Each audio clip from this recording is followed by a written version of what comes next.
Winter Lord, starting from the Daily Intelligence. Hey, fanfic family. So glad to see you here again to continue this incredible adventure. As always, kindly remember, this story is 100% fiction. So don't go looking for dimensional portals in your closet.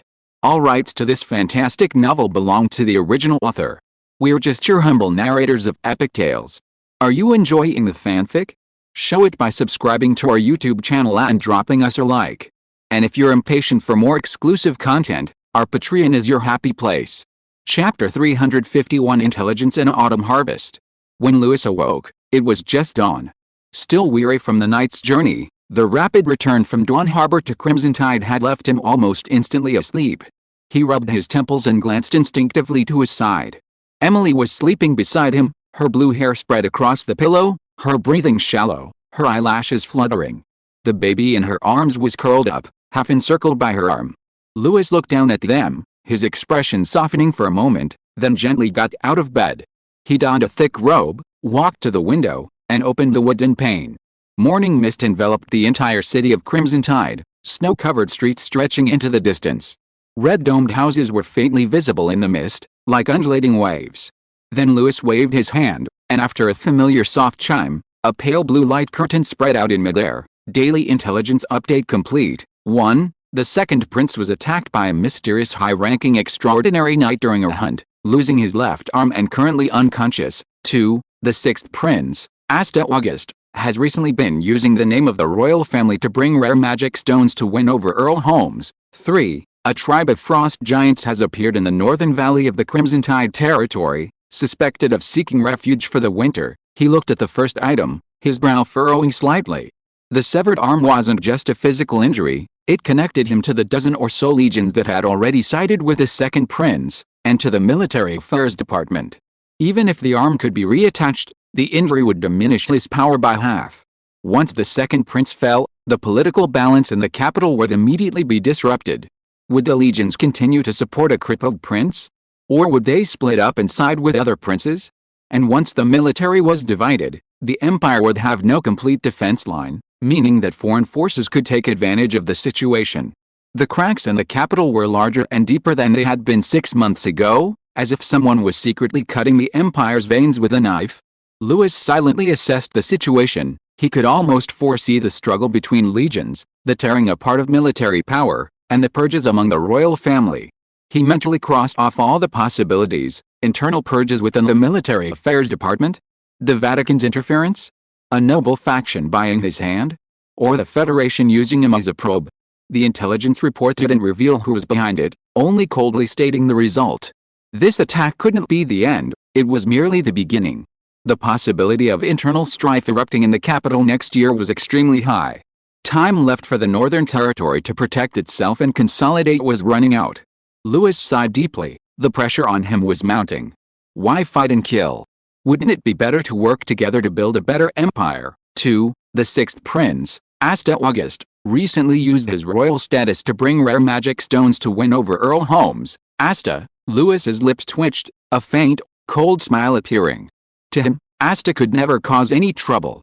His every move was reported to him daily through the intelligence system. Although he couldn't escape his grasp, Lewis was somewhat annoyed by the sixth prince's boisterous antics. It would be good to get rid of this thorn in our side at the right time, but not now. Of course, as he has other uses now. As for Holmes, he was one of the political legacies left to him by Duke Edmund. Unfortunately, the old Earl Holmes died this year, and his ambitious son succeeded him. It seems that this kid has the idea of using the prince to rise to power. Interesting, Lewis said in a low voice, a cold smile in his eyes. He suppressed his smile and his gaze fell on the third item. 3. A tribe of frost giants has appeared in the northern valley of Red Tide territory, suspected of taking refuge before winter. Frost giants are natural enemies for Lewis, who has just arrived in the north, and need to be carefully set up to hunt them down. But now even an elite knight squad from Red Tide can eliminate these giants, so they are not a threat at all. But Lewis quickly calculated another possibility in his mind. If he could capture these giants alive and hand them over to Marion, the bioalchemist, for research, domestication, or modification, he could obtain a long-term fighting force far exceeding short-term benefits. Even if taming fails, The giant's corpse is excellent fertilizer and raw material in the northern wilderness. The bone meal left by the magic essence can improve the cold soil, and alchemists can extract useful magical energy components. Lewis silently noted, "Send a reconnaissance team to infiltrate and observe first, trying not to alert them. If the number is controllable, prepare a capture plan." He turned off the daily intelligence system, let out a soft breath, and recalled today's intelligence. Internal and external troubles, only he was building the empire. He heard a slight rustling sound behind him. Lewis sat down by the bed and reached out to touch the baby's forehead. The child babbled in his sleep, his hand tightly gripping Lewis's fingers. Lewis touched the baby's face for a while, then went to the window and began his routine cultivation in the snow-white morning light. He sat cross-legged, his hands folded in front of his chest, slowly guiding his breath. The rhythm of his breathing seemed to match the rise and fall of the waves, and the battle ki in his body flowed like the tide, vibrating in his blood vessels and slowly returning along the meridians. He could clearly feel the power in his body gradually increasing. This continued for a full hour until his internal energy was completely stable before he slowly stopped. After a short rest, he closed his eyes and entered a meditative state. His thoughts sank into a pure magical world, where time seemed to stand still. The primal meditation technique automatically unfolded in his mind, a void world shaped by consciousness. Lewis slowly guided his mind, directing the points of light, allowing the magical energy to flow smoothly and purely. Another hour passed, and his battle aura and magical energy intertwined and resonated within him. Now, his battle aura had stabilized at the level of a high-ranking elite knight, just one step away from becoming a transcendent knight. His magical energy had already surpassed the boundaries of an ordinary mage, entering the realm of an archmage. In terms of spellcasting purity, most archmages from the mage forest might not be able to match him. With the added blessing of the scorching vine garden and the power of the mother nest, his overall combat strength was no less than that of a beginner peak knight. Looking at the entire Crimson Tide territory, and even the Northern Territory, he was undoubtedly the #1 combatant. Of course, to conceal his true strength, Lewis outwardly appeared to be only an elite knight and a novice mage. Lewis smiled with satisfaction. From a noble knight with no talent to his current strength, it would have been impossible to achieve this without the daily intelligence system and his own ruthless determination. After finishing his cultivation, the light in the room gradually brightened. Emily and Sif had both woken up, and the child was babbling on the bed. The three of them ate breakfast together in a gentle atmosphere. Lewis tidied the child's clothes, whispered a few instructions, and then put on his coat and went out. The wind outside carried the scent of snow. He boarded the carriage and headed towards the Red Tide Administrative District. Along the way, he passed a construction site for a new castle. It was still in its early stages, the huge stone foundation had been erected, and craftsmen were busy at work, with cranes rising and falling, the roar of steam engines mingling with the sound of hammers striking. Although the building was not yet complete, its future grandeur was already evident in its structure. The carriage continued on, crossing the stone arch bridge of the main street and stopping in front of the administrative hall. Bradley was already waiting at the door. His expression remained as serious as ever, but a rare smile appeared on his face when he saw Lewis. "Long time no see, Lord Lewis," he said, bowing. "Long time no see, Bradley," Lewis replied with a smile, patting him on the shoulder. "You've worked hard." The two entered the office together, a wave of heat hitting them. Files were neatly stacked, the air thick with the scent of ink and paper. Bradley flipped through the thick ledgers, the firelight reflecting on his face, making the wrinkles of time appear even deeper. He then opened the report on this year's autumn harvest. This year's autumn harvest data has been compiled. Thanks to the combined efforts of expanded farmland, investment in greenhouses, and tool innovation, this year's total autumn harvest reached 310,050 tons, half the amount of last year. This includes 100,000 tons of green wheat, 5 tons of rice, and 140,000 tons of miscellaneous beans and tubers. In addition, new greenhouse crops were included in the statistics for the first time, totaling 15,000 tons, used for urban supply and medicinal herb and feed reserves. Lewis did not reply immediately, but lightly tapped his fingertips on the table, the rhythm steady and slow. His gaze was calm, as if calculating, as if weighing options. Outwardly serene, yet inwardly a subtle satisfaction welled up. The harvests at Wheat Ridge and the various camps were steadily increasing, even exceeding his own predictions. This was his most valued achievement, Food was both the foundation of the Red Tide's survival and a weapon for future expansion. Lewis silently calculated the growth rates in various locations, his mind flashing through images of those once barren hills now covered in golden waves of wheat, the prosperity he had earned through order and planning. Very good, Lewis praised. Food is our foundation, and the root of the Red Tide. Bradley nodded and continued, as per your instructions, the remaining internal grain reserves will maintain an official reserve of 60,000 tons. The remaining 150,000 tons will be allocated to external distribution, 100,000 tons, sell them. Bradley paused slightly, and Lewis continued, previously, it was relief, a free gift, but now the disaster in the north has eased, and they have their own production and resources, so starting this year, we will no longer give alms. Of course, we will sell at a preferential price. The lords of the north can exchange money or resources for grain. Due to the shorter distance, the price of grain transported from the south can be only half that of grain transported from the Red Tide. Priority will be given to Duke Edmund's allies who have submitted and early allies of the Red Tide, and the rest will be subject to purchase limits. Anyone who wants to hoard or resell will have to pay a price. Bradley looked at the young man before him, a complex respect welling up in his heart. That boy, who was once as transparent as a ghost within the family, now knew how to govern the entire North with rules, manipulating power, popular support, food, and destiny into an invisible hand that controlled the entire North. Lewis continued, there are 3 tiers, Allied price, regular price, and high price. For Allied territories, the price is cost plus a small tax, a symbol of trust and mutual assistance. Neutral territories are charged at the normal transaction price, they owe us nothing, nor are they under our protection. As for rebels and hesitants, if they want grain, they'll have to pay 3 times the price. The Red Tide doesn't support enemies. Lewis paused, seemingly casually adding, Earl Holmes is listed at the highest price. Bradley, though puzzled, quickly noted it down in the ledger. Yes, sir.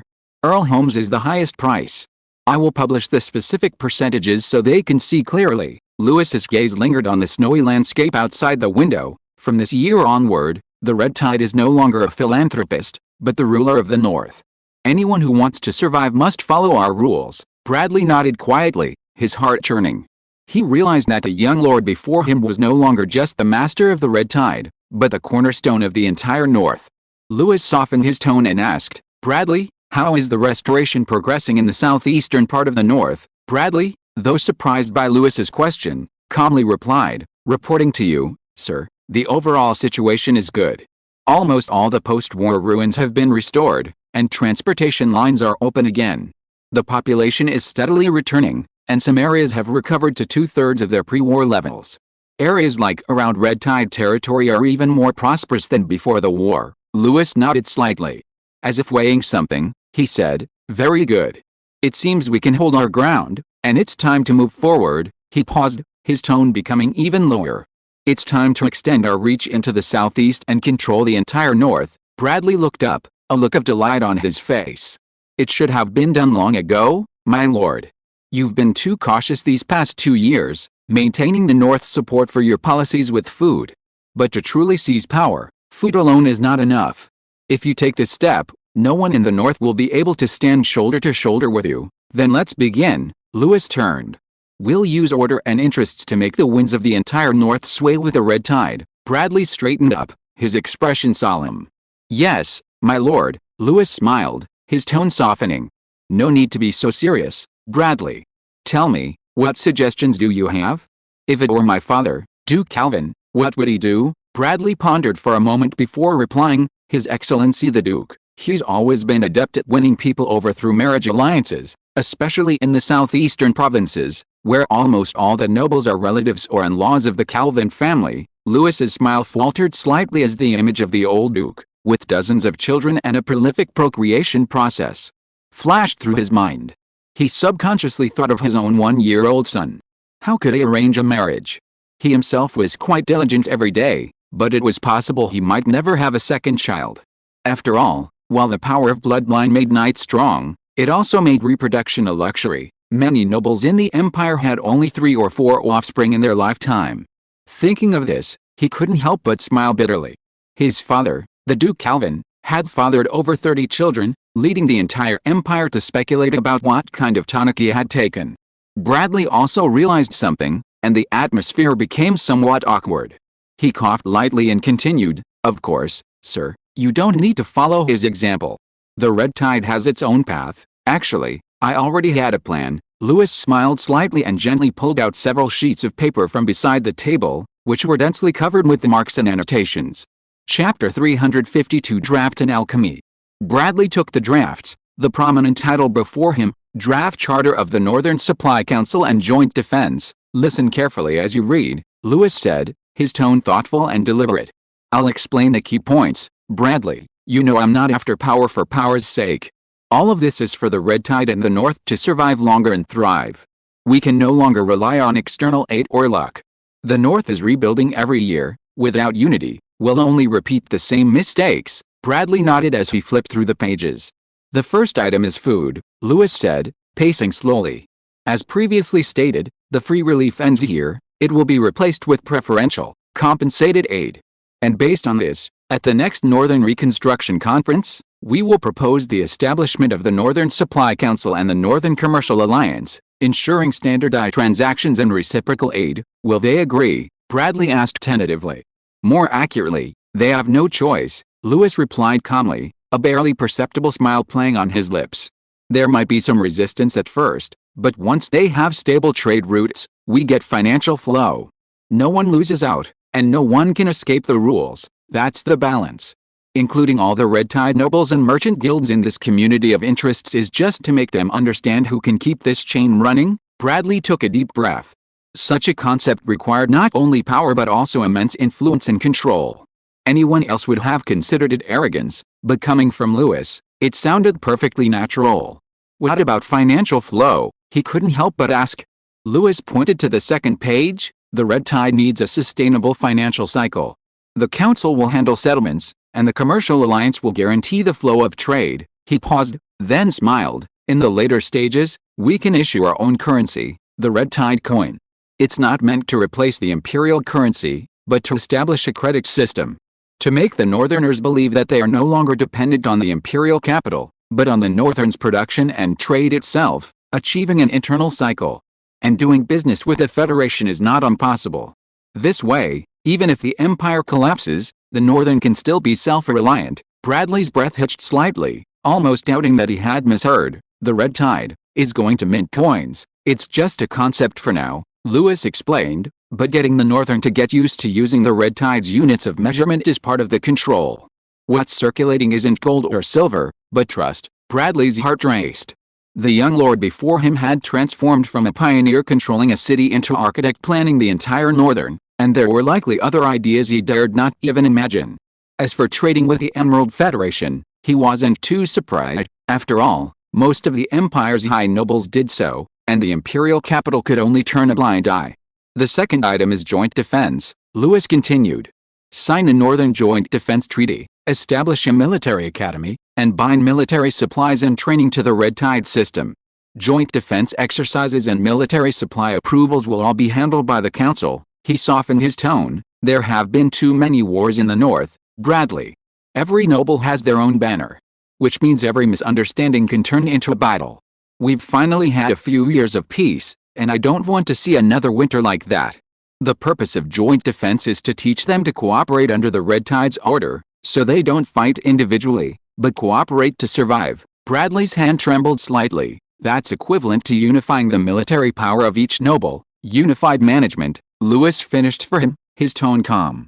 "They're in charge of the name, we're in charge of the substance. Military supplies, provisions, and training will all come from us. Over time, their armies will only recognize the red tide's seal. Of course, this is just a future plan.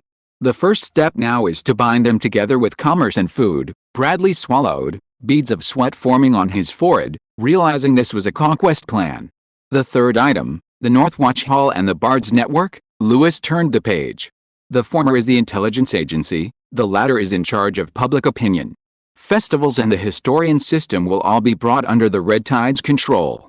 The songs the people hear and the stories the nobles hear will ultimately lead them to the same person," Lewis added. "Of course, this isn't brainwashing, it's storytelling. We don't rewrite the truth, we only change who is telling it." When people believe that the red tide can provide them with a safe haven and give their children room to grow, they will naturally speak for this order. Bradley stared at the page, a chill running down his spine. He had never seen such taming before, and he didn't know if it could succeed, but even this draft was already so shocking and subversive. This is going to reshape the mindset of the North, he murmured. Ideology, order, and interests, Lewis replied gently. None of the three can be lacking. Order without ideology is tyranny, and faith without interests is an empty shell. We must make them both convinced and benefited. Bradley put down his draft, took a deep breath, and asked, "And how will you implement this? How do you plan to get them to accept it?" Lewis smiled slightly. "Start with our own allies. Implement it for a year, produce the data, and then expand." Data? Bradley was taken aback. The most powerful political weapon. Lewis's smile deepened. Numbers are more persuasive than speeches. If production increases and trade improves within a year, they will come to us seeking to join. A sense of admiration rose in Bradley's heart. He hadn't expected Lewis to have thought of such a thing. Lewis continued, "As for the external packaging, the first phase will not be called a council system, but a sustainable rationing pilot program. At the same time, we will introduce model benefits, tax reductions for demonstration cities, opening up commercial rights, and trade concessions, so that the nobles can see the benefits." "Yes, sir." Bradley noted down every sentence, thinking to himself that the rhetoric was almost an art form. "Once they taste the benefits, they'll be inseparable from us." Lewis's voice was calm, yet sharp.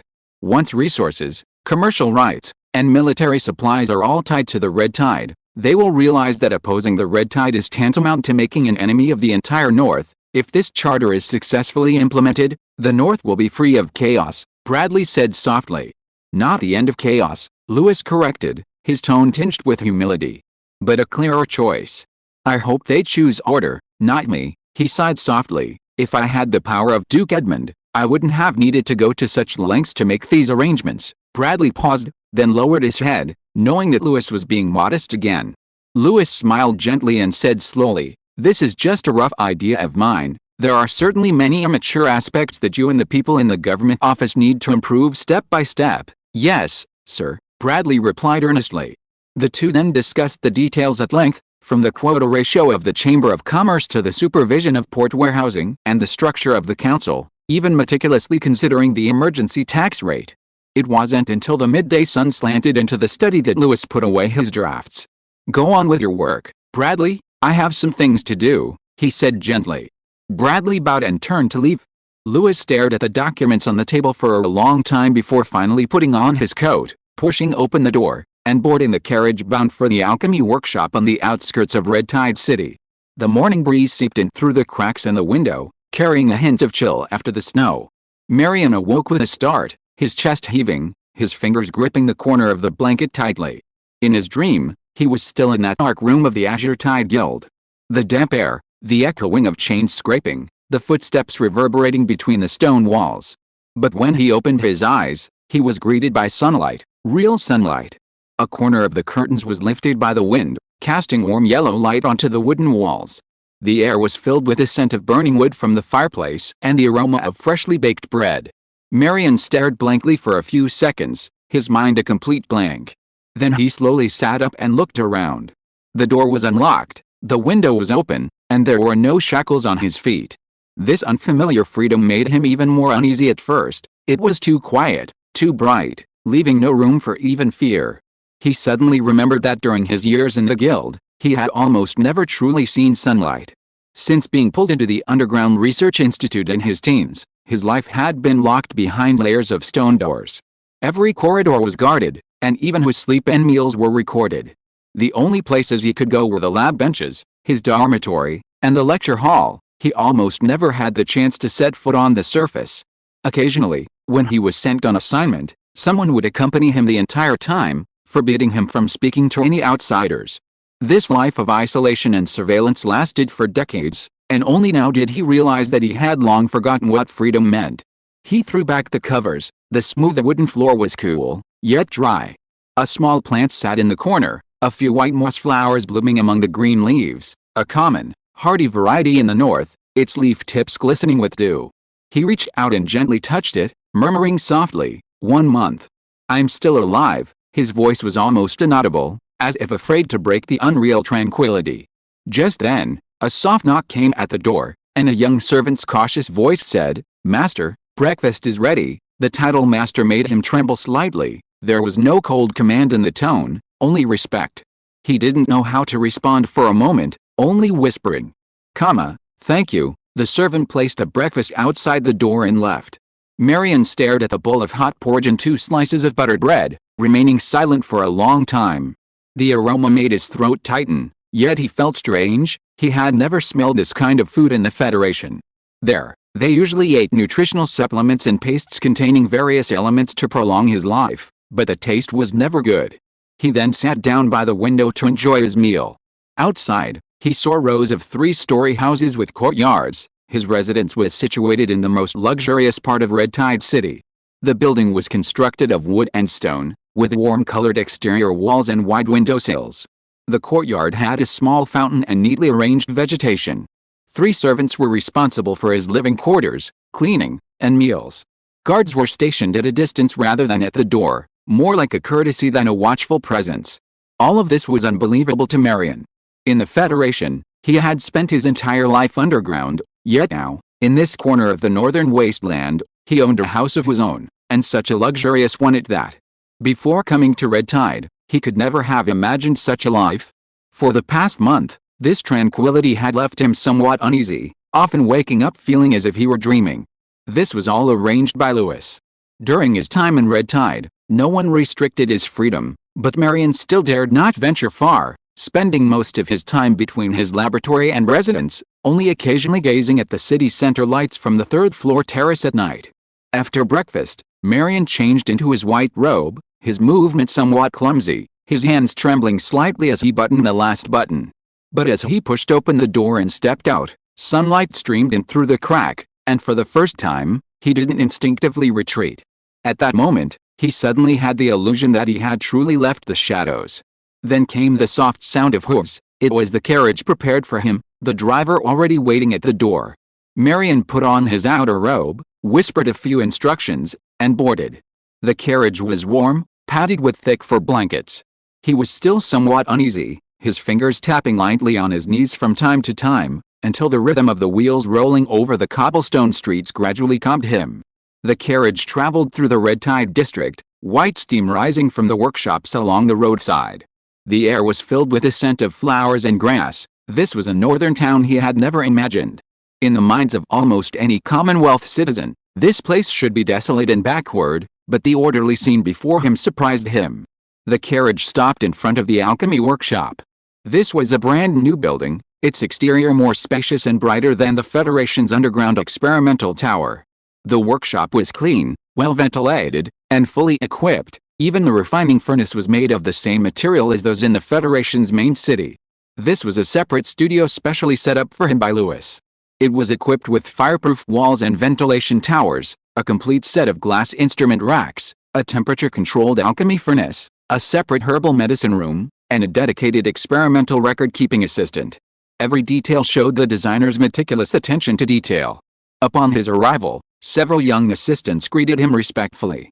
One of them handed over a newly compiled list of herbs, his voice tinged with excitement. "Master, this is the sample that was re-refined yesterday according to your instructions. The purity has increased by 3 percentage points." Marion was taken aback. A month had passed, and he still felt somewhat unaccustomed to it.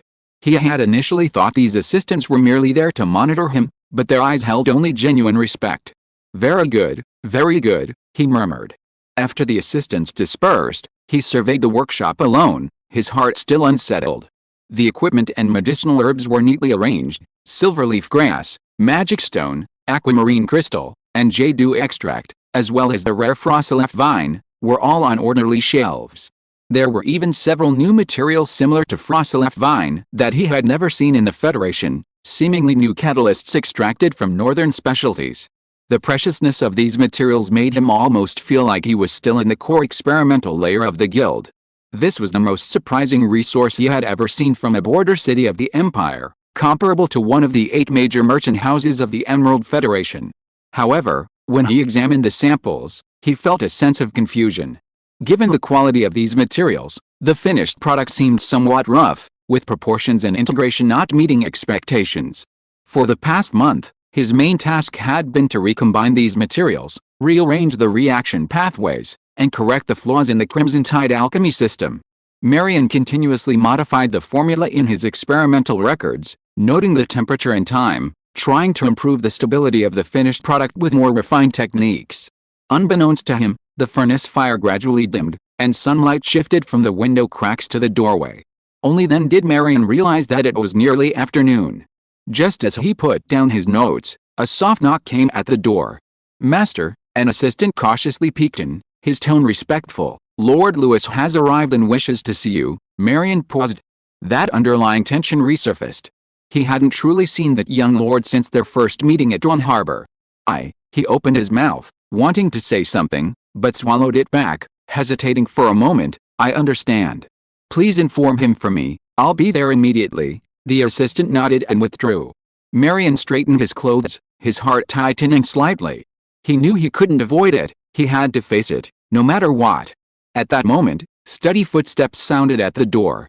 Lewis entered the laboratory, his expression gentle, a polite smile on his face.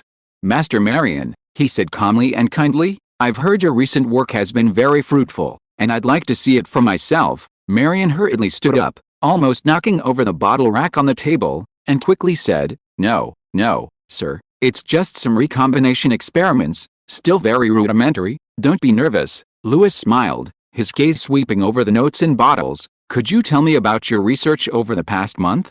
"I'd like to hear it from you." Marion took a deep breath, nodded, and slowly opened his notebook. Chapter 353 Alchemy and Creation.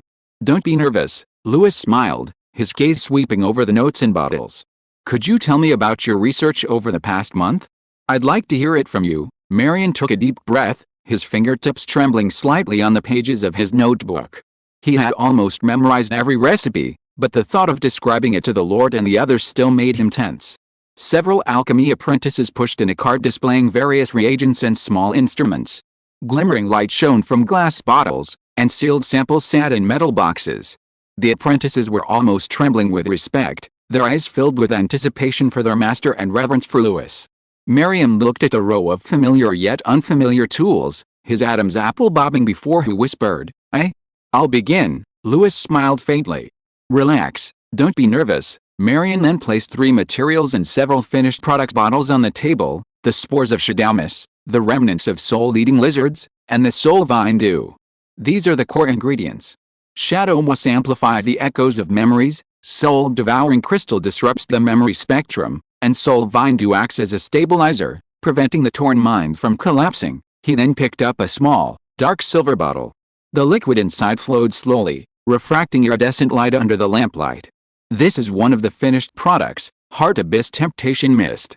When dispersed in mist form, it can cause the target to experience fragmented memory flashbacks and mental confusion, leading to language system disorder and a weakening of mental defenses.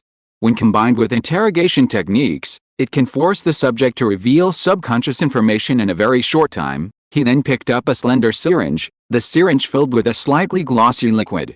This is the heart-devouring inquiry needle, an injectable interrogation agent. After injection, it will briefly open the subject's window of compliance, enhancing the authenticity of verbal and memory responses without causing fatal damage is a key part of standardized interrogation procedures. Lewis leaned forward and took another thin document. The apprentice carefully explained, "Sir, last week we conducted preliminary testing on that group of captured pirates. The main objective was interrogation and information extraction. The results showed that the atomized venom could cause speech confusion and fragmented memory within 10 minutes. After injecting the core individual with the heart-eating needle, the information output rate increased significantly. There were no fatal cases, but several cases experienced persistent auditory hallucinations and short-term memory loss afterward, requiring further treatment." Lewis's gaze swept across the pages. The table neatly listed the experimental details: subjects, captured pirates, dosage, low concentration venom and 1 vial of heart-eating needle, interrogation window, information output rate increased by approximately 70%, accuracy 85%, duration varies from 8 to 20 minutes, behavioral side effects, speech fragmentation, loss of orientation, short-term memory loss. Follow-up actions, forced psychological rehabilitation and cross-verification of statements. After reviewing the report, Lewis pondered for a moment. If used against enemy generals or the core of a rebellion, this method can directly dismantle the chain of command.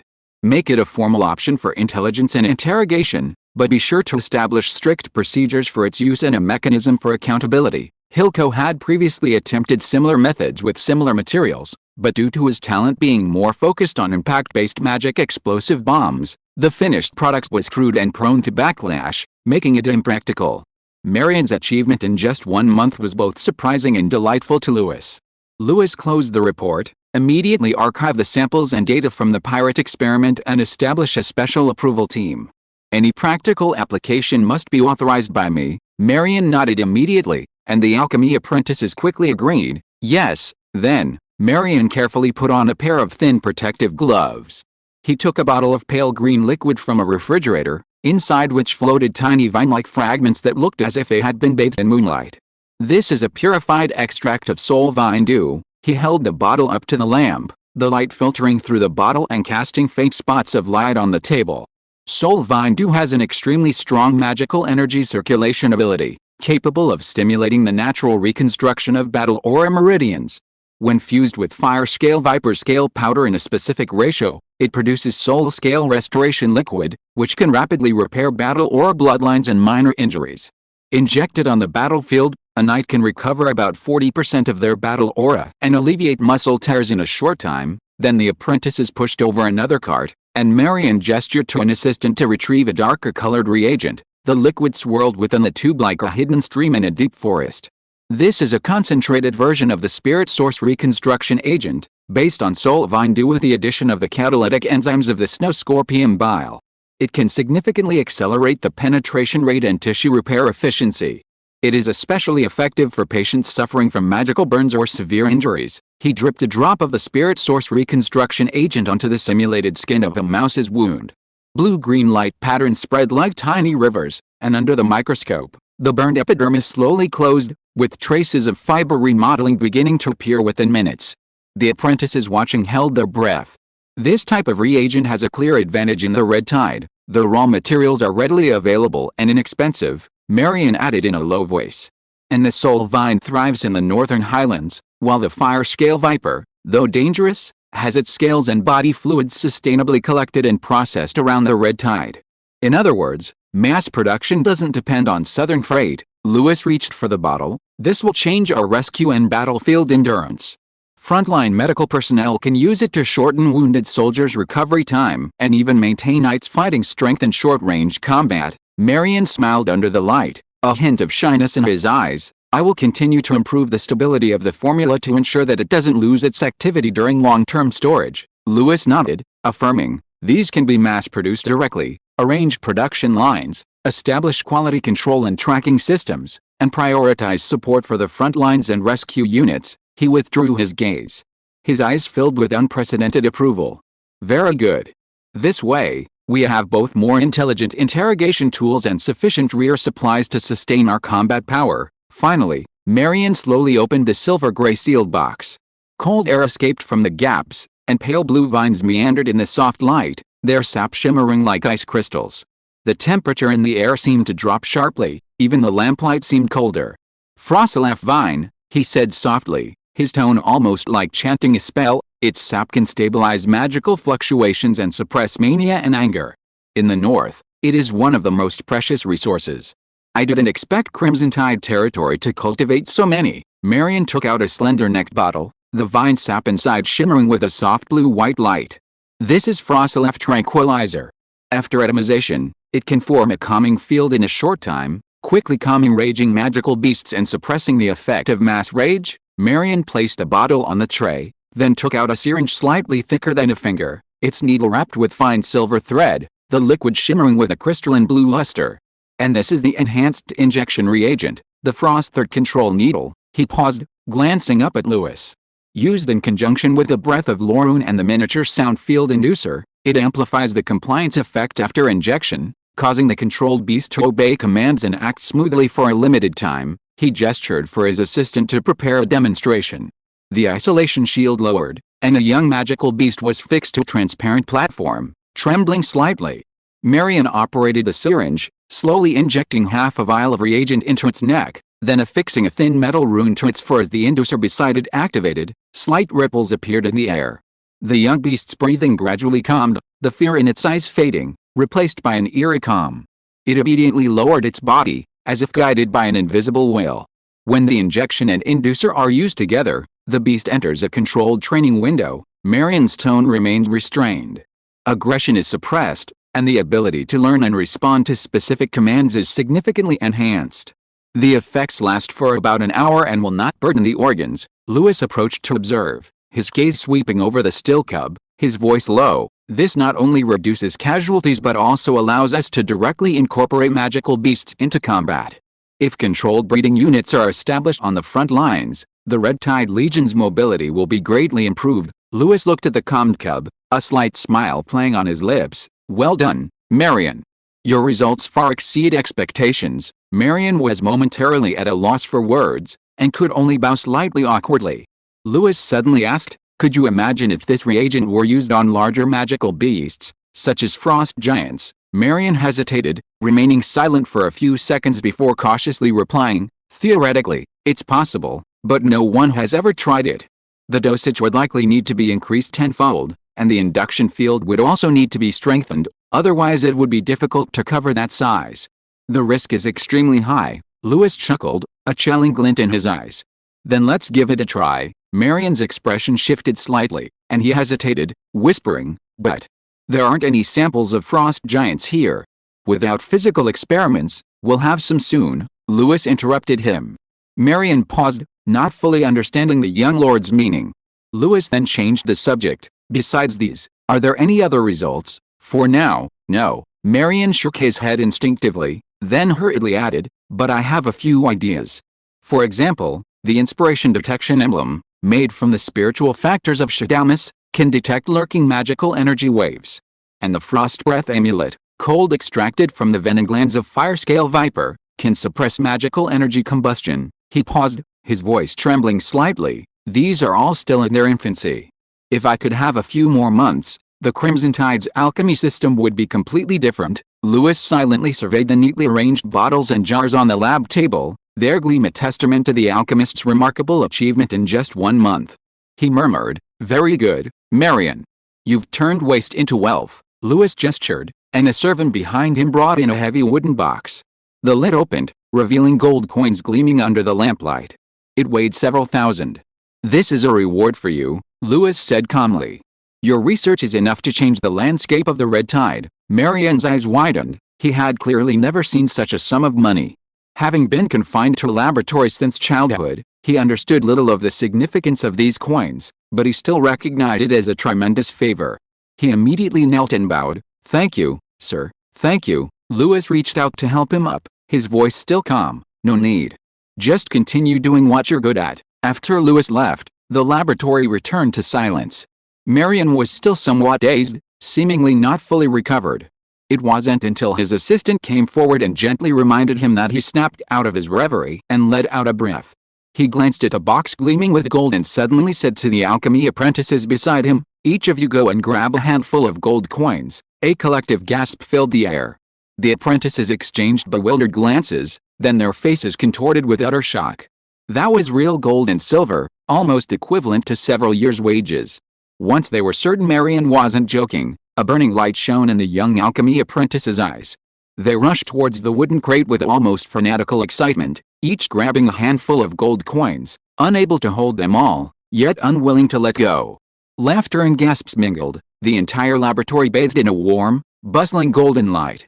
The apprentices bowed deeply to Marion, their words filled with respect and gratitude. Some even had tears in their eyes, thanking him repeatedly. Looking at their genuine joy, Marion felt a long-lost sense of satisfaction. This feeling of being respected and trusted was something he had never experienced in the Azure Tide Guild. That evening, he personally carried the crate of gold coins back to his residence, a small 3-story building near the workshop. Moonlight slanted in through the window, reflecting on the golden gleam of the box, making him almost afraid to look directly at it. Marion carefully placed the box in a corner of the room, sat on the edge of the bed, and gazed at the shimmering light. He didn't actually know the true purpose of the gold coins, but he knew in his heart that they belonged to him. The respect, the rewards, and the warmth here were things the Azure Tide Guild had never given him. Red Tide City, this desolate northern land, was far better than the Federation. Marion finally felt that perhaps he could truly settle down. The morning mist of the next day had not yet dissipated. Marion awoke to a knock on the door. A servant respectfully informed him, "My lord, Lord Lewis requests your presence in the outer city." He hurriedly threw on his coat and followed the attendant into the carriage. The wheels chugged over the stone road, making a low, grinding sound.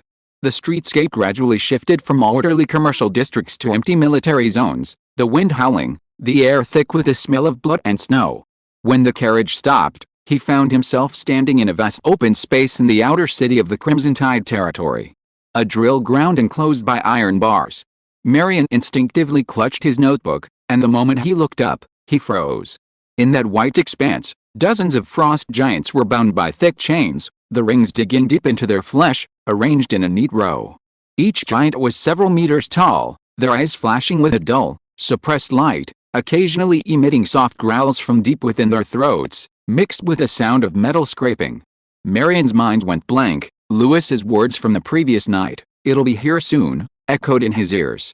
He stared at this shocking scene, never imagining that those words would become reality in just one night. That row of mountain-like giants made him question the meaning of life. Who exactly is Lewis, and what kind of power does he possess to capture dozens of frost giants in a single night? A cold wind swept across his cheek, and his fingers trembled slightly. Chapter 354 Winter and Spring Celebration. Elena, wrapped in a dark gray cloak, sat by the window, the curtain of her carriage fluttering slightly in the wind and snow. Her fingertips lightly traced the frosted glass, her gaze fixed on the straight streets outside. It was deep winter, and the snow was falling heavily outside, leaving only white and cold wind in the world. But the scene in Red Tide City was quite different from other parts of the north. Rows of Arctic pines stood tall along the streets, their branches covered in snow and frost, yet still perfectly orderly, both sheltering from the wind and adorning the city. The houses along the way were semicircular, their snow-capped domes shimmering with soft crimson and dark gold light in the white mist. Each dome was half embedded in the ground, its eaves curving downward at a rain, like warm shelters naturally growing from the snowfield.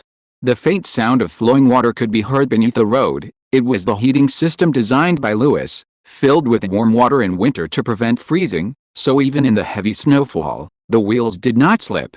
Elena watched all this silently, her breath blurring the glass. After a moment, she murmured, "Incredible." She had been in Crimson Tide territory for nearly 2 years, yet she was still awestruck by this city. The snow of the north, usually a symbol of harshness and death, here became an orderly landscape. Pedestrians passed by, craftsmen pushed wood in buckets, children led snow dogs, and women carried food through the fog. Everyone was busy, yet undisturbed. She recalled the astonishment she felt upon her arrival, but now a long-lost peace stirred within her. The bells of Frost Spear City from over a year ago still echoed in her dreams. At that time, Eleanor held young Isaac, still grieving the Duke's passing. The Duke's dying wish was etched in her heart. The territory and the knights would be entrusted to Lewis Calvin until Isaac came of age. This arrangement deeply troubled her. Eleanor couldn't understand why her husband would hand over the reins of the Edmund family to a young nobleman unrelated by blood, even though he was Emily's husband and didn't bear the Edmund surname. Even though she didn't express any doubts, she was still somewhat worried. After all, the power of this wealthy young man was simply too great, and it could easily lead someone astray. On their first day in Red Tide, a light snow was falling. She and Isaac were settled in a newly built noble mansion in the center of Red Tide City. It was a mansion funded by Lewis, even brighter and warmer than the old Frost Spear Castle, with ventilation systems in the windows, a fireplace that maintained a constant temperature, and even snow on the roof melted through hidden pipes. The craftsmen of Red Tide had accomplished something the northern nobles hadn't even imagined for centuries. Her title remained Duchess of Edmund, without real power, yet she was still treated with courtesy. Lewis and Emily frequently visited, asking her opinions on certain etiquette or regulations, their tone more respectful than formal. Whenever Lewis recounted amusing anecdotes about the new policies in the drawing room, or when Emily cuddled and played with little Isaac, he would recall the warm scenes of the time when Duke Edmund was still alive. Yet, behind her gentleness and courtesy, she remained cautious. Elena could see Lewis's restraint and discretion. And also the power hidden beneath that restraint, an ambition that could not be ignored. She couldn't help but worry about her own son. In the long game of power, no one can remain without desires. But life in the Red Tide gradually lowered her guard, yet not entirely. She began to observe the city's order firsthand, from food rationing to town management, from military discipline to the workshop system. And Lewis seemed not to covet Isaac's title, nor to touch Edmund's property. On the contrary, he opened Red Tide's education, finances, and military supplies to all classes, even allowing vagrants to work in workshops or pursue further education.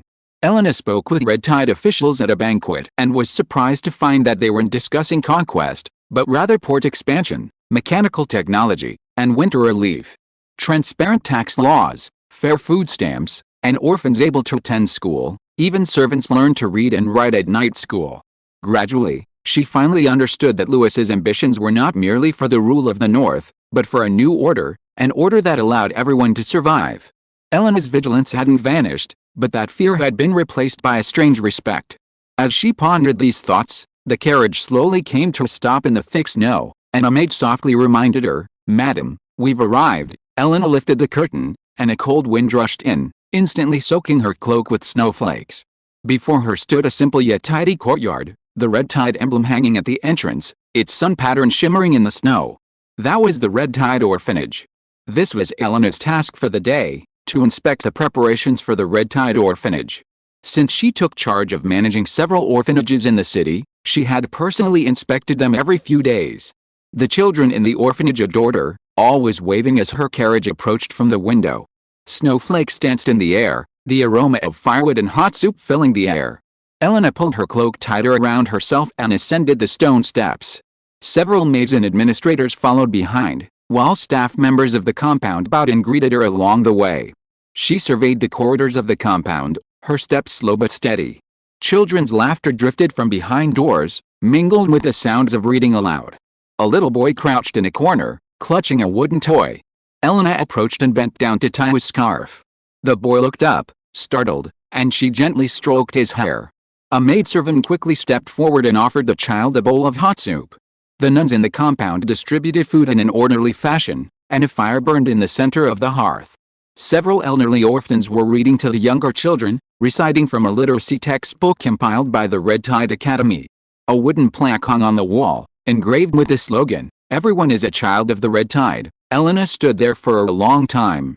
This was Lewis's instruction: all orphans could receive basic education, and if they wished, they could enter various fields within the Red Tide in the future. Just then, a little girl ran up, holding a wreath of flowers, her eyes sparkling. "Madam, these are the flowers we got with our snack money today." Elena paused, took the wreath, and smiled, patting the little girl's hair. "Thank you, it's so pretty." At that moment, she remembered Emily's childish, pouting smile with the same expression. Then, she went into the storeroom to check the distribution of charcoal and blankets. Upon discovering the shortage, she immediately turned to the steward in charge of supplies and said, "Add 30 more furnaces of charcoal for heating, and 2 more heaters for the children's ward. The medicine and alcohol must be replenished by tomorrow morning." The steward hurriedly nodded, "Yes, madam. Red Tide won't let the children go cold. I'll go get the supplies right away." Elena's expression was gentle, but her eyes held an unyielding resolve. No matter how tight the budget, the children cannot go hungry. Outside, the wind and snow intensified, but inside the courtyard, the atmosphere grew even more lively. The children's laughter, the crackling of the fireplace, and the turning of pages mingled into a warm symphony.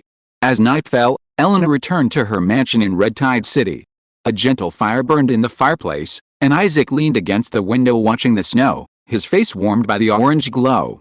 She sat at her desk, unfolded a sheet of paper, and wrote to an old friend of Frostalberd, a noblewoman from the north. "You ask me if I regret leaving Frostalberd? No." Lewis did not betray the Duke's trust.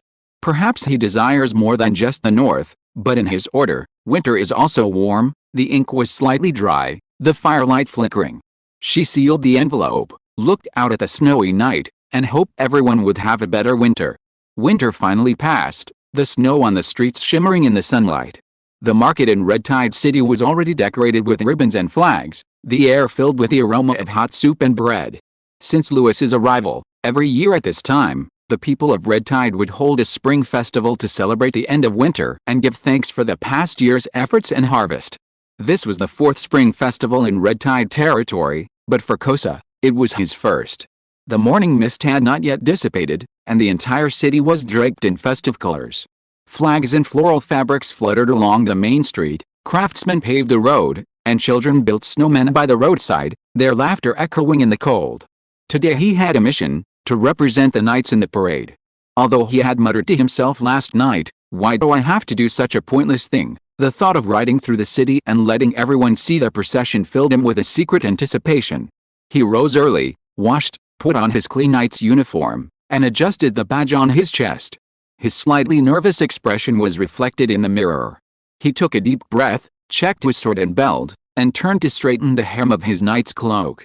A knock sounded at the door. Kosa, hurry up, the gray-haired boy, Gray, entered. He was a year older than Kosa, a refugee from the north, and had been with his parents in the Red Tide for 3 years. He was exceptionally talented and already possessed the strength of a full-fledged knight.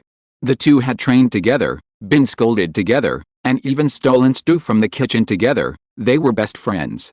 "If you don't come out soon, breakfast will get cold," Gray said with a smile, tossing him a piece of bread. "I haven't tied my cloak yet," Kosa replied in a muffled voice, catching the bread, but a slight smile played on his lips. They ate their bread as they walked toward the training camp's mess hall. On the table was a special breakfast for the festival: rye porridge, stew, and warm milk. Gray ate as he spoke. "I heard today's floats can move on their own. The craftsmen used a steam engine.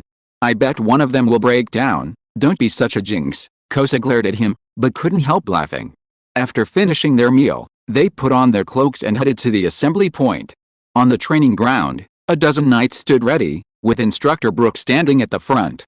His voice was deep and powerful. "Remember, the knight contingent is the symbol of the Red Tide. Today is not a battle, but we must show the people our spirit and make them feel safe." "Yes, sir," the crowd responded in unison. The horses' hooves pounded the cobblestones with a steady rhythm. The main street of the city was already packed with people. Children held small flags, and the elderly carried red ribbons. The wreaths hanging at the street corner swayed gently in the wind and snow, and a faint scent of charcoal filled the air. A phalanx of knights led the procession, mounted, orderly yet relaxed. Today wasn't a parade, but a celebration, so they were allowed to relax a bit, smiling and responding to the crowds on either side. A child ran to the roadside, reaching out to touch a horse's mane. Gray bent down, smiling, and handed him a small badge. Kosa gripped the reins tightly, his heart pounding faster than a drumbeat. At first, he was a little reserved, but as the cheers of the crowd grew louder and louder, the light in their eyes made him slowly straighten his back. He looked at Gray, who grinned. "Long live the Red Tide," Gray shouted. Kosa couldn't help but shout back, "Long live the Red Tide." At that moment, flags fluttered in the wind and snow, the clamor and laughter merging into one. Winter was over, and for the first time, he truly felt he belonged here. The end of the parade was just the beginning. The square was bustling with people, the air filled with the aroma of grilled fish, stew, and wine. Street stalls lined the streets, artisans busily demonstrating their crafts, and children weaved through the crowd, their faces flushed with smiles as they held up their stamp-covered event passports. Gray pulled him into the throng. "Come on. The Builder's Challenge, let's team up." They worked shoulder to shoulder, balancing the wooden bridge, carrying relays, and assembling models, finally earning a Red Tide badge at the finish line. Gray grinned like a child, waving the badge at him. Then they worked at a craftsman's stall, hammering away. Kosa's first attempt at forging steel was crooked, but his master patted him on the shoulder. "Not bad, that's powerful." He scratched his head a little sheepishly, but a smile still crept onto his face. In the afternoon, they sat on a roadside bench eating their festival meal: roast meat, hot soup, and sweet bread, all free, of course. In the distance, children sang around a bonfire, and lights shone from every window. At night, a huge bonfire blazed in the center of the Red Tide Square, its flames illuminating the entire night sky. Snowflakes melted into mist in the heat, landing on faces with a touch of warmth. Thousands formed concentric circles, layer upon layer, children riding on their fathers' shoulders, craftsmen and soldiers standing shoulder to shoulder. Even the old vendors on the street stopped their work and looked up at the platform. Louis and Emily ascended the platform side by side. Firelight reflected on their cloaks, golden threads shimmering like shooting stars. Lewis raised his hand, and the clamor instantly subsided, with only the crackling of the bonfire. The red tide belongs to everyone who has given, his voice steady and powerful, echoing through the snow.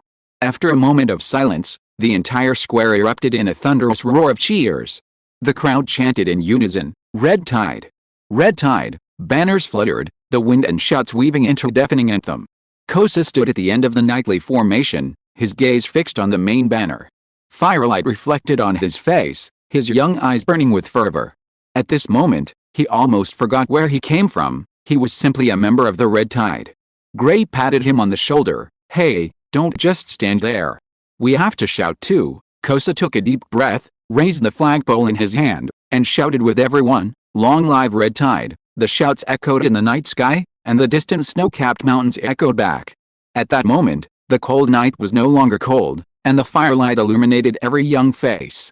A few months ago, Kosa still felt like an outsider, but now he could smile and celebrate the festival with everyone. Back home, he took out a letter and wrote a few lines. "Father, the winter in Red Tide is warmer than I thought. The people here are equal and warm-hearted, and everyone can change their destiny through hard work. The instructor said I have a chance to be promoted to knight next year. I'm doing well, please don't worry." A few days later, he received a reply.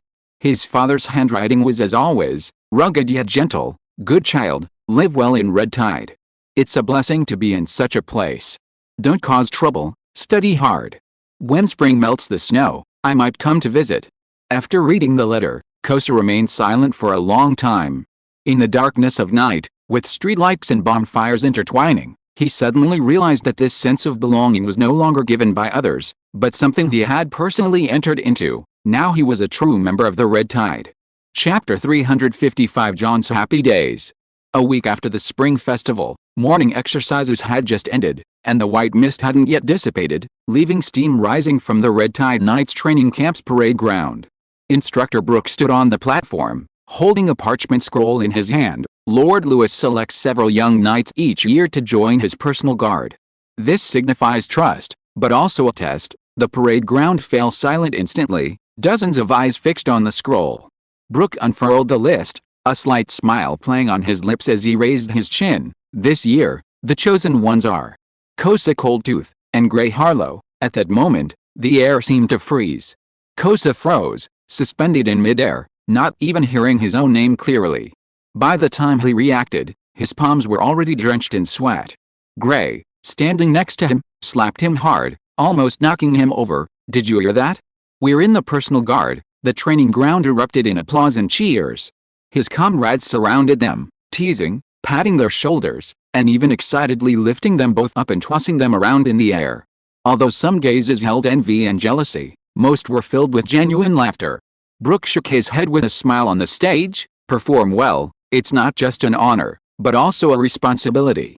Remember, standing beside Lord Lewis is a once-in-a-lifetime opportunity." That night, Gray tossed and turned, unable to sleep, occasionally throwing a pillow at the bed next to him. "Hey, Kosa, can you sleep? I'm already imagining myself riding a warhorse to protect Lord Lewis." "Shut up." Kosa, with his back to him, also didn't close his eyes. Moonlight streamed into the dormitory from the window. He stared at that pale light, a complex mix of emotions welling up inside him: pride, excitement, and a touch of unease. The next morning, they were summoned to the Crimson Tide City's main castle to report. Well personally received them. This legendary figure of the Crimson Tide was among the first knights trained by Lewis, entering the camp at 12 and reaching the transcendent realm in just 5 years. A genius among geniuses, he was known as the Shield of the Crimson Tide. Kosa and Gray were so nervous in his presence that they almost dared not breathe. Will smiled and stepped forward, patting them on the shoulder. "Welcome to the Royal Guard. Don't be too nervous, the Lord won't eat you." He leaned down like an older brother, adding in a calm tone, "Remember 2 things when you're with the Lord: obey orders and be composed. Besides that, he's gentler than you think." Gray couldn't help but grin, and even Kosa relaxed a bit. They could hardly believe that the legend of the Red Tide was so approachable. "Let's go." Will turned and led the way. "Lord Lewis is waiting for you in the meeting hall." The two followed behind him, their hearts pounding faster than war drums. They had actually met Lewis back in the training camp and praised their achievements. But this time was different. This time they would meet Lewis alone and become true Royal Guard members. The meeting hall door was gently pushed open, and warm light spilled onto the stone floor. Lewis was discussing the itinerary with Bradley and several counselors. Hearing footsteps, he looked up and smiled. "Kosa, Gray, right? I remember you." The two straightened up and bowed almost simultaneously, their hearts pounding. Gray's hands were almost clenched into fists, his eyes gleaming with excitement. Kosa felt a surge of heat in his chest, and his voice almost choked. They had never imagined that the lord they had discussed countless times at night would actually call them by name.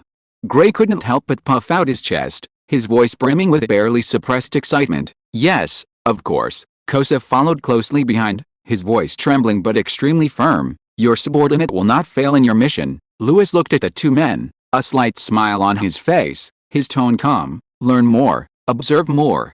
The future of the Red Tide needs young people." The two men responded almost in unison. "Yes, sir." Watching them leave, Lewis smiled gently. "Young people are truly wonderful." Bradley and several counselors echoed his sentiments, one of them laughing and sighing. "Their spirit is truly nostalgic." Another counselor teased, "Looks just like you a few years ago." Will, pretending to be a senior, commented, full of youthful vigor, but with a firm gaze.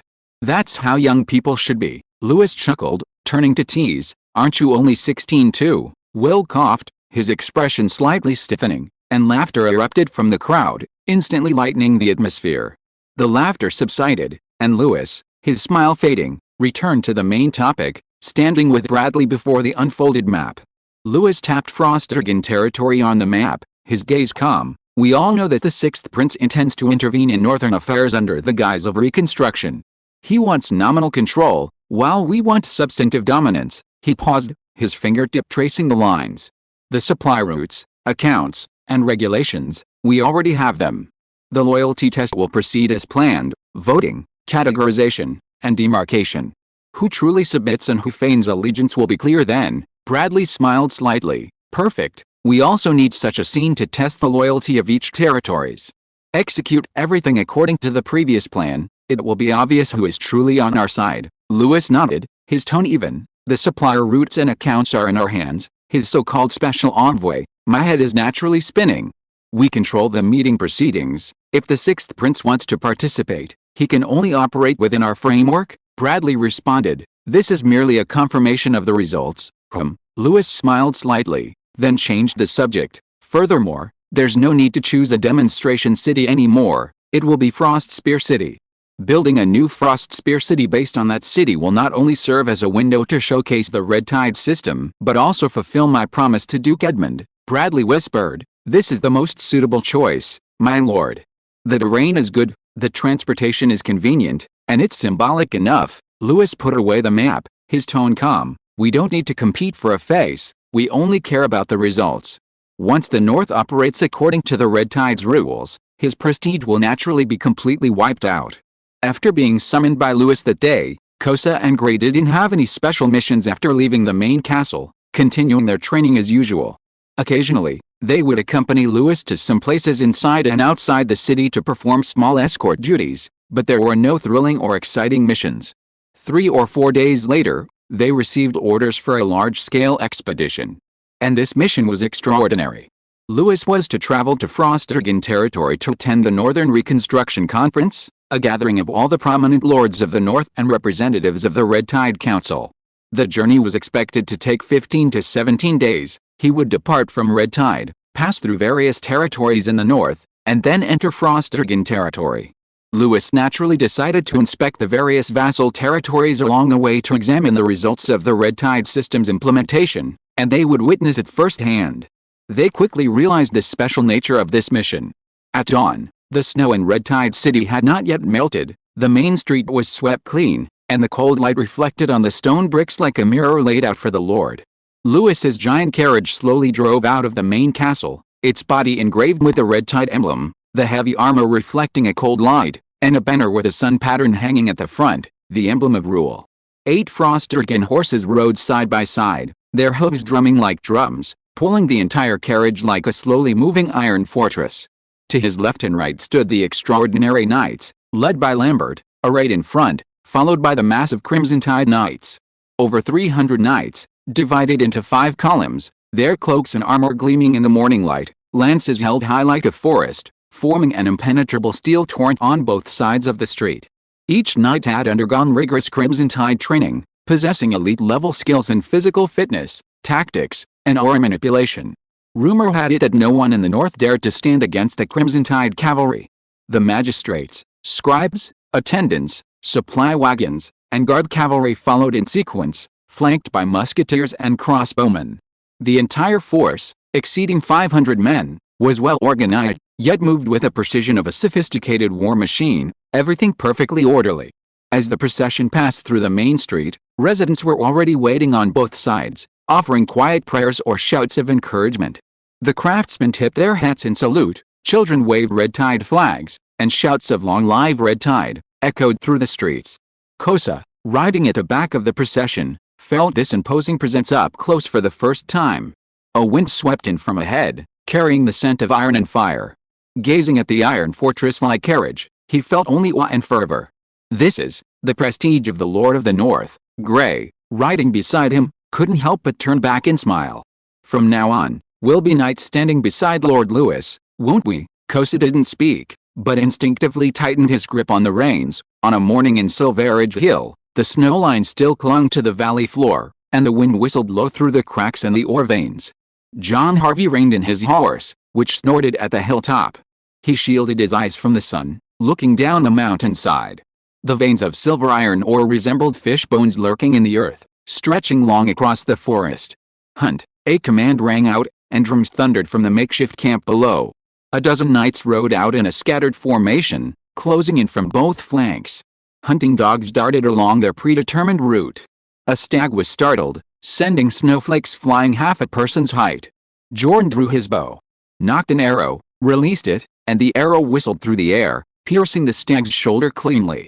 "Hit, Viscount, your hand is still the best." Several young knights rode forward, brandishing their lances, gesturing to chase a few more. A squire hurriedly took his bow, handed him his cloak, and exclaimed, "Truly a perfect shot, my lord." Praises poured down on him, like a warm current dispelling the morning chill. Jorn couldn't help but laugh heartily, shoving the bow into the squire's hands, dismounting, and quickly walking to the stag, pressing down on its antlers. "An extra dish tonight," he turned, his smile like a blazing fire. "Follow me, we can't let the brothers go hungry. Long live Lord Jorn." The flattery was genuine, and Jorn felt a surge of satisfaction. He abruptly untied the purse from his waist, scattering a handful of gleaming gold coins. The gold rolled wildly on the snow, and several young knights nearly jumped for joy.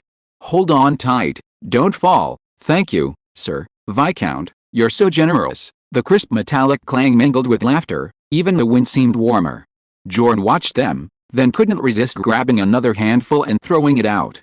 A servant cautiously reminded him, "Sir, you've given a bit too much today." "Too much what?" Jorn patted the servant's shoulder forcefully. "The more you earn, the more you reward. Silveridge isn't short of money." He turned to look at the mine sheds on the hillside, standardized sheds built by Red Tide craftsmen. Square wooden frames stood on stone foundations, roofs covered with snow-proof tiles, and smoke billowed from the chimneys. Further away, a new market street was under construction, the ground paved with stone bricks, and drainage ditches extending straight downstream. Along the street were warehouses, blacksmith shops, and schools, with Red Tide badges hanging under the eaves. 2 years ago, the barbarian calamity was quelled. At that time, Jorn was still clinging to his barren old land, a dirt road, a few dilapidated houses, the earthen walls crumbling in the wind. Jorn could only barely survive with his father's help, until the Red Tide's envoy brought Lewis's letter. Relocate Baron Harvey's land to the southern border of the Red Tide, near the mines. The Red Tide will manage the overall planning, and the accounts will be incorporated into the Red Tide. Afterwards, everything unfolded as naturally as melting snow. The Red Tide's construction team erected the first mine shed in Silveridge, the craftsmen erecting pillars one by one, sealing walls side by side. Furthermore, his family, through further maneuvering in the capital, had secured the title of Viscount. Jorn had once thought that the glory of the North required blood and fire, but he watched as the road itself unfolded beneath his feet. On his first morning in Silverage, the sunlight reflected off the snow, illuminating the crimson waves on the red tide banner. He stood on the balcony of his new house, holding a cup of hot wine, watching the distant ore extraction sites and the people moving about like a swarm of diligent beetles. "The boss has carried me to new heights," Jorn said with a smile to his personal knight. At first, he felt a little out of place. Back in the old lands, he had to make trivial decisions every day: who would patrol the mountains, who would guard the grain, which household received 3 extra bundles of firewood, which hunters stole 2 badgers. Since Red Tide took over, there were professional scribes in charge of the accounts, mining officials in charge of the mines, and a master craftsman in charge of repairs, and so on. At the end of each month, the surplus was automatically deposited into the accounts, and quarterly dividends were delivered by a special person. "What else can I do?" Jorn asked himself for a while. The answer came quickly. He led hunting expeditions to maintain morale. He attended banquets, serving as a model of the Red Tide system's success, demonstrating to the skeptical nobles. He would occasionally visit Lewis in Red Tide City, writing down the minor problems in the system's operation and telling the boss. But most of the time, he had nothing to do, nor did he need to. So he slowly learned to loosen his grip, and in this way, the production line in the mining area became smoother and smoother, and the warehouse statistics became more and more accurate. Today they repaired the market, tomorrow they paved the streets. Everything was developing in a positive direction. Viscount, a young knight, holding a handful of gold coins, grinned from ear to ear. "The brothers all say that coming to Silverage with you is a stroke of good luck. They thought they were being exiled to the north, but they didn't expect to have meat to eat every day, charcoal in winter, and even bounties from time to time. Exile?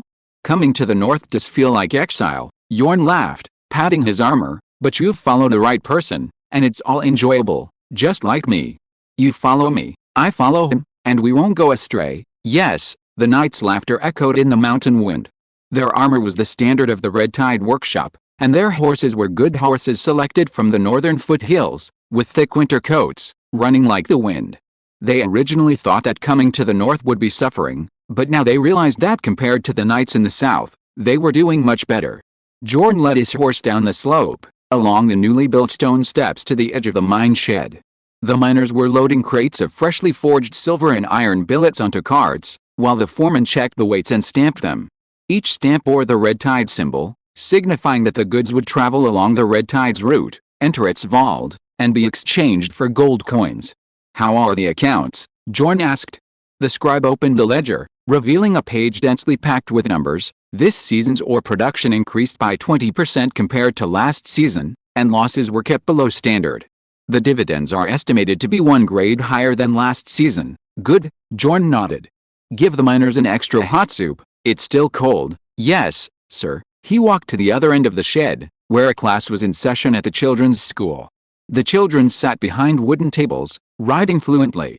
Simplified rules of conduct hung on the wall, written in neat handwriting: "No stealing, no cheating, work your share, get paid your share." "Viscount." Several children saw him and stood up in unison to salute. Sit down, sit down. Remember, you must study not to make fun of others, but to prevent yourself from being made fun of." The children giggled. The teacher nodded to him and said softly, "Sir, could we ask for some more books in the spring? We don't have enough. I'll write to Lord Lewis later." John thought for a moment, then added, "Get us some more picture books. I'm already on my 8th volume of those tales of Lord Lewis's heroic deeds." He walked out of the school, sunlight falling on his shoulders. He suddenly remembered the winter 3 years ago, when he and his men huddled in the cellar, listening to the rustling of insects on the ground, and then saw the young lord in the red cloak risk his life to save him. At that time, he told himself that if he survived, he would give his life to that young man standing in the flames. Now he had done it. He had put his territory, his reputation, and even his dignity into the Red Tide. "Boss," he whispered against the wind, "I'm not much of a talent, but I'm good at judging people." "Viscount." The same young knight came running again, this time even faster, almost leaping uphill. "Lord Lewis is here. Their entourage has entered the South Pass and will be at Silverage by evening." John paused for a moment, then his eyes lit up, and he jumped up like a spring. "The boss is coming." "Yes, what are you all standing there for? Sound a horn. Everyone pack up what you're doing, move the minicarts to the right, clear the streets." Bring out the best meat from the kitchen, open the wine cellar, and set up a long table tonight. He rattled off a dozen orders, his voice brimming with barely suppressed excitement. Hang up the red tide flag, and call out the school children's choir. The attendants scrambled to their feet and scattered.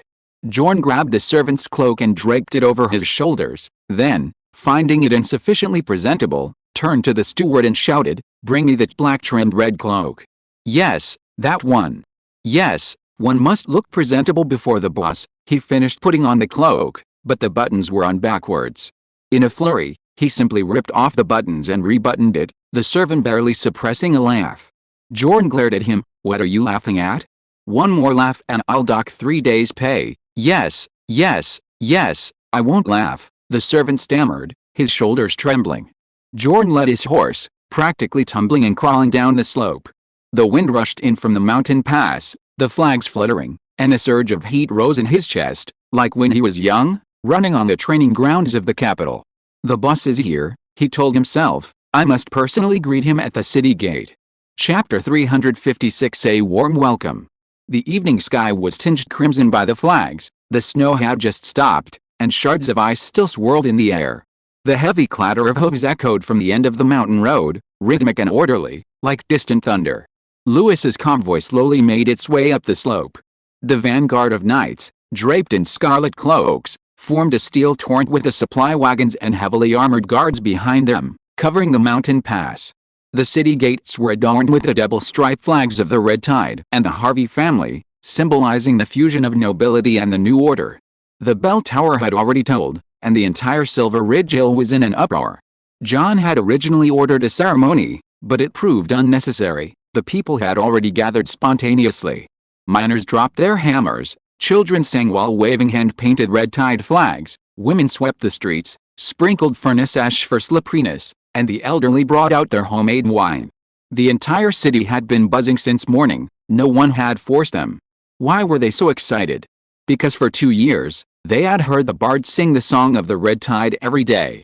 At night, around the campfire, the theater troupe performed Dawn Harbor and Light of the Snowfield, watching the actors, masked, portray the young lord's salvation of the North.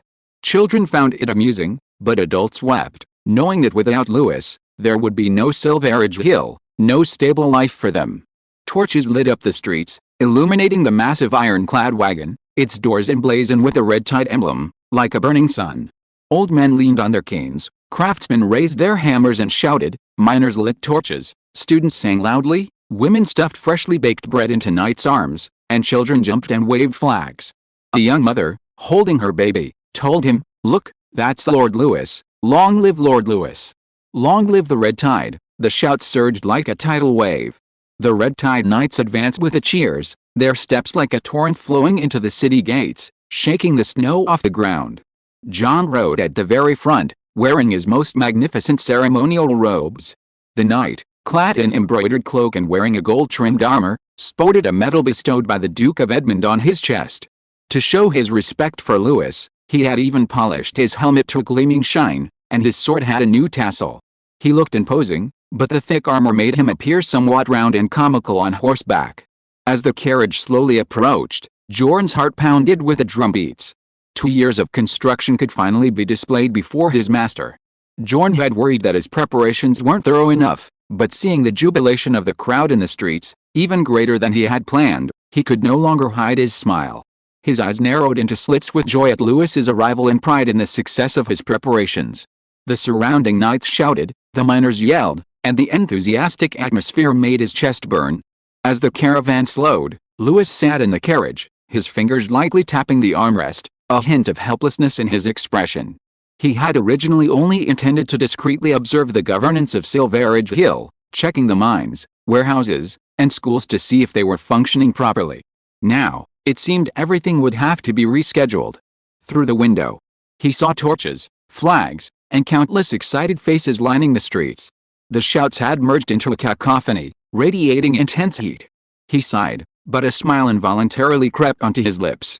Even though he was used to being the center of attention, he couldn't completely resist this feeling of being so eagerly watched. Lewis leaned forward slightly, snowflakes landing on his shoulders. He extended his gloved hand and waved to the crowd. This simple gesture instantly ignited the entire street. Shouts surged like a tsunami. Flags were raised in unison, drums beat again, children screamed, women waved, and men tipped their hats in salute. Even the distant clock tower trembled, the air scorching with a fervor. Kosa and Gray, in the middle of the procession, were also thrilled by the commotion. On horseback, they witnessed for the first time the spectacle of their lord's arrival. The countless flags and cheers dazzled them. A mere wave of Lewis's hand was enough to set the entire territory ablaze. Gray murmured, "This is the red tide. This is the master of the north." Kosa gripped the reins tightly, his chest burning. He suddenly understood the words of the instructors in the training camp. The red tide is a faith. Looking into the eyes of the people on the street, that fervor and reverence was almost indistinguishable from the piety of their prayers. The difference was that this faith was flesh and blood, warm and real. The convoy stopped, the guards opened the car doors, and Lewis extended that hand again before stepping onto the ground. The cheers of the crowd instantly turned into a tidal wave. Even the bronze bells of the clock tower were muffled by the weight of the sound. Jordan almost jogged forward, kneeling on one knee, his armor clanking on the snow. "All citizens of Silver Spring Hill welcome Lord Crimson Tide." Lewis bent down to help him up, patting his shoulder with a smile. "Jorn, let me see the city you've defended." Jorn grinned, nodding repeatedly, his speech so fast he almost stuttered. "Everything is going according to your plan. The mine production has doubled, 3 schools have been built, no one is going hungry. You'll be satisfied." Lewis nodded slightly. "I can see you've done a great job, boss. You've had a long journey." Jorn walked slightly ahead of him, his eyes crinkling with laughter. "I've had a banquet prepared. You've been in the south for a long time, you must drink to your heart's content tonight." Lewis chuckled, glancing at him sideways. "You've always been generous with your drinks." Jorn laughed heartily, taking the opportunity to lean closer, whispering, "It's not about drinking, it's about respect, and also about having a good chat with you. If you hadn't come, I would have gone crazy." Lewis shook his head slightly, a smile still playing on his lips. "You're still the same. That's because the boss taught me well," Jorn said, straightening his chest, his tone earnest as if making a vow. The two walked side by side, chatting and laughing, their steps as natural as they had been years ago at the Imperial training grounds.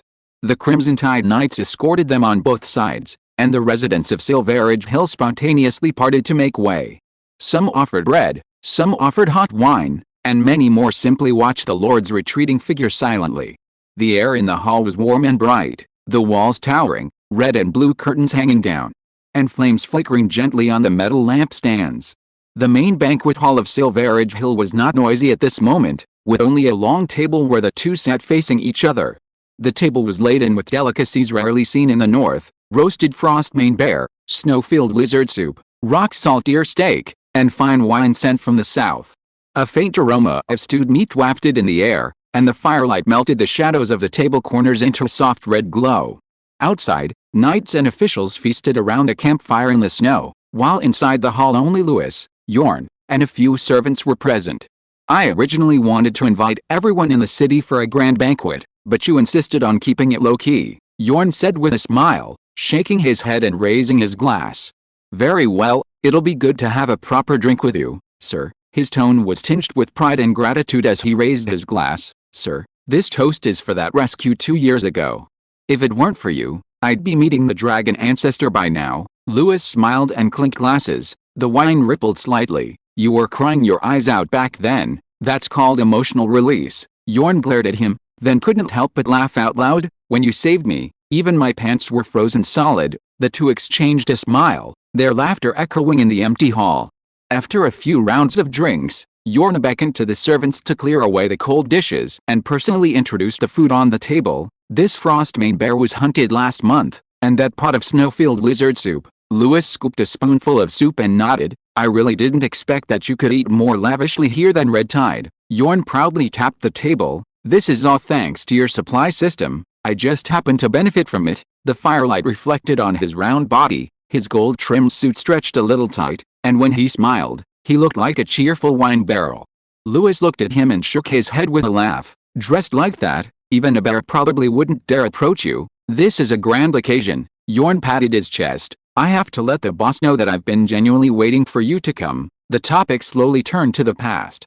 Jorn talked about their time in the capital, about how they were bullied by noble children at the academy, about how the two of them sneaked out to the river to drink at night and were caught by their instructor. Those past events were told in his voice as if they were jokes, loud enough to drown out the crackling of the fireplace. After a long conversation, the laughter gradually subsided, leaving only the sound of flickering firelight.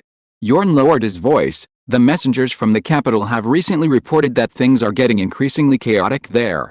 Have you heard? Lewis nodded, making no attempt to hide his opinion.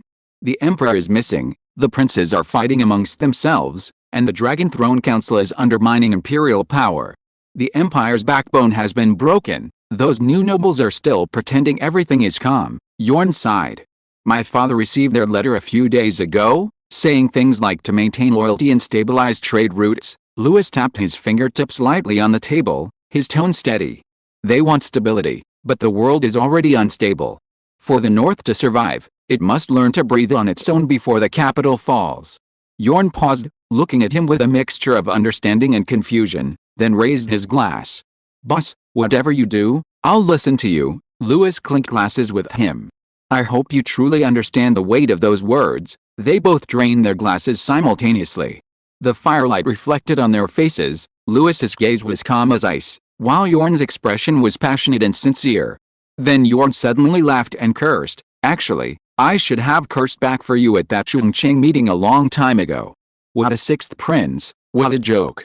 The meeting should have been held in Red Tide City, why in Frost Dragon territory? Lewis chuckled. Whether I curse or not, it's all the same, the result is already decided.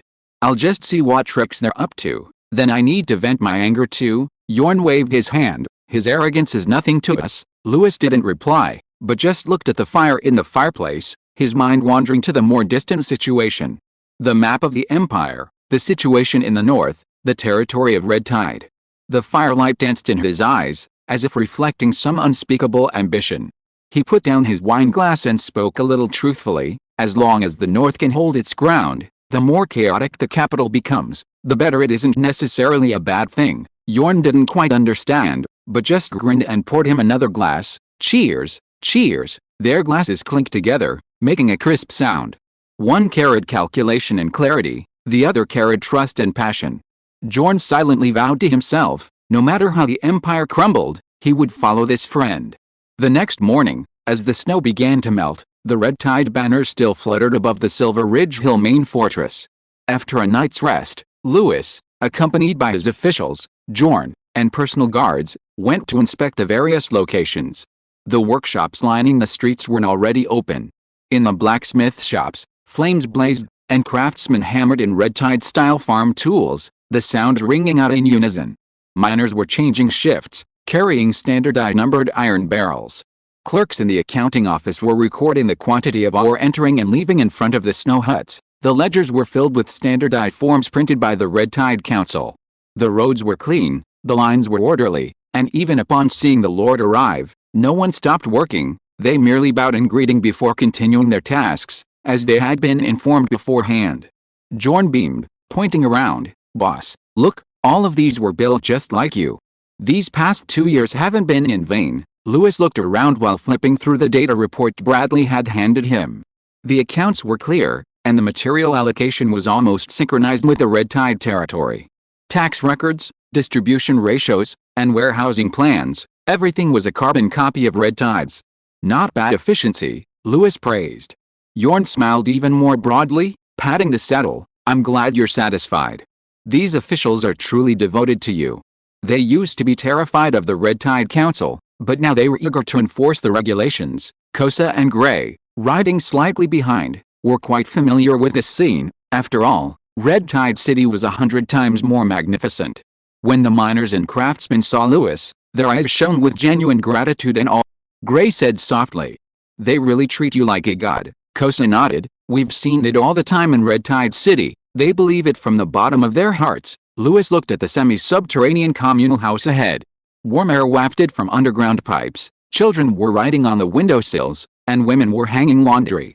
On the walls were the simplified civil regulations issued by Red Tide, along with the slogan "Everyone has access to education, all are children of Red Tide." Lewis nodded slightly. It seems the system replication is indeed effective. The population is stable, production is normal, and even displaced people are beginning to settle down. The accompanying scribe added, the mining area's output has increased by 30%, mainly thanks to the Red Tide-style resource management and unified storage. Winter provisions still rely on the Red Tide, but distribution is orderly, Lewis said softly. Reliance is also a form of stability, Yorn proudly introduced. Boss, look, these main roads, these geothermal canals, I built them all based on the Red Tide model. Before, this place was all mud pits, now the snow melts faster than anything else, and the people all say it's great. Lewis smiled at him. Very good, it seems you've grasped the core of the Red Tide. Yorn grinned, his tone full of pride. Yes, with a Red Tide system supporting us, I can even sleep soundly. Kosa and Gray exchanged a glance, feeling a surge of warmth in their hearts. They had come all the way from Red Tide City, and for the first time, they truly understood the significance of the Red Tide to the north. It wasn't just about order, but also about the hope that allowed people to survive. Lewis withdrew his gaze, silently assessing the situation. The successful governance of these subordinate territories had proven the Red Tide model to be entirely feasible, providing confidence for its wider adoption in the future. Whether they realized it or not, this model would ultimately unite the entire North. Chapter 357 The Impact of the Red Tide. Before dawn, the gates of Silverage Hill were already bustling with activity. The sound of horses' hooves pounding the snow was incessant, the air thick with a glint of metal and the white steam rising from the ground. John, riding alongside in the flank, approached Lewis's carriage, lifting the curtain to exchange a few words. Boss, your journey north must have been boring. Luckily, I received an invitation from a stad, so we can travel together. Lewis glanced at him and smiled slightly. You must be bored in your territory. A little, actually. John rode alongside him, half joking, half sincere. Things in Silverage Hill are all settled. Why not take this opportunity to see other territories? Besides, opportunities to travel with you are rare. Lewis nodded slightly, then observed carefully and learned well. In truth, John knew he had nothing to do in Silverage Hill. His life was now so stable it was almost boring. Everything in his territory was managed by the Crimson Tide counselor. Rather than be bored hunting, he'd rather travel north with Lewis and see the world. Furthermore, he was now among the top 20 nobles in the north, making his participation in the Northern Reconstruction Conference entirely legitimate. With Lewis's command, the entire procession slowly began to move. The vanguard knights stood in formation, standard bearers holding aloft the Red Tide and Harvey banners, their fluttering side by side in the wind and snow. John, riding on the flank, appeared both proud and excited, turning to the knights beside him and shouting, "Now that's what you call a spectacle. Look at us, where in the north is anyone more imposing than us?" Behind him followed nearly 100 officials and knights, their spirits high, their armor and lances reflecting a dazzling white light in the snow. Lewis's convoy departed Silverage Hills in the morning mist, advancing northward in a grand procession. This journey was not merely a travel, but also a pilgrimage to test the effectiveness of the Red Tide systems spread in the north. At each location, Lewis would stay for half a day, inspecting the storage, civil administration, education, and production systems. Everywhere they went was a reflection of the Red Tide model: clean streets, full granaries, and open schools. The Red Tide system, like an invisible order, reshaped the very fabric of the North. Lewis paused at each demonstration site, saying little, observing silently. For instance, in the former Snow Peak County's noble territories, families that had once resisted Red Tide rule were now completely integrated into the council system. When they first joined, there was a great deal of bickering, with complaints that the Red Tide was too controlling and suffocating, some even cursing at banquets that the council's ledgers were heavier than the Empire's shackles. But they soon discovered that the precise allocation of the storage system prevented grain from spoiling in the granaries, the distribution system ensured timely payments of workshop profits, and the unified ledgers eliminated room for deception and infighting. Complaints gradually turned into silence, and after silence came dependence. They knew it was a system where the money came from the people. The Red Tide took resources from them but rewarded them with stability and wealth. Although they understood this, no one wanted to go back to the past. The affluent life made them increasingly lazy. Banquets replaced council meetings, and dividends replaced power. These nobles, drunk and intoxicated, exclaimed, "This isn't rule, it's being conquered by happiness." The old city was incorporated into the Red Tide, and Lewis redistributed new territories for them. Mines, farms, and workshops, all operating under the red tide's control, cooperated and ceased their internal strife. The lives of the subjects improved significantly, famine decreased, and public order was restored. When Louis returned, even the most stubborn nobles practically greeted him at the door. The banquet was brightly lit, and they busied themselves pouring him wine, their mouth full of flattery. Someone half-jokingly said, "If it weren't for you, we wouldn't have such a life." Louis simply smiled faintly, his gaze sweeping over the docile faces. "Good to know. Don't forget who's feeding you." That calm smile silenced everyone present for a moment. After a brief silence, a dry laugh echoed in the hall. The nobles raised their glasses again, their faces once more plastered with obsequious smiles, their voices even more fervent than before. For they knew that without the red tide, they had no way to survive. Without Louis, their wealth and security would vanish like dust in the snow. Even feeling humiliated, they still smiled obediently, for this happiness was so warm that they couldn't bear to return to the cold old days. And then there was Winter's Dawn territory, now a vast cluster of warehouses covering the snowfields, steam cranes roaring. Directly managed by the Red Tide Economic Council, it had become a transshipment and standardized storage center for goods, and was Lady Grant's territory. She was one of the first lords to join the Red Tide system, and initially, she nearly collapsed when she took over the territory. The soil was barren, staple crops couldn't grow, there were no mineral veins or trade routes, and both her lord and her husband's family abandoned her. After the Snow Peak County meeting, she sought an audience with Louis. That night, she said, "I really have no other choice. I want to join the Red Tide system." Louis replied, "So what you can't handle alone, will do." Afterwards, Red Tide's artisans and counselors conducted on-site investigations and discovered rare mineral salts hidden underground. Red Tide sent people to build roads and warehouses, and in just 1 year, this barren land became a source of winter salt. The local specialty, winter salt, established a long-term supply agreement with Red Tide's alchemy workshops. The workshops collected the finished products and redistributed them throughout the north or sold them to the south. Louis's intervention became a turning point in her life. Thanks to Red Tide's dividends, she rose from obscurity to become the richest widow in the north. Her ex-husband's family tried to reconnect with her, but she rejected them. Now, she lives a peaceful life with her children, gratefully and reverently calling Louis the true benefactor of the north. Lady Grant stood outside the warehouse, seeing the light in Louis's eyes. Her voice trembled with barely concealed emotion. "If it weren't for you, my children and I would have starved to death on that frozen wasteland."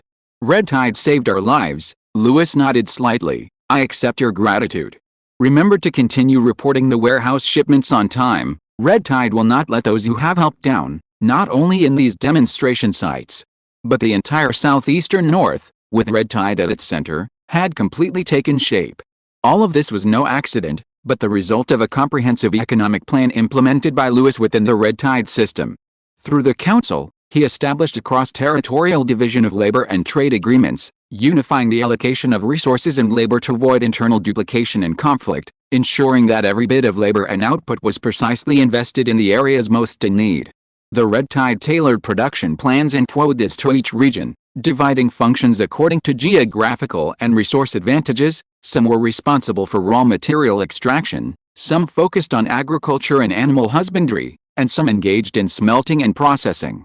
All nobles and subjects were incorporated into the system, with production results distributed proportionally, and needs settled through material vouchers allocated by the Red Tide Council or unified gold coins. This system brought unprecedented benefits. Trade became more efficient, and internal competition was completely eliminated.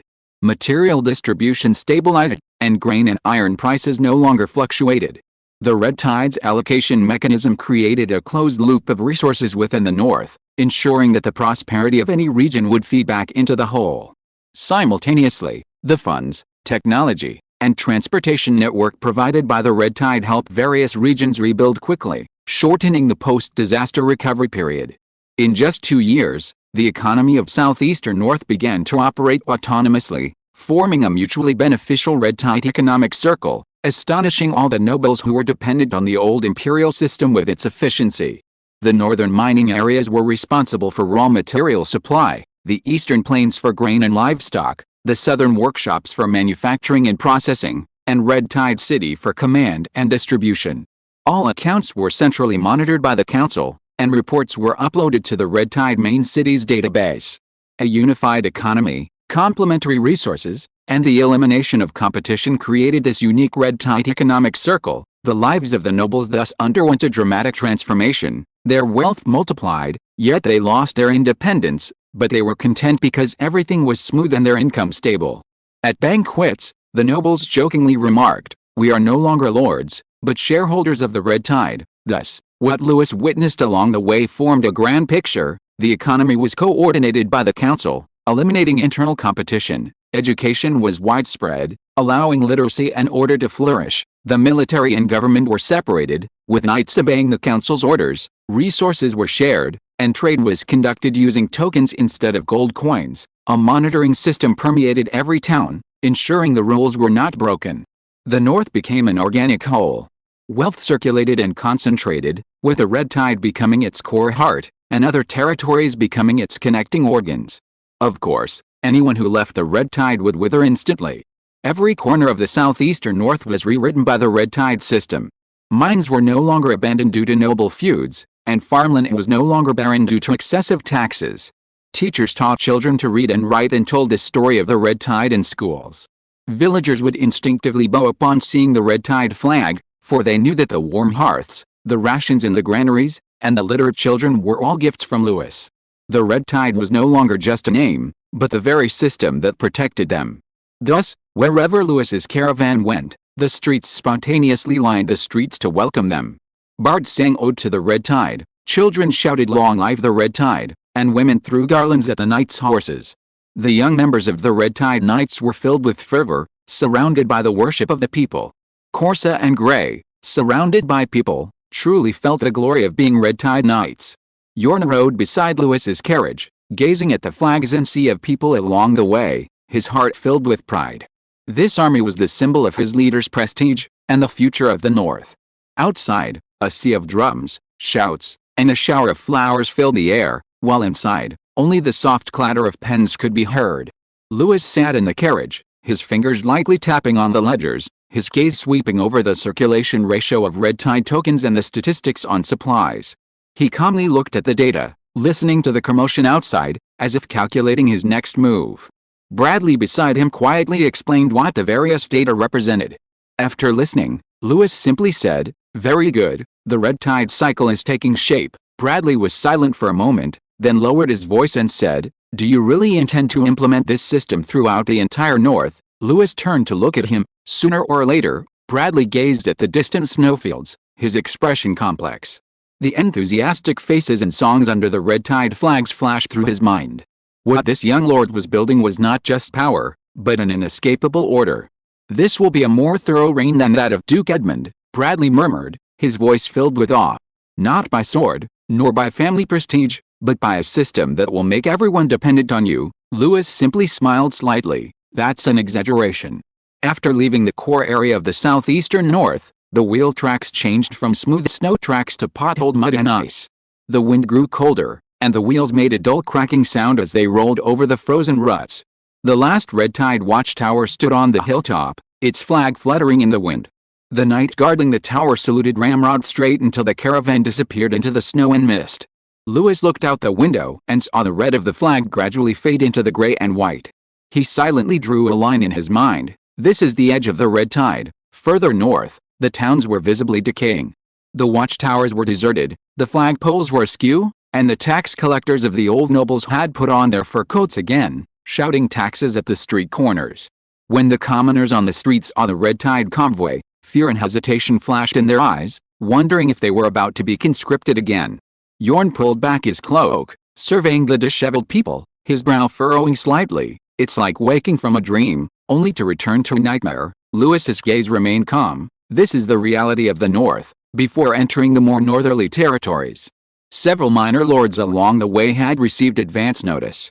Seeing the Red Tide's banners and orderly ranks in the distance, they were initially fearful, hastily adjusting their clothes and bowing in the cold wind to greet them. The sheer scale of the procession certainly intimidated them. But when they heard that the visitor was Lewis himself, their expressions instantly changed. Fawning smiles and flattering words flooded their faces. After all, in the North today, who didn't know that Lewis was the new Lord of Order? If you were to bestow even a little surplus grain, it would be enough for their families to live for generations to come. Lewis merely nodded indifferently, ordered some grain sacks to be given, and sent them away. There was no need to save them all, nor was there any point in doing so. As they ventured further north into the villages, the air was thick with the smells of hay, rotting wood, and soot. The streets were broken, snow and mud mingled into a frothy slurry, the houses dilapidated, and faded ancient symbols adorning the wooden walls. Children in the red tide affected areas would spontaneously salute and recite local customs in unison, but here the children ran barefoot, thin as shadows, chasing each other. Elders huddled around bonfires, whispering curses of long-forgotten evil gods. Inside, the hearths burned only ashes, mothers cradling their children for warmth, their eyes vacant. Others were boiling broth from rotten grain and tree bark, the air thick with the stench of burnt grain and despair. In the distance came the faint, drawn-out cry of a baby, like a tearing wind. Bradley, beside the wagon, flipped through his notebook, pen hovering in midair, gazing at the scene, his voice barely audible, almost swallowed by the wind. This is a place without a system. Kosa and Gray rode side by side in the procession, looking at this desolate land, a profound sense of oppression rising within them. They were used to the bright and orderly world of the red tide, but what they saw before them felt like another world, making them uncomfortable. Yorn rode closer to the carriage, his voice low. "Boss, the boundaries of heaven are still too narrow." Lewis didn't respond, only looking into the distance, then let the red tide go even further. If you are listening to this novel on a channel other than Fanfic World, it means it was downloaded and re-uploaded without effort. We warmly invite you to visit our channel, Fanfic World. There you will find the original version of this story and many other novels of various genres. We look forward to seeing you dive into a world of incredible novels. Chapter 358 Conspiracy. Inside the inner fortress of Frost-stricken territory, the northern winds were kept out by heavy curtains. Asta August stood beside the map, a deliberate smile on his face. "I am grateful for your presence." The guests were few, but all were former nobles from the north: Holmes, Crane, Bolton, Harif, and He-Man. The door closed, and the servants withdrew. Asta raised his glass, his posture slightly humbled. "As the special envoy for the reconstruction of the Northern Kingdom, I first offer a toast to all of you. This meeting would not have been possible without you." Holmes spoke first. "We are here because the North cannot be left to a young man to do as he pleases. He has done well in the Southeast, but he doesn't value us." Crane chimed in. "I heard he set up some kind of council. Even grain has to be purchased according to the ledger. The red tide provided funding, but not privileges. Old nobles like us are treated like newcomers." Bolton muttered. "And this year's funding also has to be purchased, and if my territory wants to buy grain, we have to use his vouchers. It's absurd." Asta quickly replied, "I understand everyone's thoughts. Although Lord Lewis has made significant contributions to the reconstruction of the North cannot only listen to Calvin's words, which is why I have come to ask you all to set the rules together." He opened the small box he had brought with him, several precious magic stones gleaming coldly under the lamplight. "This is just a small token of our greeting," he said, his tone softening. "What truly matters are what you deserve: priority allocation of reconstruction resources, trade privileges. Write it down, and I will sign it and submit it to the Imperial Capital meeting." Harlov looked down at the magic stone, not reaching out. "What we want are goods from the south, good salt, winter rations, and tax reductions." Asta immediately nodded. "Everything is negotiable. I will send your requests back to the Imperial Capital and report them item by item." Haimon looked up. "That young lord," Asta smiled. "As long as he needs the Imperial Capital's recognition. Rest assured, as long as you are behind me, I will not let him suppress the old nobles of the North." The room fell silent for a moment. Crane put down his glass and lowered his voice. "If he only reigned in the Southeast, we could pretend we didn't see it. But now, he's preparing to extend his reach into our territory. He's not Duke Edmund." At this moment, Cypher spoke from the shadows. "I understand your concerns. You're not in the Southeast, so you won't be bound by his counsel. But once that young man's influence expands, you'll even have to fill out forms for the wine you buy for banquets." Several people showed grim expressions. Holmes snorted. "Then don't let him in." Asta quickly chimed in. "That's precisely why I'm here. We want cooperation, not conquest. The Reconstruction Conference isn't about dispossession, but about ensuring that the voices of the North, including yours, are heard." He pushed the dossier forward. I will propose 3 things: a resource priority list, a trade priority list, and oversight power for the Reconstruction Conference. You all have voting rights at the conference. Reconstruction begins with you, and you have priority. Bolton looked at the wax seal. Can you protect us? I am royalty, Harlov said slowly. We don't want bloodshed, but we don't want to be enslaved by him either.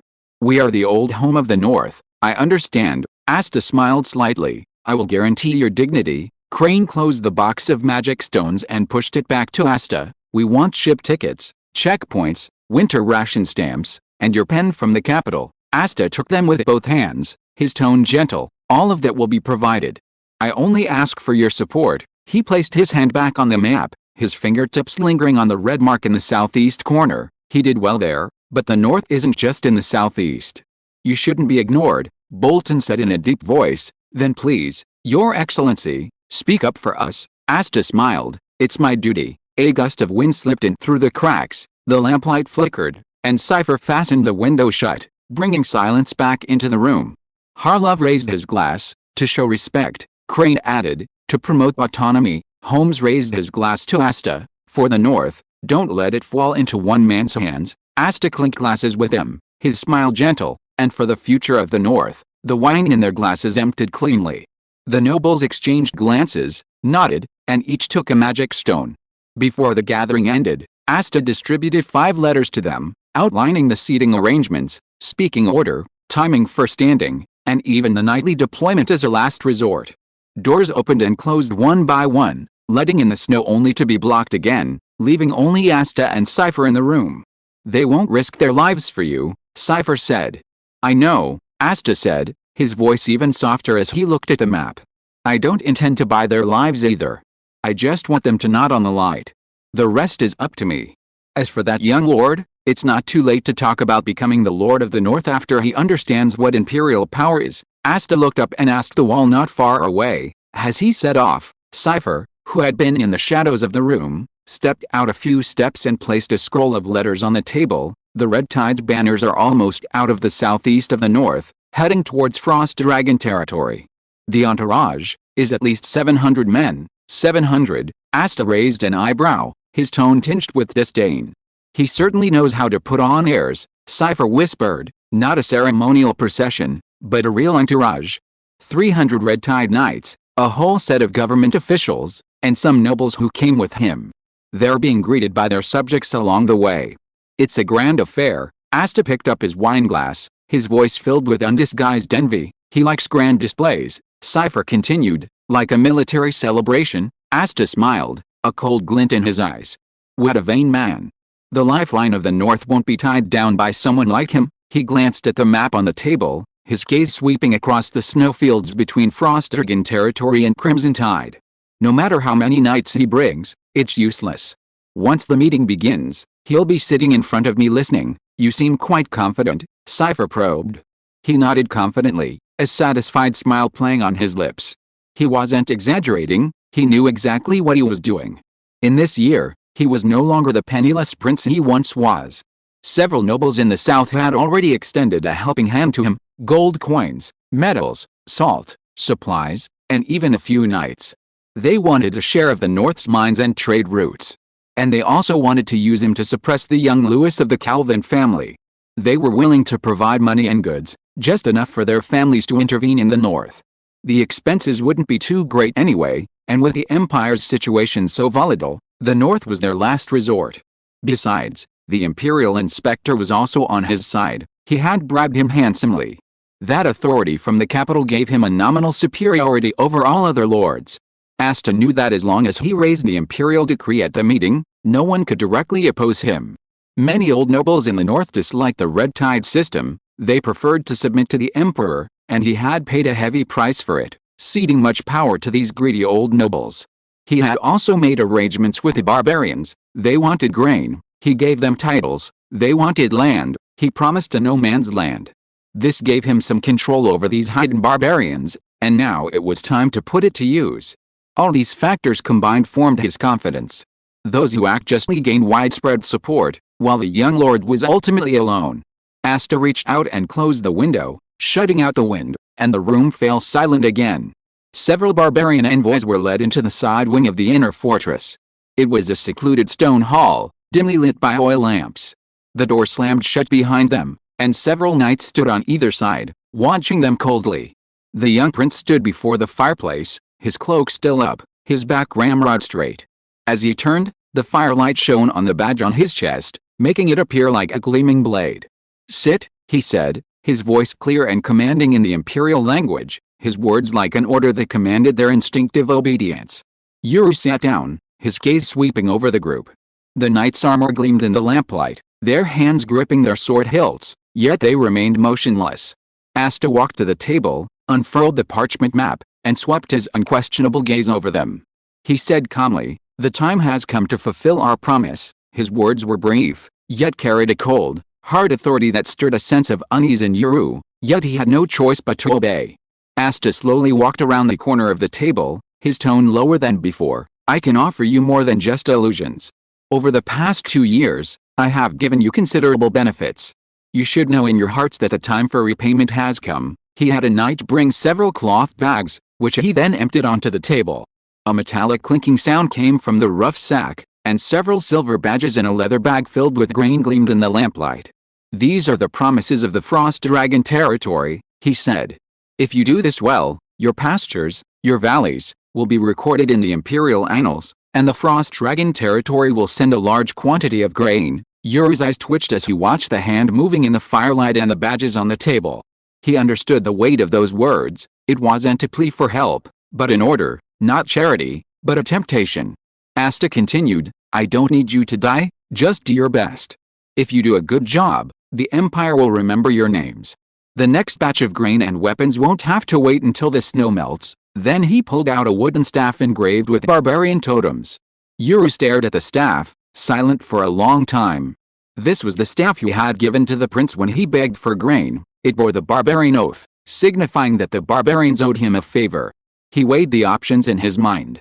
The Empire's promises were false, but this prince had indeed helped them a great deal last winter, not with empty promises, but with real food and supplies. If he could leverage the prince's influence to gain some more benefits, it wouldn't be a bad thing. At least more people would survive the winter. Seeing that he didn't refuse, Asta turned to look at the map and said in a low voice, "Listen, I want you to act within 20 days, to go to the Red Tide's territory and disrupt them. If the situation allows, you can raid Red Tide City at night. Destroy the city gates, burn the granaries, kill the guards, and bring back any visible gains. I won't take a single penny, it's all yours." Yuru remained silent for a long time, a complex light flashing in his eyes. Finally, he stood up, walked to Asta, lowered his head, and kissed the back of Asta's hand. "We will do as you say, Your Highness," he said, his voice hoarse with respect. Asta withdrew his hand, his expression unchanged. "Very good. The Empire will not forget its followers." Yuru didn't return to the main camp. He knew clearly that time was too tight, and traveling back and forth would only cause him to miss the opportunity. The swift birds carried the message tirelessly into the depths of the snowfield. Hours later, the campfire was filled with people. Chieftains with frost-covered beards, warriors draped in wolfskins, and scouts carrying longbows silently gathered around the fire. These were all named members of the tribe. There were no greetings, only stares at each other. "Asta wants us to get moving," Chief Rinki said succinctly, unfolding a sheepskin on the ground. "Harass the Red Tide, light the fire, create a stir. He says this will bring us food." Silence filled the air. An old man coughed softly and said, "Last winter, he sent salt and grain, saving many of us, Aisho, and we can get through the next winter." Another old chieftain chimed in.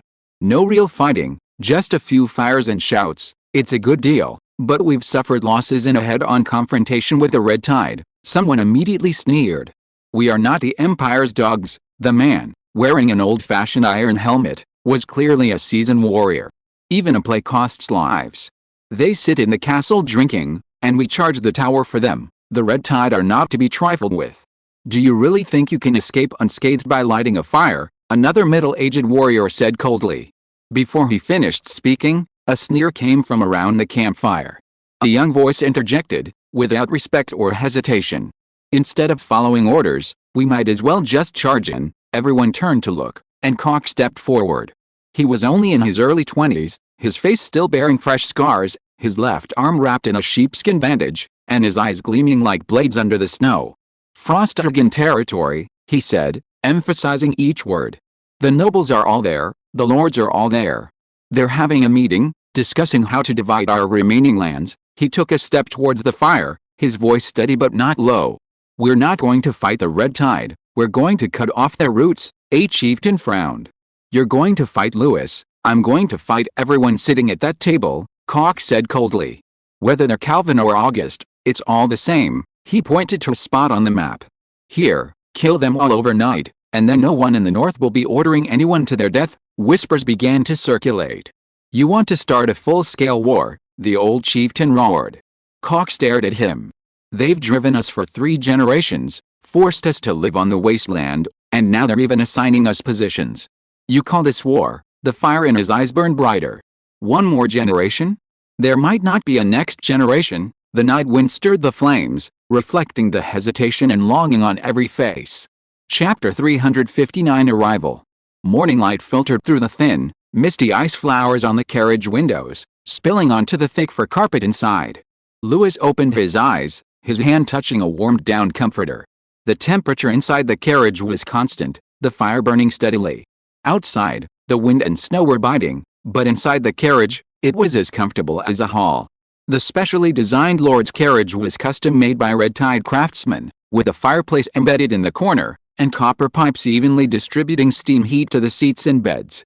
Maps and battle charts hung on the walls, and several statistical books from various parts of the north were displayed on the bookshelves. Lewis sat up from the thick blanket, put on a coat lined with fox fur, and slipped into his fur boots. "We've been on the road for over 10 days, he murmured. Frost Dragon territory was not far away, they would arrive today. He expertly activated the daily intelligence system with a wave of his hand.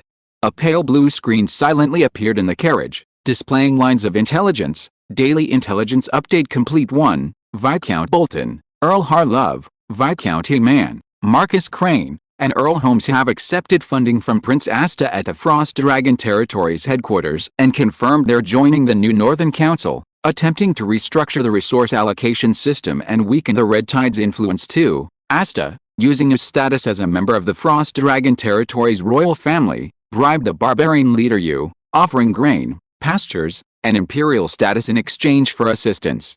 He ordered you to launch a harassment campaign against the Red Tide within 20 days and encouraged you to attempt an attack on Red Tide City to cause destruction. 3. The various barbarian tribes discussed their response and ultimately decided not to act according to Asta's orders, but instead to proactively attack the location of the Frost Dragon Territories Noble Council, attempting to eliminate all the lords in the north and trigger widespread chaos. Lewis finished scanning the information, his eyes flickering slightly. "The show's about to begin," he murmured, a hint of contempt in his voice. The first piece of intelligence was clearly Asta's probe. He was nothing more than a puppet wielding empty power. Now, by rallying a few greedy nobles, he dared to attempt to reshape the northern landscape? A slight smile played on Lewis's lips, but his eyes remained impassive. "The new council," he repeated softly, as if chewing on some insignificant toy. He had long anticipated the unrest of the old northern nobles, especially the ancient ones. But in this intelligence report, they had finally shed their pretense and made their choice. This was a declaration of war, a pledge of allegiance, therefore, retaliation was only natural. He rose and paced back and forth, pausing briefly before the accompanying battle map. The names of these nobles flashed through his mind. Some had sought help from the Crimson Tide territory in their most difficult times, others had expressed their loyalty after the Duke's death, yet now they stood secretly against him. Ridiculous, Lewis chuckled lightly, his tone indifferent. 2. Asta, using his status as a member of the Frost Dragon Territory royal family, lured the barbarian chieftain with offers of grain, pastures, and imperial status in exchange for their assistance. He ordered them to launch a harassment campaign against the Red Tide within 20 days and encouraged them to attempt an attack on Red Tide City to cause destruction. The second piece of intelligence made Lewis scoff. Asta's ability to bribe the barbarians was nothing more than a bluff, indulging in his own fantasies. How could these ungrateful barbarians truly obey a prince with only a title? He was only after the relief supplies and provisions. Besides, given the Red Tide's current military strength, even if they wanted to come, they might not be able to cause much trouble. 3. The various barbarian tribes discussed their response and ultimately decided not to act according to Asta's orders, but instead to launch a preemptive attack on the location of the Frost Dragon Territory Noble Council, attempting to eliminate the lords throughout the north and trigger widespread chaos. The third piece of intelligence was truly interesting. Although the barbarians suffered heavy casualties in the war at Testu, their very backbone nearly broken, the remaining wolves, when truly gathered on the snowfields, could still create a blizzard powerful enough to disrupt the northern landscape.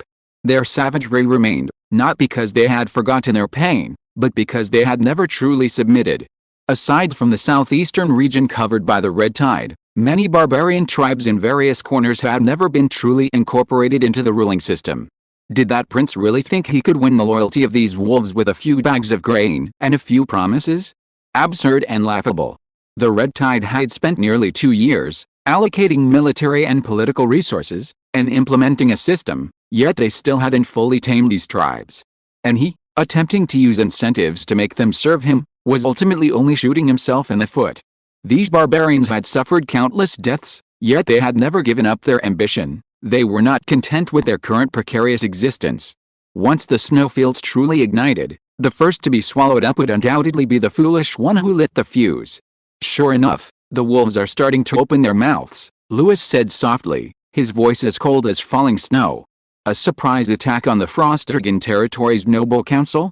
Absurd, yet precise. Lewis wasn't angered. Instead, he smiled. This proposal was indeed far more reasonable than harassing the Crimson Tide, and also, more to his liking. The plan began to unfold in his mind. If arranged cleverly. Lewis turned and pulled back the thick blanket curtain, saying to the scribe, "Summon Lambert, I have some matters to discuss." At dawn, outside Frost Dragon Territory, the sky was just breaking, the fog hadn't dissipated, and the snow-covered mountain roads remained muddy and difficult to traverse. The Crimson Tide's convoy slowly entered. It wasn't an ordinary lord's delegation, but an undisguised demonstration parade. The procession of thousands, like a silent steel behemoth, was pressing into this land where the remnants of imperial authority still lingered. Leading the procession was a heavily armored wagon, like a steel fortress. Thick rivets and steam-powered rails encircled it, the Crimson Tide's emblem was engraved side by side on the front, and a gold-edged sun banner hung high, fluttering in the morning breeze like a winter sun proclaiming a new era. Around the carriage stood the main force of the Red Tide. The vanguard knights, led by Lambert, wore silver-red cloaks and uniform crimson-black armor, forming 5 columns like the sheath of a blade. The main Red Tide knights, over 300 strong, rode in solemn formation, their horses' hooves steady as drums, their lances like a forest, their armor gleaming like mercury, forming the sharpest symbol of military power in the north. Behind the carriages of the Red Tide Economic Hall, Council Hall, and Military Affairs Hall were neatly arranged in the procession, each a mobile administrative hall. The scribes, political envoys, and Council Hall observers were all in their positions, uniformly dressed and solemn. Accompanying them was a delegation of surrendered nobles from the southeast. They were not mere entourage members, but witnesses and disseminators of Red Tide's power. 8 frost steeds rode side by side, their iron hooves pounding the snow like war drums, their armor clanging in a chilling symphony. The streets of Frost Drake territory were already cleared. The commoners were temporarily driven to the outskirts to prevent their emaciated figures from spoiling the scenery and offending the eyes of the noble lords. On the city walls, below the welcoming platform, the nobles of the north had been waiting for some time. Standing at the head was the 6th prince, Asta August. He tried to maintain a welcoming smile, but his gaze unconsciously followed the approaching torrent of steel, growing increasingly fixed. Asta thought he was well prepared, having heard rumors of the Red Tide's strength, supplies, weaponry, and discipline, but seeing it with his own eyes, a sense of dread welled up within him. The Red Tide's army was like a fortress coming from the south, relentlessly and emotionlessly crushing the old order of the north into the mud and snow. Asta's reconstruction plan seemed nothing more than a superficially grand courtly maneuver. An embroidered curtain could not withstand the storm rolling in from the south. His throat bobbed slightly, but no sound came out. His heart was ice cold. He didn't even dare clench his fist, fearing the cold sweat on his palms would betray his composure. Standing beside Asta was Camille, the imperial inspector, whose expression changed drastically. When he saw the gilded sunwheel slowly approaching, the image of the lunchbox Lewis had served at the banquet flashed through his mind. No accusations, only a raised glass of wine and those emotionless eyes. Now, seeing the young lord's entourage again, he felt only dread. Camille understood he had lost the initiative and could only obey. He dared not refuse whatever Louis said. He tried his best to maintain his composure, but his back was slightly hunched, and as the Red Tide's chariot passed him, his eyes unconsciously lowered half an inch. Further away, the Northern Old Noble Alliance, Holmes, Crane, Bolton, and others, were all on tenterhooks. They had once been the symbols of power in the North, preparing to join forces with the prince to suppress the Red Tide. But watching the advancing procession, their spirits were instantly extinguished. Some gripped their scepters, their faces pale, others cursed under their breath, gritting their teeth. Before the agenda even began, they had already lost power, their thoughts divided, some even reconsidering their allegiance. Conversely, the southeastern nobles who had submitted to the regime, trailing at the rear of the procession, radiated pride. Lord Louis seems to be here to take over the territory, letting us benefit as well, the young baron said disdainfully, glancing at the dilapidated walls of Frost Dragon territory. This wretched place isn't even as good as my territory. A duchess wrinkled her nose, covering her face with her handkerchief, and whispered, the air is damp, the paint on the city gates is peeling off, it looks like a rural village that's never seen a carriage before. Her gaze followed the Crimson Tide's main carriage. This is what nobles should look like. The submitted nobles stood tall, their eyes filled with undisguised contempt and disdain as they looked at the Frost Dragon nobles on either side.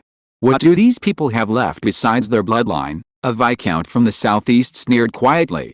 Compared to them, we are the ones truly standing in the future. The cities here had been utterly crushed by Crimson Tide City. At this moment, all eyes were focused on the main carriage that roared past like a castle. Louis didn't need to speak, he had already crushed all his opponents with his mere presence.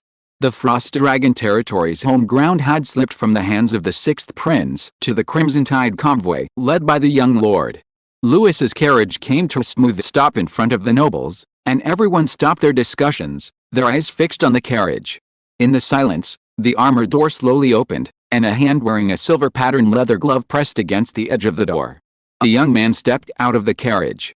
He wore a long red cloak, his figure as straight as a spear, and without uttering a word, his aura already surpassed everyone else's. This was the true master of the North, most of the nobles thought to themselves.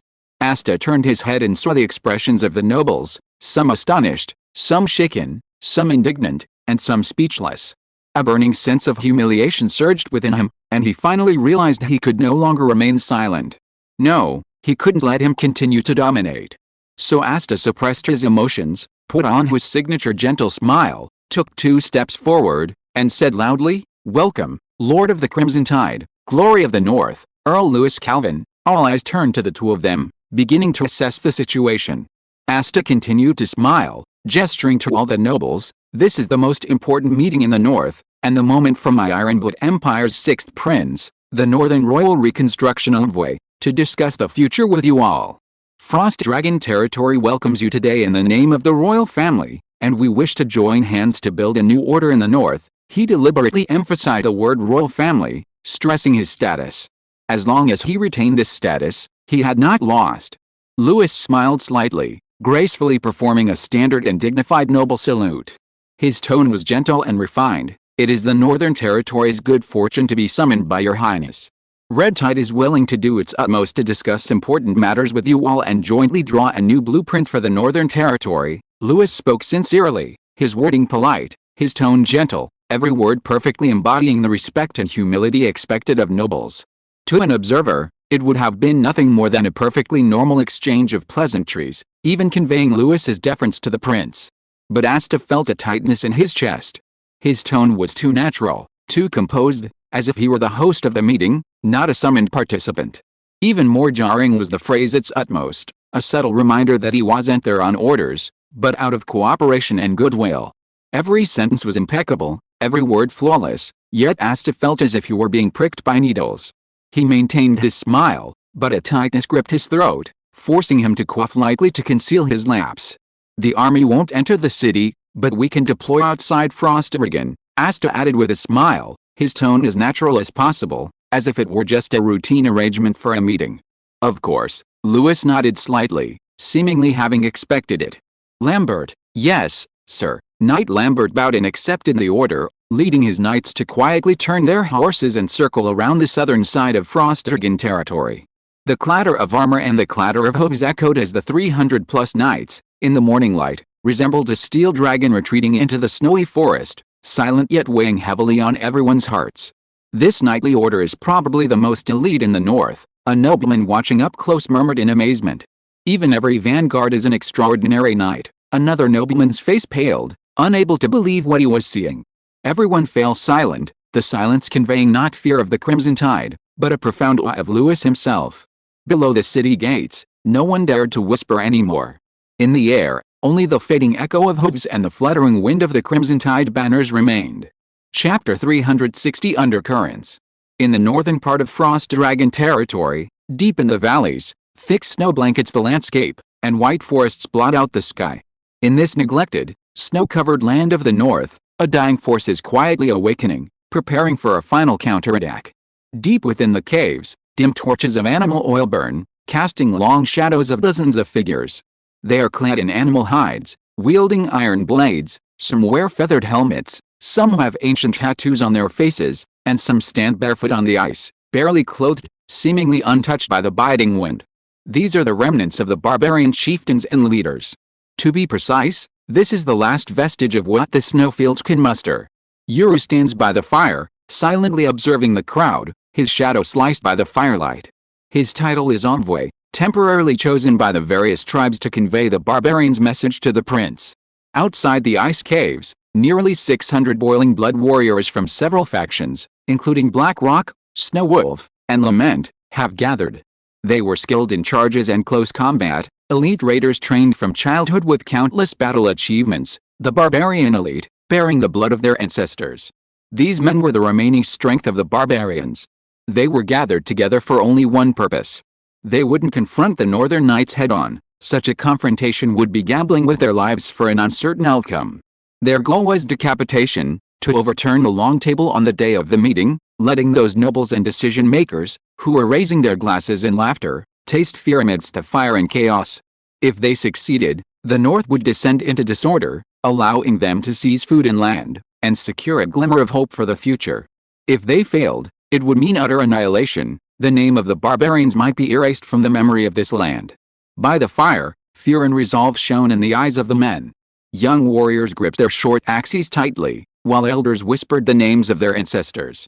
Everyone knew this wasn't simple revenge, but a final gamble. This was the final blow on the snowfield. A gamble for survival, a raid that could change their destiny. Yuru was actually somewhat flustered and at a loss. His original plan was simply to relay Asta's orders back and let the tribes decide their own actions. According to his initial assumption, these chieftains would at most send people to harass the outer borders of the Crimson Tide a few times, just to give the sixth prince face and in exchange for a few bags of grain. But the situation was completely out of his control. When he learned that everyone planned to take advantage of the meeting to attack Frostdragon territory and wipe out all the nobles, he almost thought he had misheard. "You're crazy," Yuri said in a low voice, the sweat on his forehead frosting in the cold air. "That's Frostdragon territory, not the territory of some minor noble. The knights of the Empire are guarding it. If we make a move, it will be annihilation." In the brief silence by the fire, several older chieftains also began to hesitate. "Perhaps he's right," an old man murmured. "If we can get a little grain, it will be enough for the tribe to get through the winter." Yuri thought that the voice of reason would finally prevail over the momentary madness, and was preparing to gradually analyze and relay Asta's intentions, allowing the tribesmen to weigh their options. The young barbarian leader, now commanding the most warriors, abruptly stood up, his toes scraping against the ice. A fanatical glint appeared in Cock's eyes, and his voice suddenly rose. "We've come this far, are we going to retreat? Where else can we retreat to? If we retreat, they'll laugh at us, crush our lintels, burn our hearths, and send our children to beg. That's not survival, that's mere existence. Waiting any longer means certain death. This time, not for anyone's orders, not for a sack of flour, but for the future of our youth, for the bones of our ancestors. Overturn their tables, let those in power taste fear, that's the right choice we must make." Cox spoke with unwavering conviction, as if gambling away decades of pent-up repression. A brief silence followed, Then a torrent of whispers and responses erupted like an avalanche.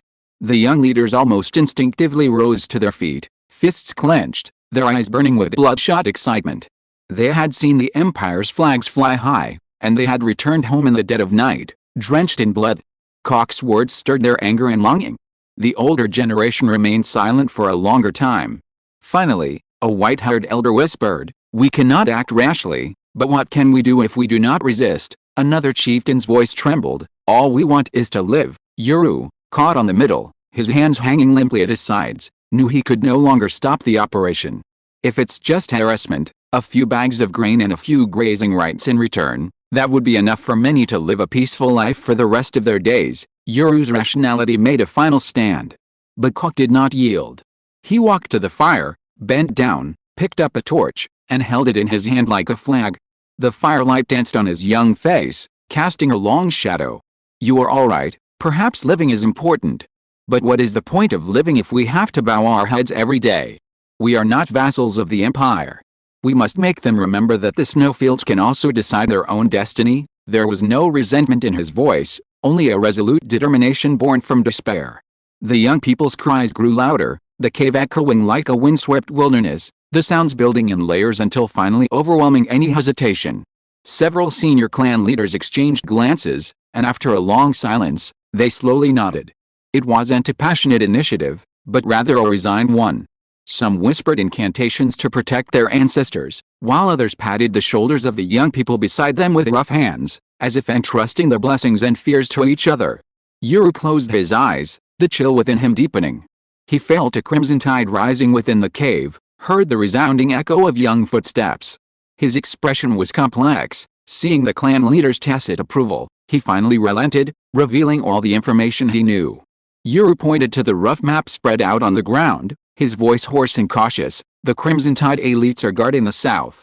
The east gate is the camp of the old noble groups. The only way to enter the main hall is through the north gate, which is guarded only by the 4th Prince's troops. We have an inside man there who can open 2 secret passages." He paused, then added, "Moreover, there's the Crimson Tide's fireworks festival the day after tomorrow. They're just a kind of magical explosive bomb for show. The noise is loud enough to cover up any movement. If we really want to take action, that's the only opportunity." After hearing this, the clan leaders began to discuss in hushed tones, their shadows flickering around the fire. "Then let's move," Cock concluded. "While the nobles are gathered in the main hall. First, while the fireworks are going off, our inside man will open the secret passage at the north gate. Second, the blood-boiling warriors will storm into the main hall and seal all 4 gates with oil. Third, I will personally lead a strike team to attack the key figures. Our targets are Asta and Lewis, the 2 most powerful people in the north right now. Killing one of them would be a bonus." The plan was rough, but deadly enough. Everyone understood that even if they couldn't destroy all the nobles, killing just a few of the strongest would throw the north into chaos. Then they could scatter and flee, plundering and rebuilding their tribes. The crowd dispersed, and Uru sat alone on the ice cliff, gazing at the distant lights of Frost Dragon territory. The wind and snow lashed his shoulders, ice shards stinging his cheeks like needles. He looked up at that faint light, wondering if it was the last chance, or the prelude to true annihilation. Camille had lived too comfortably that year. The northern winds were merely background noise to him outside the banquet hall. The 4th Prince Asta treated him as an honored guest, the daily banquets, dances, delicacies, and beautiful women making him almost forget he was merely a sent envoy for surveillance. The people here called him the eyes of the capital, and he was happy to pretend he still held the authority of the Imperial Surveillance Bureau.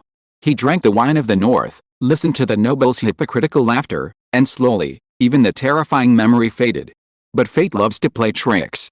When the Crimson Tide Knight's iron hooves trampled into Frost Dragon territory, Camille's hands began to tremble again. At the banquet today, Lewis had been courteous to him.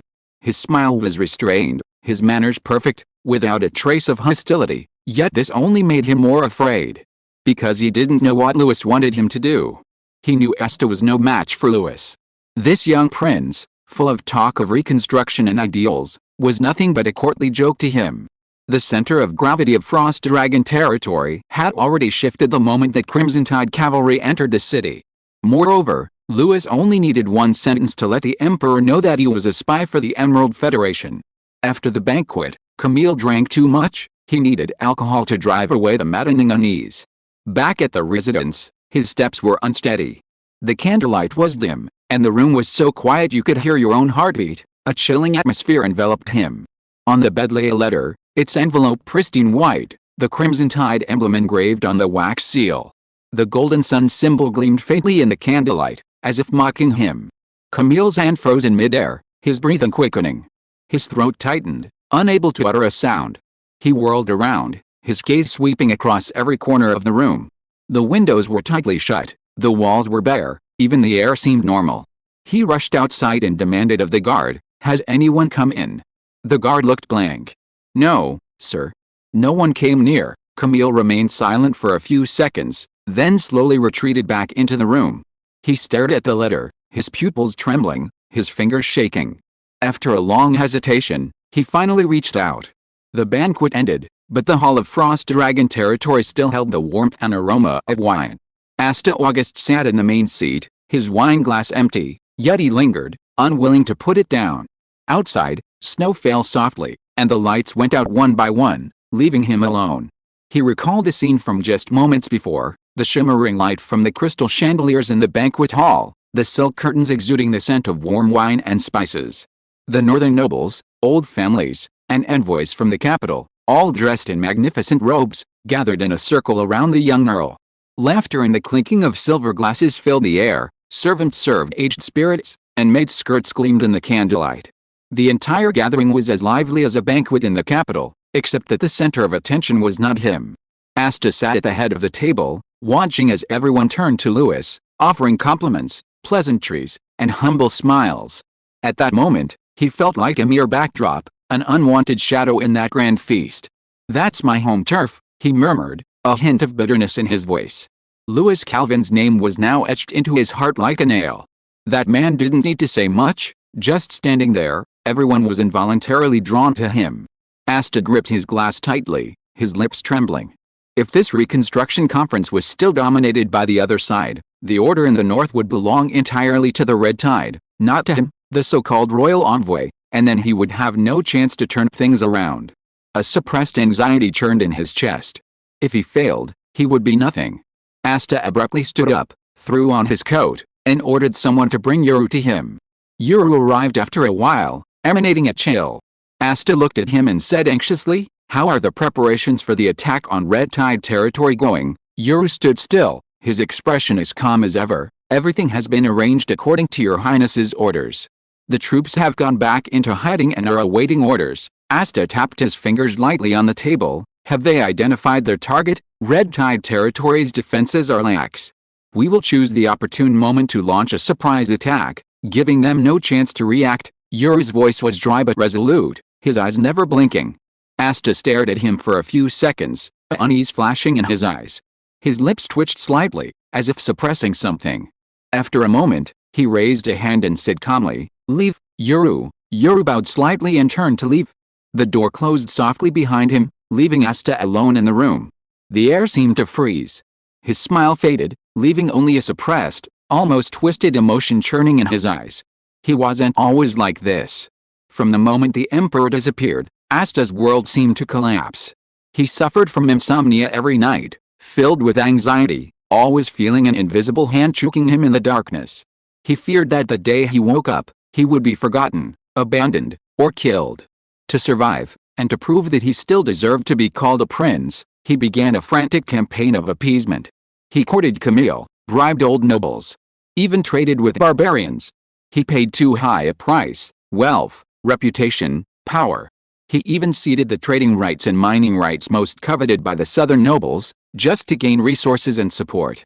All to make himself more powerful, instead of an ant that could be crushed at a glance. But there was always one person standing in his way: Louis Calvin. That man was his inner demon.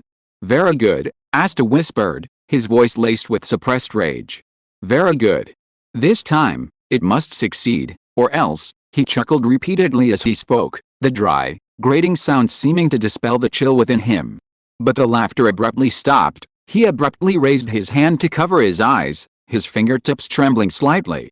His breathing quickened, and he murmured, "If I fail, I'll make everyone pay with their lives." At that moment, his expression was almost manic. Chapter 361 Crimson Fireworks, Part 1. On the eve of the conference, frost-stricken territory was ablaze with lights, the snow-covered ground warmed by candlelight and flames. Asta's manor was lavishly decorated, gold-threaded brocades hanging on the walls, and ruby chandeliers gleaming coldly. Northern nobles stood in the hall, goblets in hand, exchanging compliments about their fiefdoms and bloodlines, the air thick with spices and insincere laughter. All of this was in preparation for Lewis's red-tide fireworks display. It was a suggestion Lewis had made at the banquet the day before. Red-tide fireworks are a new craft, perhaps they can add some color to the northern nights. You can come to the banquet to see them. These northern nobles, except for a few from the southeastern red-tide lineage, had never seen anything like fireworks. The remark had been casual conversation, but the nobles were all invigorated. After all, who wouldn't want to try something new? Fireworks? What are those? I've heard they're a marvel of the red-tide territory, capable of setting the night sky ablaze. Thus, the red-tide fireworks celebration became the focus of the evening. Boom! As the first firework burst open in the night sky, all the nobles held their breath. The purple and gold flames bloomed like flowers in the heavens, illuminating the entire Frost Dragon territory. The explosion echoed through the valley, and the nobles' exclamations rose and fell. My God, that's fire? It can even bloom. These colors, gold, purple, and blue. How did they do that? Is this the technology of the Crimson Tide? How prestigious it would be to buy a few and set them off at our own banquets! Exclamations continued. Each firework that rose into the sky drew cheers and applause. The banquet music grew increasingly lively. Servants carried silver platters, the aroma of spiced wine filled the air, and golden candlelight flickered in every crystal goblet. The nobles laughed loudly and drank recklessly, as if no storm would come tomorrow. Except for two people. Asta Augusta sat in the main seat, a standard smile on his face, but his knuckles were already clenched into his palms. In the reflection of the lamplight, he saw a sea of fawning smiles. He watched the nobles, one after another, surround Lewis, their smiles obsequious, their flattery overflowing. Lord Lewis, the North truly owes you a debt of gratitude. Your territory is a miracle of our time. These words should have belonged to him. He was the sixth prince, of imperial blood, the leader of this reconstruction conference. But now, no one looked at him. Lewis simply sat there, smiling, nodding, raising his glass, saying little. Yet the space around him seemed to be drawn by an invisible force, all the light and gazes involuntarily directed at him. Asta's smile began to stiffen, only one sentence swirling in his mind, "It's all right. After tomorrow's meeting, everything will be mine again." He reassured himself again and again that after tomorrow's meeting, the red tide would be stripped of its power, and Lewis would fall from his high position. Then everyone would look at him again. He needed victory, he needed Lewis to fall from power, only then could he prove that he was not a joke of the empire. On the other side, Yuru stood in the crowd, draped in a long robe, head bowed. He attended the banquet as Asta's advisor, standing in a corner with a docile smile, yet unable to suppress the churning anxiety in his chest. At this very moment, beneath the secret passage of the North Gate, the barbarian warriors were fully prepared. Tonight, they would break down the gates and massacre the Frost Dragon territory's banquet hall. If successful, the barbarians could gain the Empire's recognition and winter rations. If they failed, it would mean annihilation. He gripped his wineglass, his fingers trembling. He glanced furtively out a window. Fireworks bloomed in the distance, but his eyes saw only the deathly glint beneath them. What troubled him even more was that his wife and daughter had been secretly sent out of the city last night, his last selfish wish. If I succeed, I'll bring them back. If I fail, I'll make sure they never come back. He repeated these words to himself over and over. Just as he was lost in thought, a gentle breeze brushed past his ear, and a young voice whispered in his ear, "Just say that Asta ordered you to do this. Lord Lewis will guarantee the safety of your wife and daughters." Yuru's blood froze instantly, and he whirled around. The banquet hall was still bustling with activity, servants were serving dishes, and nobles were laughing uproariously. Not a single person looked at him. Everything seemed normal, glamorous, noisy, and innocent. But that voice was etched vividly into his mind. His hands trembled, his breath quickened, and the weight of that short sentence nearly overwhelmed him. The barbarian plan had been exposed. Lewis knew? Even his wife and daughters were in that man's hands? How could this be? How could this be? he murmured, beads of sweat sliding down his face. He wanted to escape, but he couldn't even lift his feet.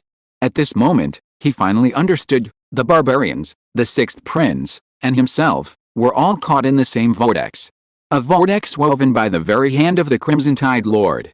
He looked up and saw Louis gently raising his glass, a faint smile playing on his lips.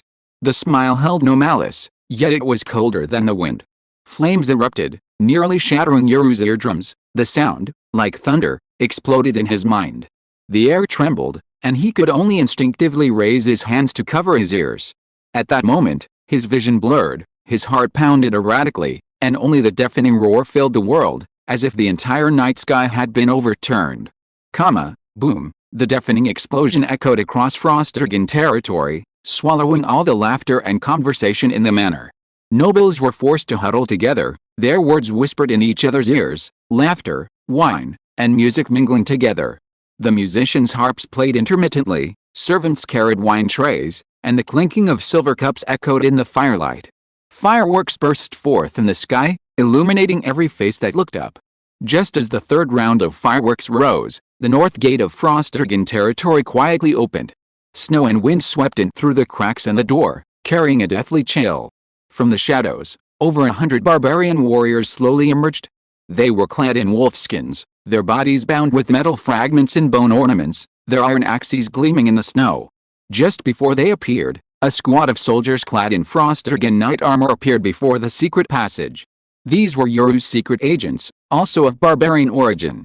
Their eyes flickered, they remained silent, only pointing forward with slightly trembling fingers, indicating that the barbarians should follow the agreed route. One of the agents whispered, "Left, then one more corner up, go under the garden's irrigation ditch." Another swallowed hard. "Remember, you only have 10 minutes, Cock nodded, coldly scoffing. "Enough." The agents exchanged glances, their eyes filled with both fear and greed, then quickly retreated into the shadows. After a brief hesitation, the barbarian raiding party followed their directions, passing through the frozen stone gate and entering the inner corridors of Frostrigan territory. A single fire burned in everyone's eyes, a fire mingled with hatred, excitement, and a thirst for death. These were the last remaining elite of the barbarian tribe, the bloodthirsty warriors. Their blood could burn in the extreme cold, their rage enough to unleash a snowstorm. The two guards at the north gate had barely raised their heads when their throats were slashed open by a sharp blade. As blood splattered, several bloodthirsty warriors swiftly pounced on the second rank of guards. The short, metallic clang was swallowed by the flames in the night wind. A knight, before he could even draw his sword, was struck in the helmet by an iron axe, his brains splattering everywhere. Another soldier, barely managing to utter a warning, was cleaved down by a slanted axe, his body slamming against his armor with a dull thud. Even the screams of agony were completely drowned out by the exploding fireworks overhead. Blood bloomed into two dark red flowers on the snow, breath swallowed by the icy wind. The corpses were quickly dragged into the shadows, the footsteps perfectly steady. Kark led the way. He was young, his stubble stiffened by the cold wind, but his eyes shone like a wild beast, a smile playing on his lips.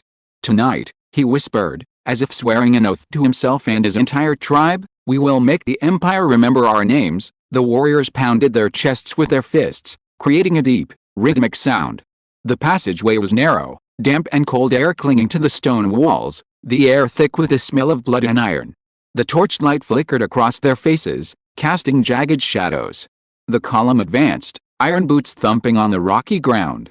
With each step, they seemed to hear their hearts pounding in their chests. A stone door opened ahead, and an even colder gust of wind rushed in. They had arrived at the underground wine cellar on the outskirts of the Frost Dragon territory. Through the cracks in the stone, they could see light filtering down from above. There was music, aroma, and fireworks exploding in the sky. "Die, all of you," Cock grinned, his voice a low, almost roaring growl. The warriors behind him bowed their heads in unison, beginning to pray for their impending deaths. "The snows of the north will remember us," he said, gripping his battle axe tightly and shoving open the stone door. A cold wind rushed in, and flames surged into the night sky. The first dozen or so warriors to charge out were like beasts crawling from hell.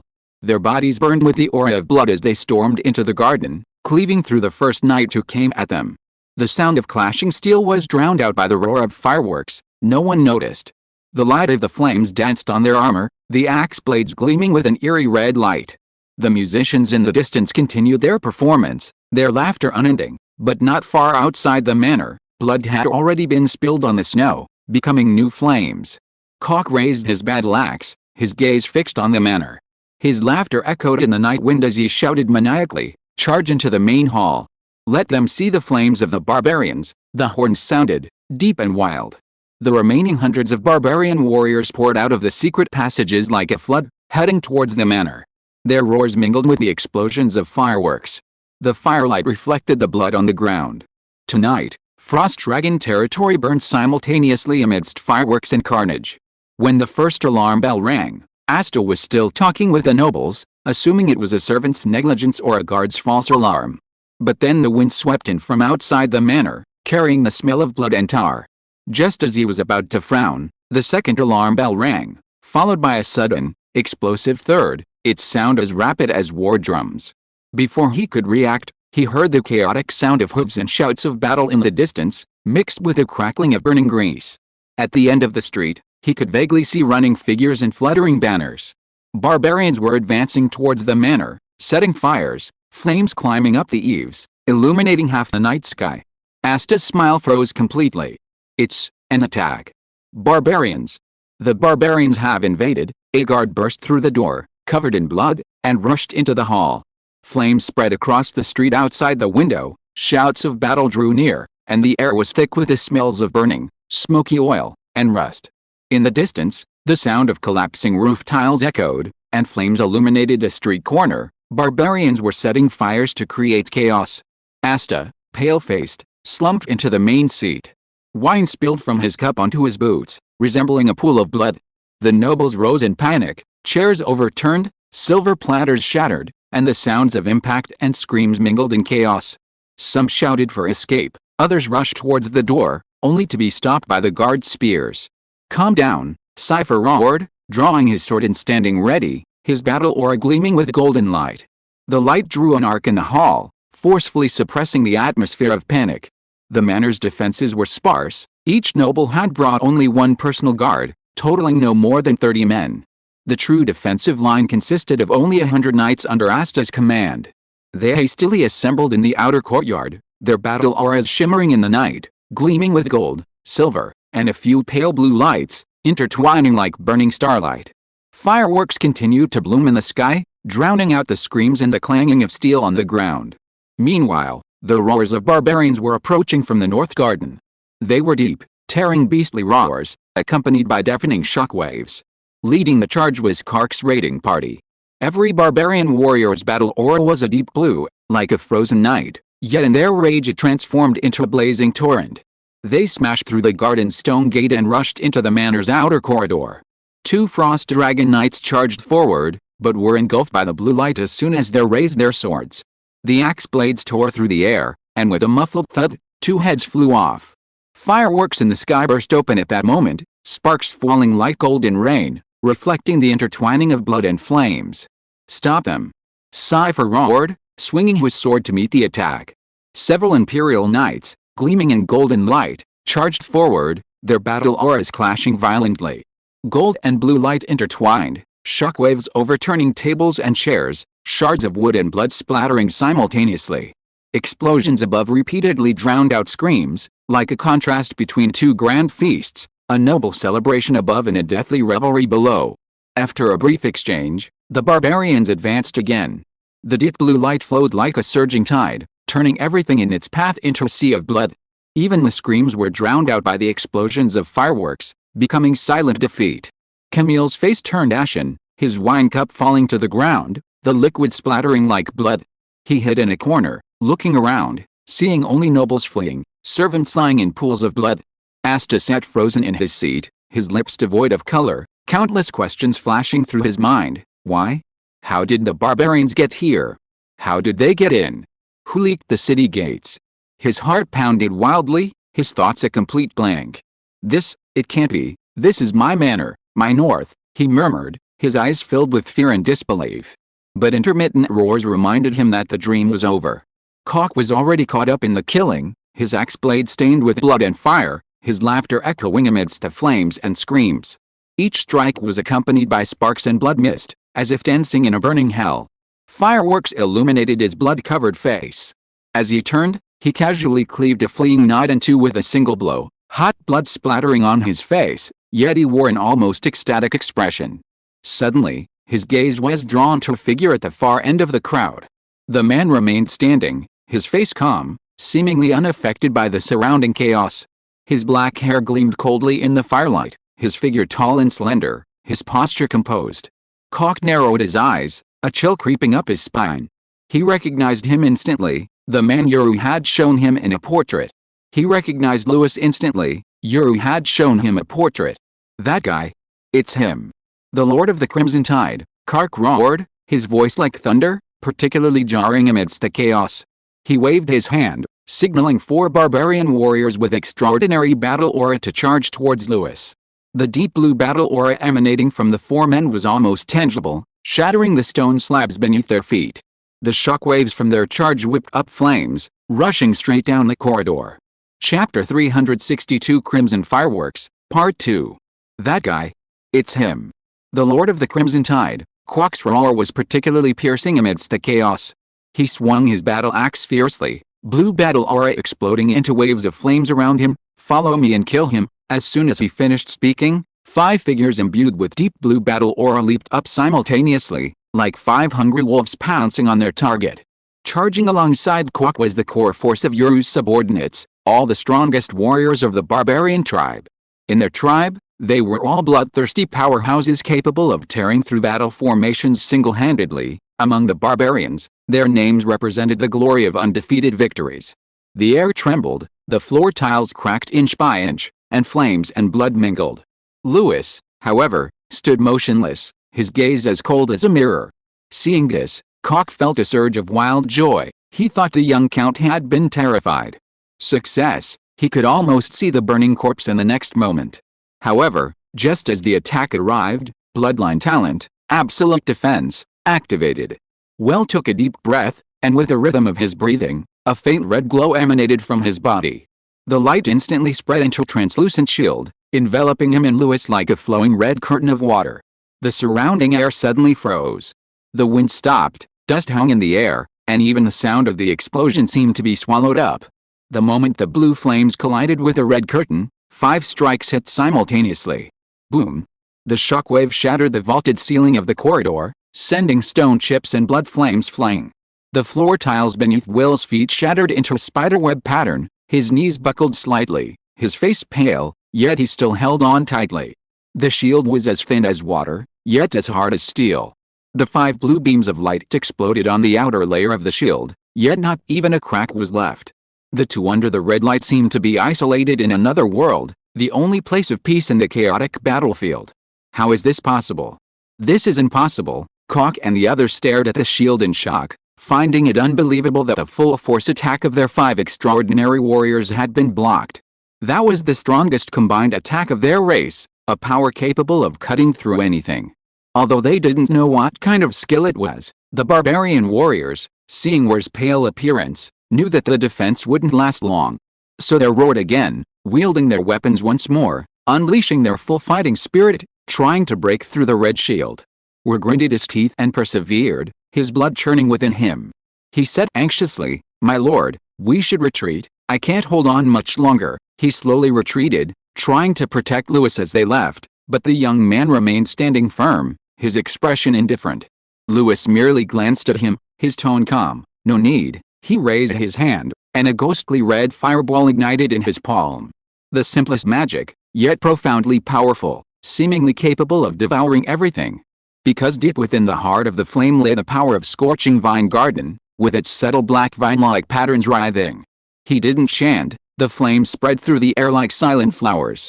The next second, the bodies of the 5 extraordinary barbarian warriors were simultaneously enveloped in flames. The eerie flames, carried by their fighting spirit, continuously invaded their marrow, causing excruciating pain. But they could only grit their teeth and roar in retaliation. A roar shattered the air, like the dying howl of a wild beast. "Ah! Kill him! Break! Break!" Their voices were hoarse and distorted, as if they were using their roars to resist the flames themselves. Their battle aura burned, Blue flames swirling with bloodlust, crashing against the red shield again and again like a storm. The air trembled, explosions, screams, and the roar of flames intertwined into a cruel symphony of death. The sounds of shattering bones and screams of being swallowed by the flames rose and fell. This is impossible. This is impossible, Cloak roared, his blue battle aura exploding again, accompanied by a furious cry of pain and fear. We'll watch this scene through the shield, red light reflecting in his eyes. He could almost hear the air trembling. He felt that power devouring their battle aura, the blue flames fading little by little, the flames beginning to backfire on their lives. They were being burned alive, he murmured to himself, his trembling hands suppressed by awe. Outside, Cloak's figure swayed, his roar gradually turning into a hoarse howl. Ah! No! No! His battle aura was being drained by the eerie flames, the blue light dimming little by little, and his strength disappearing. The feeling of being hollowed out drove him almost mad, yet he still raised his battle axe, relentlessly striking the protective layer. The next moment, his body was engulfed.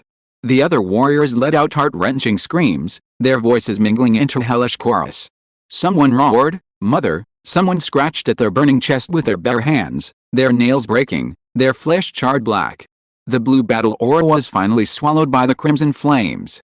Their battle aura completely collapsed, their armor burning, their flesh evaporating, their bones turning to ash.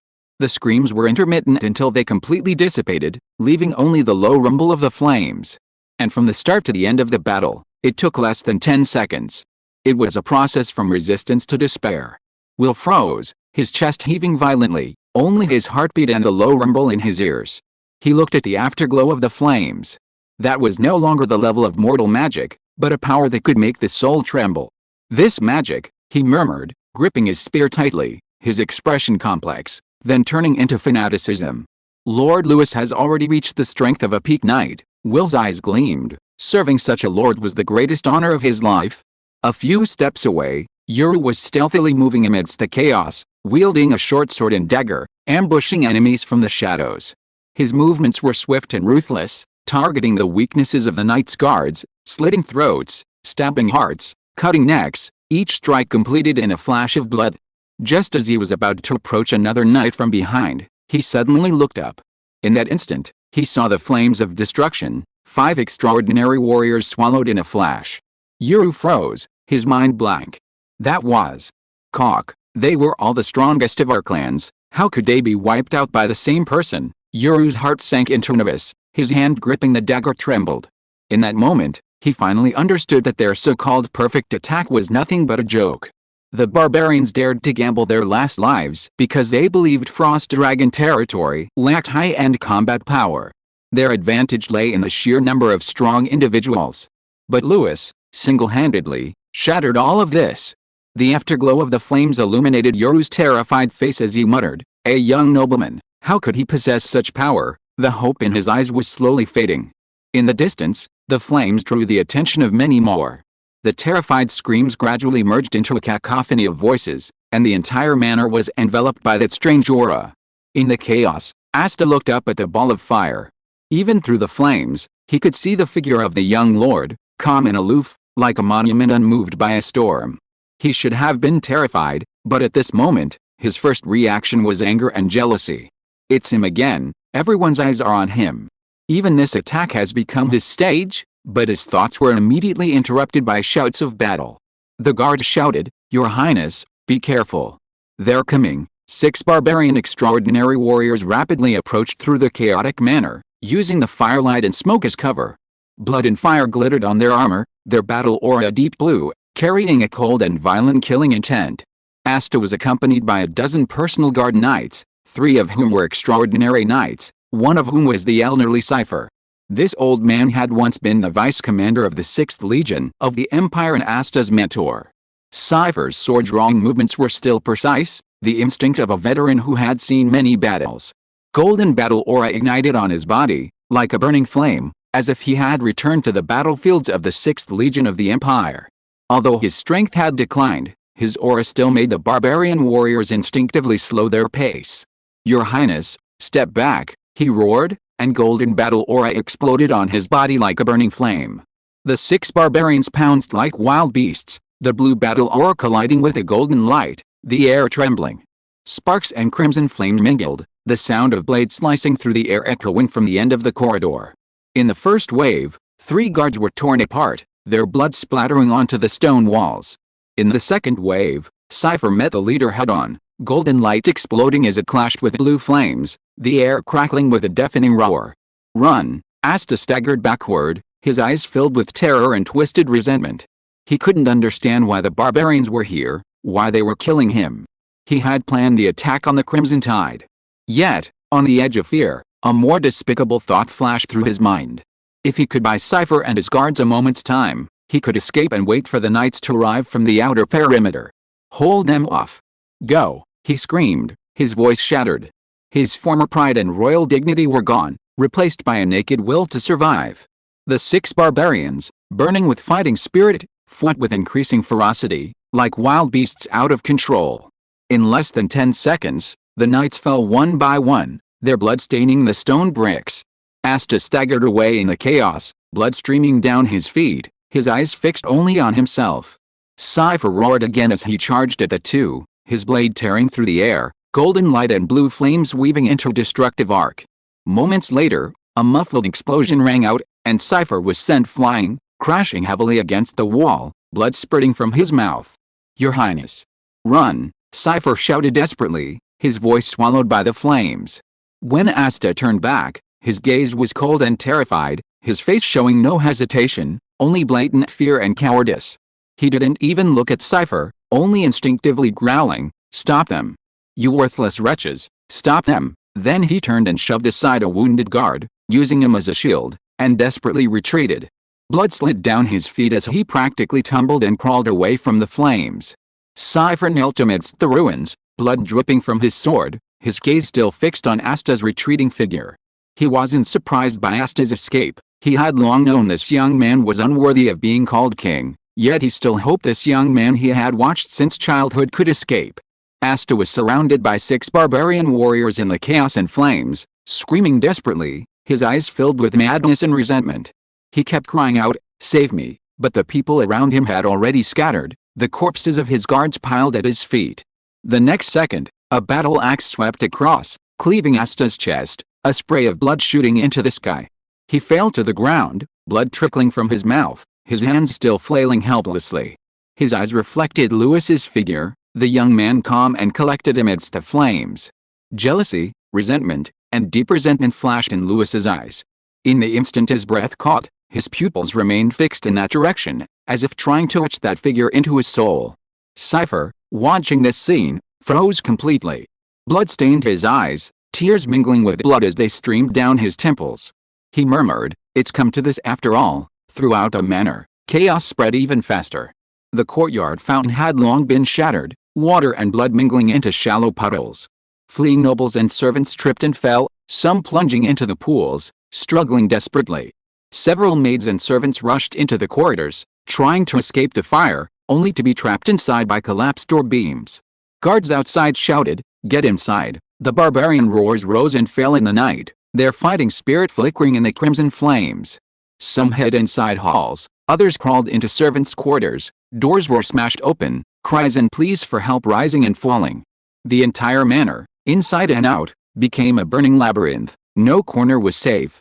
The banquet hall spewed heat and smoke, wails, roars, and the clanging of metal clashing together, even the walls cracking and crumbling under the violent clashes of fighting spirit. Firelight illuminated the night sky, and within the city, blood and flames intertwined to create a hellish scene, all within 10 minutes of the barbarians storming the banquet. Just then, the thunderous roar of war horses echoed from the south gate. Lambert's Crimson Tide Knights, like an iron torrent returning from hell, their war horses pounding the snow, their hooves thundering.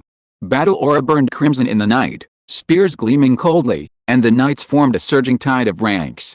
They were like war gods descended from the heavens, red cloaks draped over their shoulders, battle aura flowing between their armor, the firelight illuminating them like deities. "Charge!" Lambert roared. The knights swept in like a flood, spears thrusting, blades slicing through the flames.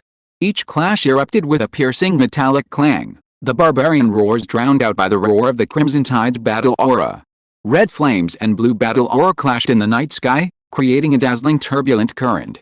The Crimson Tide Knights' line of fire, like a wall of flames, pressed in from the front, tearing the barbarian formation apart.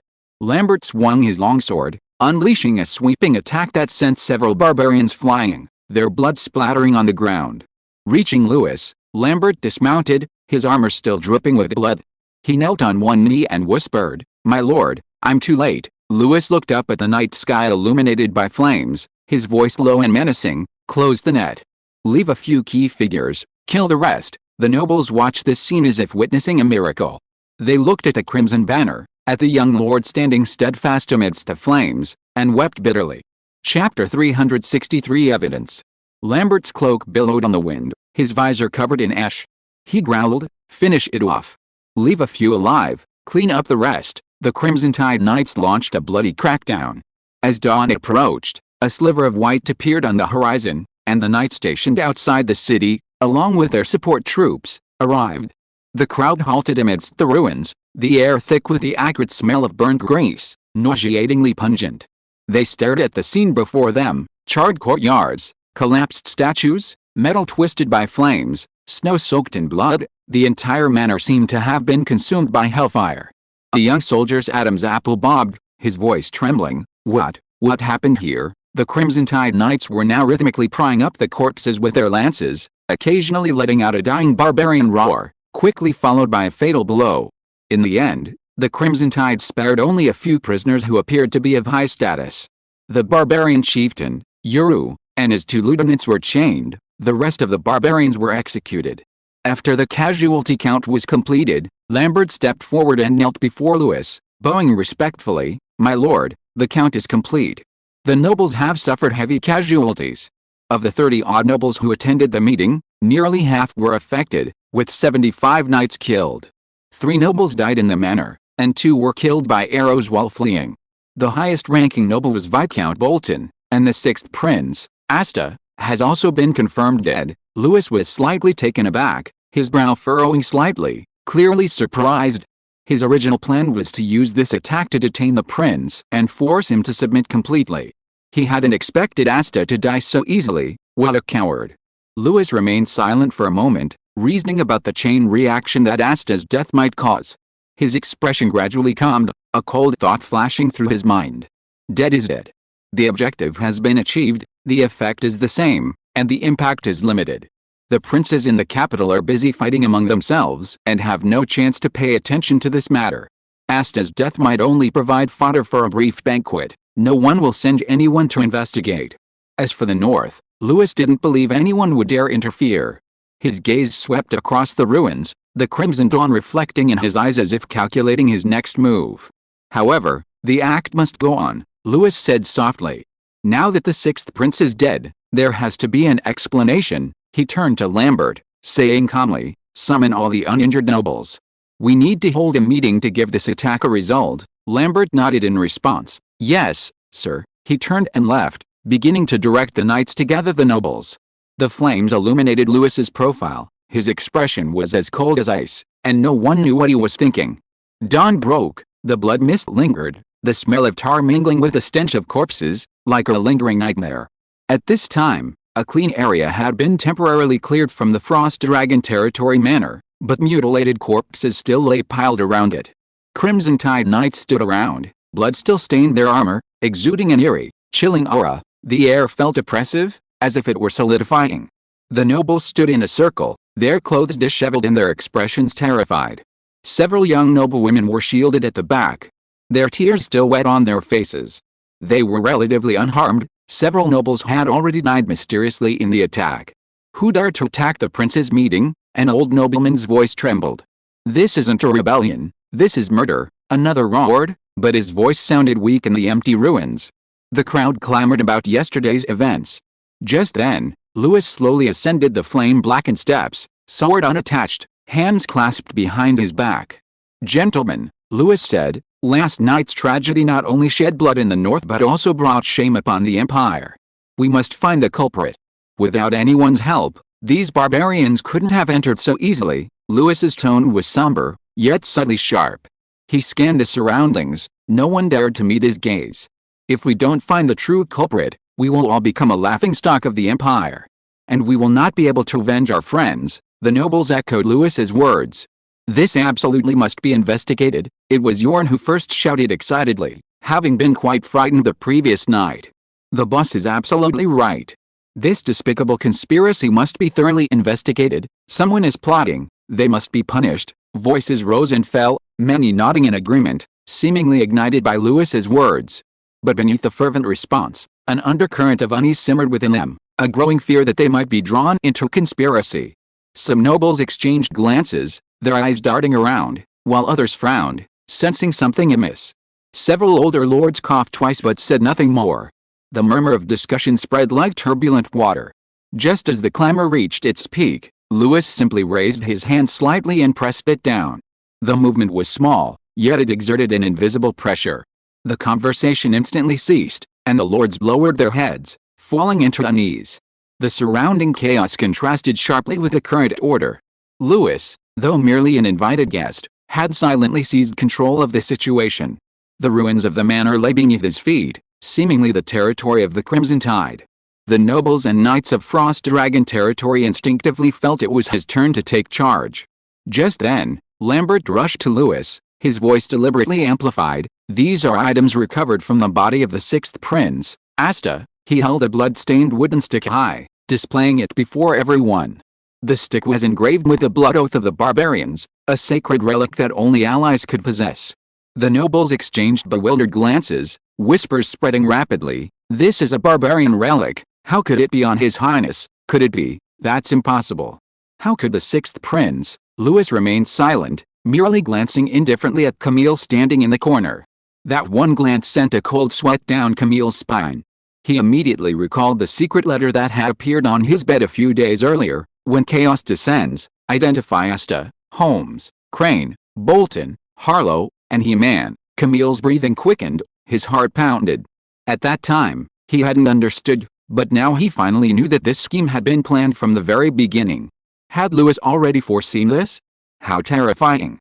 And he knew that if he wanted to live, he had no other choice. After a moment, Camille mentally prepared himself, raised his hand with difficulty, and said in a trembling voice, I have a clue. His Highness Asta hinted at it to me. He allied with several noble families, including Holmes, Crane, Bolton, Harlow, and He-Man, and had also contacted the barbarians. He planned to control the Reconstruction Conference and asked me to make things easier for him at the Imperial Censorate. At the time, I had no choice but to temporarily agree. Could it be related to this? Although his acting was somewhat abrupt, everyone's attention was focused on the few surviving nobles. The men exchanged glances, their expressions stiff. Holmes forced a smile and said, I don't know Your Highness's attendance at all. If there was any interaction, it was only out of courtesy. Crane, pale-faced, added, "We were victims of this attack too." "All my knights are dead." Harlov and Hyman nodded repeatedly, muttering, "We have nothing to do with the barbarians. We've never." Their voices rose and fell, their tone panicked, their words becoming increasingly fragmented. Even they themselves didn't believe them. Their words of explanation were torn apart by the cold wind in the empty ruins, sounding utterly powerless. Lewis coldly swept his gaze over them. "If you're truly innocent, then prove your innocence. How about it? Go search and see if there are any clues." The four men turned deathly pale, wanting to say something but unable to utter a sound. Lambert had already led several red-tide knights forward, accepting the order to search their residence. They could only lower their heads, unable to refuse.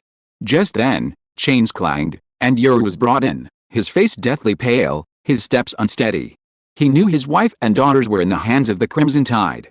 Now, the barbarian hope was utterly shattered. All he could do was confess everything in exchange for their safety. Lewis spoke calmly, "Speak, who gave you the orders?" Uru looked up at the young lord, a gaze that reminded him of the Wolf King of the snowfields. He lowered his head, his voice hoarse, and confessed in detail, "It was His Highness the Sixth Prince. He ordered us to use the barbarian forces to disrupt the Crimson Tide, saying that in exchange for grazing rights, grain, and salt and iron, we could obtain them. But knowing that all the important nobles of the Northern Territory were gathered here, we decided to use this as a pretext to attack Frost Dragon territory." During the meeting, the nobles instantly erupted in murmurs, their discussions echoing through the ruins, but not as noisy as before. Some gasped, while others whispered, "If all this truly involved the prince, Then there was no other explanation. Several older nobles frowned, their tone tentative. Perhaps it's a trick by those barbarians, dragging His Highness into this, stirring up internal strife. But a suffocating unease lingered in the air, and some exchanged furtive glances. This was Asta's territory, and the barbarians' arrival was too opportune. Even they themselves didn't believe there was no connection. Other thoughts flickered in some minds. Could this matter actually be related to the Red Tide Earl? But no one dared to speak aloud. Louis frowned slightly and said, "Don't talk nonsense.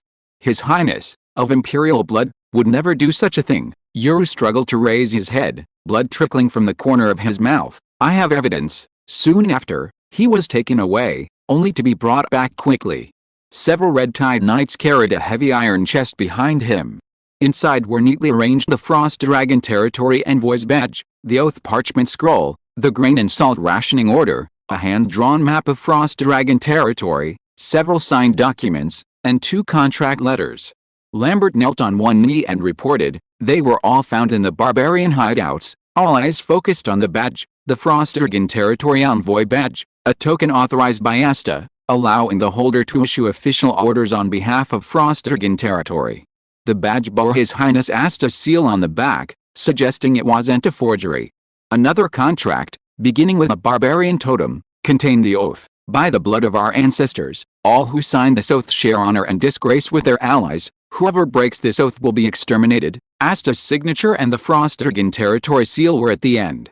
Another document stated, "The 6th Prince of the Empire, Asta August, promises, after the Northern Council, the barbarians will obtain grazing rights north of the Frost Dragon River. If they assist in creating the Red Tide Rebellion, they will receive winter provisions, salt, iron, and permission to settle." It was signed Asta August. Seeing this irrefutable evidence, everyone was stunned. They looked at each other, their eyes filled with fear and suspicion. Asta's signature, the Frost Dragon Territory's emblem, the bloody fingerprints on the contract, each item struck like a hammer blow. If it's a forgery, why are the seals so complete? How could barbarians understand these document formats? Whispers rose and fell, the air thick with the smell of burnt blood, mixed with an indescribable emotion. At this moment, they were 7 or 8 parts convinced. Someone secretly glanced at Louis, only to see the young Count calm, his gaze sweeping lightly over the crowd, as if everything was under control. However, Lambert's voice broke the silence again. There are 2 surviving naturalized barbarians, Frostfang and Knack, who are willing to testify. The 2 were brought forward, their faces ashen, draped in tattered guard cloaks.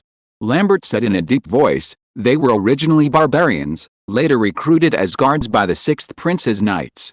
On the night of the attack, it was the 2 of them who personally opened the secret passage to the North Gate." These words were like a boulder thrown in, causing a stir. The nobles turned to look at the 2 barbarians, their eyes filled with disbelief and disgust. Frostfang trembled, his hands chained, his knees barely supporting him. He bowed his head, his lips quivering, barely audible. We were ordered." The order came from His Highness the Prince." He trailed off, a flicker of fear in his eyes, unable to finish. Knack was in worse shape, his face was smeared with blood, his eyes bloodshot, he was practically being pushed to his feet.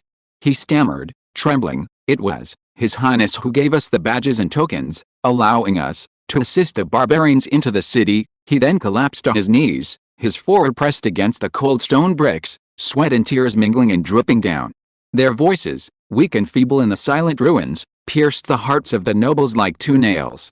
The nobles exchanged glances. In the flickering firelight, their expressions were complex, belief and disbelief swirling on their faces, even the air seemed to freeze. Shortly afterward, Lambert's searching knights returned, presenting several letters seized from the nobles' residences.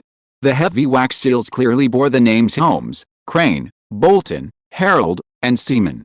The letters detailed the seating arrangement at the meeting, the order of speaking, the Knights' defensive deployment, and the guidance of public opinion regarding the Red Tide, adding the statement, "If the Red Tide is attacked, it is the will of heaven, seize power while the opportunity arises." Chapter 364 The New King of the North. Shortly after, Lambert's searching knights returned, presenting several letters seized from the nobles' residences. The letters clearly identified Holmes, Crane, Bolton, Harif, and He-Man. They detailed the seating arrangement at the meeting, the order of speaking, the Knights' deployment, and the guidance of public opinion regarding the Red Tide. A final note added, if the red tide is attacked, it is the will of heaven, seize power while the opportunity arises. Everyone present was plunged into deeper shock. The four nobles turned deathly pale, their legs buckling, almost collapsing to the ground. These aren't my letters, Holmes' voice trembled, his lips twitching. Those are just meeting drafts, Crane almost roared, veins bulging on his forehead. Someone forged my seal, Harif, sweating profusely, spoke in a trembling voice. You're trying to frame us, they said, their words becoming increasingly incoherent, even kneeling down, their hands trembling as they held up the letters, frantically explaining that they were being framed. We never intended to betray you, His Highness the Sixth Prince was the instigator. A few panicked explanations echoed in the empty ruins, torn apart by the cold wind, sounding utterly powerless. Harlov lowered his head, his palms clenched so tightly that his nails dug into his flesh. He-Man's eyes darted away, looking at Lewis but not daring to meet his gaze. Fear and regret were spreading in their hearts. They should have known better than to get so close to Asta, that madman. If they were convicted of colluding with the barbarians, their families, fiefdoms, and surnames would likely be wiped out after tonight. Besides, they were indeed innocent. They hadn't colluded with the barbarians at all. They had only wanted to cause some trouble for the red tide. Lambert responded coldly, every letter bears a seal and signature. How could they have obtained them if they weren't handwritten? Their breathing became rapid, almost pleading, as they whispered a please investigate further, perhaps someone framed us. Their voices grew softer and softer, eventually fading into silence. The other nobles looked at them with disbelief, as the evidence matched the barbarian side perfectly. The evidence was becoming increasingly conclusive, all pointing to Asta's folly that had triggered this bloody attack. The air was thick with the stench of burnt blood, and the firelight illuminated everyone's faces. The accused nobles were breathing heavily, their lips pale. They wanted to defend themselves, but couldn't utter a word. The surrounding nobles exchanged glances, their expressions complex. Some were angry, some relieved, and others lowered their heads, afraid of being drawn into the trial. In a corner, the injured Cypher remained silent throughout. He understood what Asta had done behind his back. Sometimes he handled affairs of the territory, and he knew Asta was rallying the barbarians, but he never imagined it would come to this. His heart was filled with despair, and he took the blame upon himself, believing he had misled Asta. Cypher's gaze shifted to the side. Asta's wife and two children were trembling. He knew that Asta couldn't take the blame, otherwise, the prince's reputation would be ruined, and his descendants wouldn't survive. He had no children of his own and had raised Asta as his own. Bloodline, honor, and the empire's dignity all weighed heavily on his heart at that moment. Having thought everything through, Cypher slowly stood up, his voice hoarse but resolute. It was me. I acted behind His Highness's back, colluding with Holmes, Crane, Bolton, Harif, and He-Man. It has nothing to do with His Highness. Lewis was slightly taken aback. He knew through the daily intelligence system that Asta had done all this behind his back. He hadn't expected this old man to go to such lengths for the Sixth Prince, even sacrificing his posthumous reputation. A complex emotion flashed through his mind, a mixture of surprise and indescribable admiration. The surrounding nobles were also stunned. Now that the evidence was so complete, everyone understood that only Asta could have mobilized the barbarians and conspired on this matter, and this old general was willing to take all the blame. People gasped in astonishment, some shook their heads in disbelief, while many others secretly breathed a sigh of relief. If it were truly the prince colluding with the barbarians to attack the nobles, the situation would be far too terrible, only further destabilizing the already unstable political situation in the north. Now, with an old general willing to take the blame, it might not be a bad thing for them. All eyes turned to Lewis. After all, only Lewis could make the next decision, deciding who would live.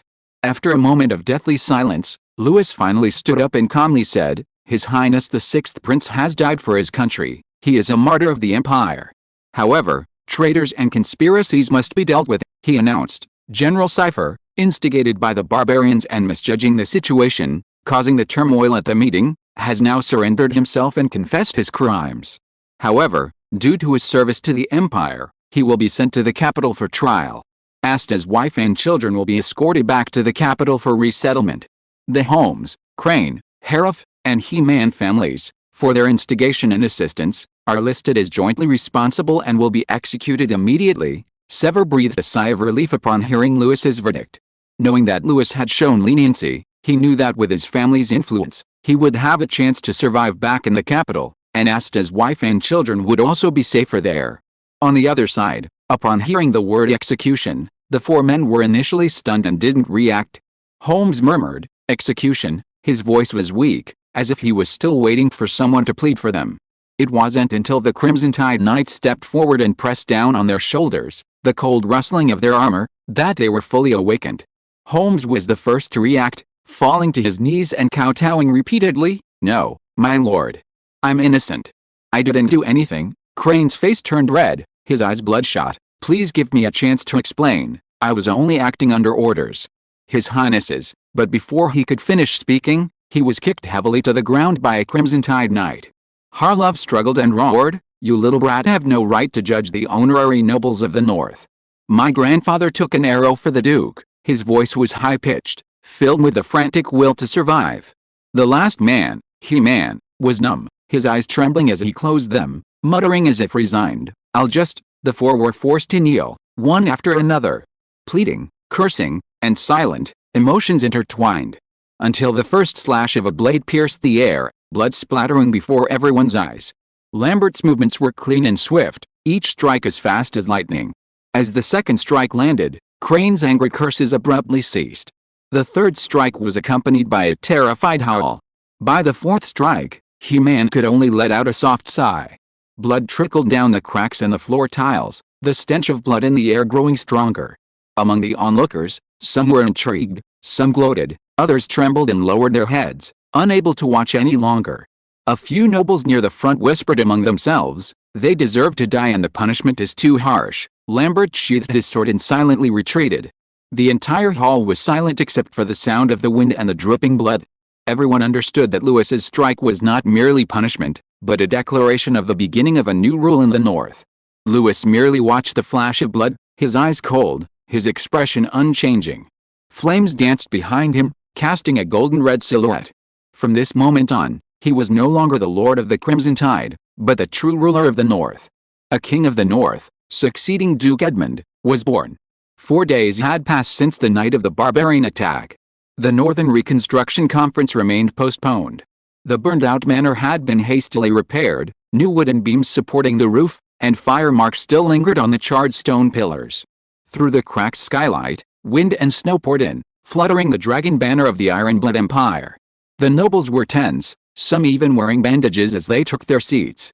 Every footstep echoed heavily and oppressively on the stone bricks. Seated at the head of the table was the young lord, Louis Calvin. He wore a black and red military robe, the insignia of the Shield of the North gleaming on his chest. Although nominally still only an earl and holding no official position in the Northern Reconstruction Council, he sat in the main seat, and no one dared to speak. Everyone knew that the seat that should have belonged to the sixth prince was now unavailable to anyone but Louis. Asta's body, along with the convoy escorting Cypher, had already set off south for the capital. The hall was silent, save for the soft crackling of the fire in the fireplace. Louis slowly rose, his gaze sweeping over the crowd as he spoke. "You are all aware of the Empire's situation. The regent is isolated, imperial power is waning, the southern provinces are in turmoil, the western border is blocking supply lines, and the north is the Empire's last line of defense." Louis paused, his tone softening further. "His Highness the Sixth Prince is gone, but we must take over his responsibility and protect the north. If we continue to act independently, the north could be reduced to ruins at any moment. Therefore, I propose that we unite to protect this land." Earl Calvin is right, the north must unite. Yorn slapped the table and nodded in approval. Marcus Corey, from the old northern nobles, only gave a vague hum. Viscount Hal swallowed his drink, forcing a smile, and said, "Yes, yes, protecting the north." The Red Tide vassal lords of the southeast were the first to respond loudly, their expressions sincere and excited.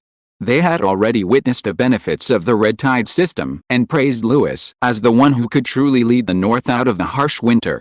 The old nobles, however, had complex expressions, their lips barely moving, responding in hushed tones, not daring to voice their opinions. A mixture of awe and hesitation filled the air, yet no one dared to object to his statement. Some sighed softly, others pursed their lips, their gazes shifting between the table and Louis. The firelight illuminated everyone's faces, blurring their expressions. Louis then announced the official start of the meeting. Each lord presented their reconstruction proposals in turn, and the air immediately tensed. The representative of Holmes's remnant faction was the first to rise, bowing and saying, "The northern lords should restore their autonomy, each raising its own army and supporting its soldiers. Imperial oversight is sufficient. There's no need to establish a new administrative body." As soon as he finished speaking, several former nobles nodded in agreement. "That's right, the North has always been self-sufficient, it's our tradition." Yorn frowned slightly, leaning back in his chair and saying softly, "The result of self-sufficiency is being unable to afford food. Don't you have any idea of your own capabilities? Dare you say you won't buy cheap grain from the Red Tide?" His two questions caused an awkward silence in the room. Immediately afterward, a middle-aged earl from the Southern Expeditionary faction stood up, his voice trembling. "I believe that an inspection team from the capital should be sent to take over finances and defense again, to demonstrate imperial authority." His words caused a moment of silence, followed by whispers. "The capital? They can't even take care of themselves. Sending people to the north now will only create more freeloaders." Some scoffed dismissively, while others simply shook their heads and sighed, clearly finding the idea unrealistic. Amidst the commotion, Lewis slowly rose, placing his hand on the table, and calmly stated, "Each territory will voluntarily join the Northern Reconstruction Alliance. We will share resources, coordinate defense, and unify trade routes. We will not deprive you of your rights, but simply link the fates of the North together." His gaze swept across the room. "This is not an order, but an invitation. Today's conditions are the best. Everyone should consider them carefully. An alliance? That doesn't sound bad. The Red Tide system might actually allow people to survive." After a moment of silence, several nobles whispered among themselves. Lewis surveyed the crowd, nodded slightly, and then gestured to Bradley. Bradley rose, unfurled a parchment scroll, and said with great charisma, "Gentlemen, the Earl's alliance concept is not empty talk, but has a concrete implementation plan. All territories willing to join will immediately enjoy priority in trade and material assistance. This is not charity, but cooperation." He looked at the scroll in his hand and began to explain. "The Northern Supply Council will be responsible for settling the flow of supplies. You will receive grain, timber, and iron ore according to your share, and enjoy the low-price trade brought by the Red Tide Transportation Network. Those who join the alliance will also be exempt from some taxes and have priority in receiving winter supplies." A low murmur rose from the crowd. Some nobles showed expressions of excitement, while others frowned and calculated. Those nobles skilled in business were already calculating their profits, because they knew that the Red Tide's industry was well developed and convenient, and most importantly, cheap. The wary, however, wondered, if the council controlled grain and iron, how much autonomy would they have left in the future? Furthermore, Bradley's tone shifted. "The military defense system will be coordinated. Your armies will still be under your individual command, but you will receive weaponry, medicine, and training support from the Red Tide. We will jointly establish military academies and share military supplies. Simply put, the noble soldiers will no longer fight alone." Several weak lords from the border exchanged glances, clearly swayed by the words military support, but an older nobleman scoffed. "Cooperative defense? That's just the Red Tide manipulating our knights." Bradley continued, "Besides that, a commercial alliance and a northern entertainment hall will be established. The former will guarantee trade security, the latter will ensure the flow of information, daily entertainment, and festival order. Your names, achievements, and stories will be sung by bards throughout the north." A vain nobleman chuckled and whispered, "Sounds quite advantageous." Bradley closed his book and bowed slightly. "This is the Red Tide's proposal: cooperation, mutual assistance, and coexistence." Lewis smiled faintly. "Gentlemen, I will not force you. This is voluntary. But as Bradley said, the door to the Northern Alliance is always open to you, only the conditions won't always be so generous. If you miss today's opportunity, it will never come again." As he finished speaking, silence fell over the hall once more. The agenda drew to a close in a tense atmosphere. The Crimson Tide scribe stepped forward, unfurling the oath scroll, its surface gleaming in the candlelight. Jorn was the first to step forward, signing his name without hesitation. The other lords, eager to participate, followed suit, a dozen or so stamping their family seals, their expressions a mix of determination and trepidation. The rest bowed their heads in silence, fingers rubbing together on their knees, unwilling to lift their pens. Some shook their heads slightly, others bit their lips, watching with bated breath. When the last pen was placed down, the council chamber fell into deathly silence. Half of the most prominent nobles in the entire north had signed. Chapter 365 Raymond's Ambition. Upper Grey Rock Castle, Balcony Garden. The air was crisp with late spring, the flowers and trees were in full bloom, and the neatly trimmed rose wall was covered with pale pink buds. A fountain in the lawn gently released a fine mist. In the distance, the sounds of birdsong and horses' hooves could be heard. The entire upper castle was like a tranquil painting. Duke Spencer Raymond stood in the center of the garden. His deep blue and gold-trimmed suit was spotless, the gold threads shimmering in the sunlight, the collar dazzlingly white. He stood ramrod straight, his smile gentle and measured, as if no impolite gesture could exist before him. Today, Grey Rock Castle was holding a charity ceremony. Noble ladies, merchant representatives, and maids surrounded him. A long table had been set up in the courtyard, laden with bread and warm soup. Raymond raised his silver cup and said softly to the crowd, "Let them remember that Grey Rock possesses not only formidable strength but also warmth." Applause followed. The children from the orphanage were led into the garden, carrying flowers and handmade dolls. The youngest girl ran too fast and almost fell, but he gently steadied her. At that moment, everyone around held their breath. His movements were natural, as if he genuinely pitied these children. He accepted the bouquet of white roses and said softly, "This is the best gift." He then placed the flowers in a vase on the table and smiled at the noble representative.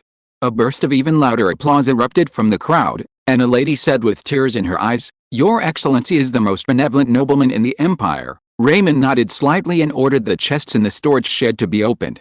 Neatly stacked sacks of flour, medicine chests, and leather boots gleamed softly in the sunlight. Attendants distributed the items according to the list, and he patiently inquired about the needs of each headmaster, even personally signing the relief agreement for the next quarter. Nobles and merchants whispered among themselves, and even the maids murmured their praises of his nobility. When the last child had presented his flowers, the musicians began to play, the light melody floating in the air. Raymond stood at the highest point of the garden, looking down at the crowd, as perfect as a saint, bright and flawless, making it difficult to look directly at him. Just then, a knight quickly entered and whispered a few words in his ear. Raymond smiled, set down his silver cup, and said, "Excuse me, gentlemen, please allow me to take my leave. The poor man's food is prepared. May you have a safe journey." He concluded the conversation politely and perfectly, turning to leave with the knight, his footsteps echoing softly on the stone floor of the corridor. Sunlight chased him until the nobleman's figure disappeared into the shadows. The heavy door to the study closed, and the light dimmed instantly. Raymond unfastened his gloves, sat by the fireplace, and accepted the envelope presented by the knight. He unfolded the letter, read it carefully, and finally his gaze lingered on those few lines. "The Frostergan territory meeting has concluded. Prince Asta has perished. Louis will oversee the reconstruction of the North." He stared at it for a long time, a slight smile playing on his lips, a smile tinged with an undeniable complexity of emotion. "This Crimson Tide Lord is indeed more ruthless than I thought," a low voice reported to the knight. "The intelligence I received confirms this. The barbarians attacked Frost Dragon territory, and the Crimson Tide army retaliated with lightning speed. I heard that Louis, outnumbered, slaughtered all the barbarian chieftains in one battle, and the old nobles all knelt down. Afterwards, he held a swearing-in ceremony to have the lords of the North sign an alliance, and now the flags of the Crimson Tide fly all over the North." Raymond remained silent for a long time. The firelight from the fireplace reflected in his eyes, as if he saw a figure rising in the distance. He used blood to subjugate the North. Even his enemies call him a savior. His voice was low. "But that's not savior, that's control." The knight hesitated for a moment, then whispered, "I've heard that Louis has been working tirelessly on state affairs, rebuilding the military, reorganizing the merchant guilds, and even the northern refugees call him the Sun." Raymond chuckled, his tone slow. "The Sun? Ha, he's a monarch putting on an act for everyone." The knight continued, "I've obtained more detailed intelligence. During the Northern Conference, a barbarian attack occurred, and the sixth prince, Asta, died on the spot. The old nobility was almost entirely wiped out. Louis rebuilt the northern system with the Northern Reconstruction Decree, rebuilding military defenses, grain rights, and trade routes. Now, the hearts of the northern people have turned to the Red Tide." Raymond lowered his eyes in thought. "A barbarian attack? It's ridiculously coincidental. Asta died too cleanly, like a perfectly orchestrated drama. He's putting on a show, letting everyone see him saving the North. This kind of person is what the Empire should truly be wary of. Raymond wasn't angry, but his gaze turned cold. Intelligent, ruthless, greedy, dangerous. Like a wolf in sheep's clothing, this young count was no longer just an ambitious man, he possessed the strength to match his ambition. Louis now almost completely controlled the North, and with the military power and allies left by Duke Edmund, and the prestige of the Calvin family, he was among the top 20 most powerful figures in the entire empire, and that was a conservative estimate. Such a position would make any great noble uneasy. What was even more alarming was that he was only in his early 20s. A young man rising on the empire's frontier had already tilted the entire empire's power structure. Raymond inwardly admitted, this was truly a terrifying young man. He turned to the knight, his tone low and cold. From today onward, increase Greyrock's intelligence budget by 1/3. Transfer him to the North, keep an eye on this man, keep a close watch. Yes, sir. The knight accepted the order and withdrew. Silence returned to the study. Raymond leaned against the window, gazing at the overcast sky, and murmured, a ruthless warlord, a young and terrifying new wolf king. Raymond pondered for a moment, a complete map of the empire surfacing in his mind. If the North were to fall entirely into Louis's hands, Greyrock's trade routes and mining lines would be at his mercy. We can't let him expand too quickly. First, let him gain confidence, then let him lose his balance. Raymond quickly sketched a framework in his mind, using trade and alliances to restrain the red tide, and once the North's resources flowed to Greyrock, then tightening financial support in the name of the capital. If that red tide lord truly intended to continue expanding, Greyrock would secretly support a righteous correction, forcing the young man to face reality. Raymond let out a soft breath, turned, and picked up his coat. Go tell the steward, he said calmly, I won't be attending the charity banquet. Tell him I have official business. A voice responded from outside the door, the old steward's voice steady and respectful. Yes, sir. I will arrange the banquet as planned. That's good. Raymond nodded, straightened his cuffs, and his gaze regained its aristocratic composure. He rose, changed into his black cloak, and buttoned his gloves. 2 trusted knights accompanied him, traversing the spiral passageway of the fortress, descending downwards. The air grew damp, carrying the smell of rust and blood. The lowest hall was as bright as the floor, illuminated by neatly arranged alchemical oil lamps. Rows of cages stretched along the walls, their iron bars blackened by smoke. Children huddled in the cages, some trembling, some motionless, and others howling in pain, thin metal tubes inserted into their backs, medicine flowing through them. Scattered on the ground were broken pieces of paper and discarded copper needles. Several alchemists moved silently through the passageways, adjusting valves and recording data, their expressions focused, as if tending to a group of modified test subjects. The eerie sense of order was more chilling than chaos. Behind the central arched iron gate lay the heart of the entire hall, the remains of a colossal dragon submerged in a bizarre pool of blood. The dragon's body was so enormous it nearly filled half the room, its fangs curved like sickles, half embedded in the stone floor. Its hyoid bone was broken, and bubbles still slowly rose from its remaining throat. The blood pool was nearly 20 meters in diameter, its liquid a deep red, shimmering with a dark silver luster under the alchemical lamps. The dragon's spine resembled a torn mountain ridge, its broken wing bones suspended by dozens of chains, sinking into the blood and being pulled out again, creating viscous waves. Its chest cavity was open, filled with alchemical tubes and runes, silver liquid flowing along the bone lines. Several unconscious children lay beside the blood pool, their bodies immobilized, their chests rising and falling slightly. Alchemists monitored the flow of the potion beside them. One alchemist turned one of the children over and injected new liquid. The child's fingertips twitched, a low, hoarse groan escaped his throat, and then fell silent. The pump continued to operate beneath the dragon's chest, extracting the glowing marrow. The pumping sound was heavy and rhythmic, as if breathing for the dead monster. The entire hall trembled slightly, and dark red ripples spread across the blood pool, as if the dead dragon was being reawakened. The origins of this laboratory can be traced back more than 40 years. At that time, Greyrock Fortress was still under construction. Spencer's father, Duke Adric Raymond, discovered the remains of this legendary ancient dragon while building the defenses. Yes, it was a dragon from legend, but one that no one had ever seen. For military experiments, He and his alchemical advisors refined a potion that could temporarily enhance aura on the battlefield, named Dragon Marrow Extract. This potion allowed knights to unleash their aura in life-threatening situations, maintaining their maximum combat power for 3 minutes. But the side effects were terrifying: severe pain, exhaustion, and even death. Using it more than 3 times was fatal. Old Raymond considered it a last-ditch battlefield secret, strictly forbidding mass production, leaving only the warning: this is not a power that humans can control. However, after inheriting the title, Raymond saw not risk, but opportunity. The capital was in turmoil, the emperor missing, various factions vying for power, and he keenly sensed an unprecedented gap.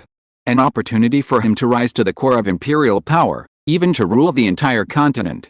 He knew this chaos would create a new order, and a new order would require power. Greyrock possessed the secret of Dragon Marrow, and he would never let this bargaining chip slip through his fingers. To him, morality, prohibitions, and bottom lines were all disposable. As long as it allowed him to climb one step higher, even if it meant walking through a sea of blood, he would walk it with a smile. So he burned his father's warning, leaving only the formula and experimental records, and ordered the advisory group to restart the research, codenamed Project Greyrock Blood Refining. He was not satisfied with tactical potions. He wanted to establish a strategic factory capable of mass-producing power. Using Dragon Marrow Extract to create a stable catalyst, human flesh and nerves were reshaped, allowing ordinary people to permanently possess battle aura circuits. All adults died in the experiment, only children aged 10 to 14 survived briefly. Thus, the Greyrock Garden, nominally an orphanage, became the laboratory's material repository. Children were recorded, numbered, and then sent underground to become new materials. Alchemist Merrill stepped forward and bowed. "Sir, the second-generation samples have been injected. 13 have successfully adapted, and 4 of them have exceeded expectations in battle aura awakening. They are expected to be ready for combat testing in 3 days." Raymond asked calmly. "Side effects, still present. Average lifespan may be less than 6 months. 6 months is enough." Raymond nodded slightly. He turned to look at the row of numbered children in the cage, his gaze as calm as if inspecting weapons. "The potency still seems a bit insufficient. We can increase the dosage further, ignore the side effects." Miro bowed his head, his voice trembling slightly. "Yes, sir," Raymond added coldly. "Remember, it must not be exposed." Then he left the underground hall without looking back, not glancing at the child in the cage again. When he returned to the surface, the sun was already casting its rays into the Greystone Square. The sound of children's hymns drifted from afar, the air was fresh, and golden light shone on his knee coat. Raymond smiled as he stepped out of the shadows, raising his hand to nod to the crowd. Still the merciful Duke. No one knew that just a few hundred meters below him, the hearts of those children were still beating in unison, propelling his empire to new heights. The late spring morning light streamed through the carriage windows, bathing the interior in a warm glow. A fire flickered in the corner, and the air carried a faint scent of pine. Louis awoke from a light sleep, first hearing the rhythmic sound of the wheels grinding against the ground.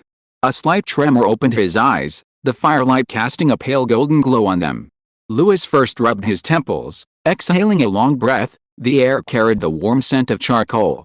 He stretched, leaned back in his chair, and his gaze lingered for a moment on the worn map before him, finally settling on the mark at Frostdragon Ridge. This was the 3rd day since he left Frostdragon Ridge. The Northern Reconstruction Conference had just concluded, and he had left almost immediately afterward. There was nothing there to hold him back, and no need for further social interaction. At this Reconstruction Conference, he had secured all the leverage he could. The 6th Prince's shady dealings had ironically helped him, allowing him to win over more than half of the nobles in the north. The Red Tide system had already garnered enough support from a quarter of the northern nobles. Now, with more than half joining, it was a far better result than he had anticipated. To be honest, even if all the northern territories nominally submitted, it would be a problem. He didn't have the resources to immediately support so many domains. The wisest path is to first stabilize the nobles already within the system, then slowly squeeze out those who haven't joined the northern power circle, waiting for them to weaken and perish before taking over their territories and people. "The door is open," Louis muttered to himself, but that's just a polite way of saying it. What's missed is missed forever. Louis then raised his hand to summon the daily intelligence system. A pale blue screen flickered in the air, and lines of messages appeared, reflected in his eyes. Daily Intelligence Update complete. Chapter 366 Frost Spear City under reconstruction. Lewis waved his hand, skillfully activating the Daily Intelligence system. A pale blue screen silently appeared in the carriage, lines of intelligence slowly unfolding. Daily Intelligence Update complete. 1. Good news from Dawn Harbor. The Red Tide Workshop's first ground steam transport vehicle has been successfully trial-produced, marking the North's entry into the era of mechanized transportation. 2. Abnormal fleet activity has appeared in the North Sea. Steel Fang Mad King Caval's reconnaissance ships have repeatedly appeared outside Dawn Harbor. 3. Duke Raymond has extracted a potion to activate battle aura using the remains of an ancient dragon, known as the second-generation dragon marrow extract. I told you, he could do it. Lewis stared at the screen, a smile playing on his lips.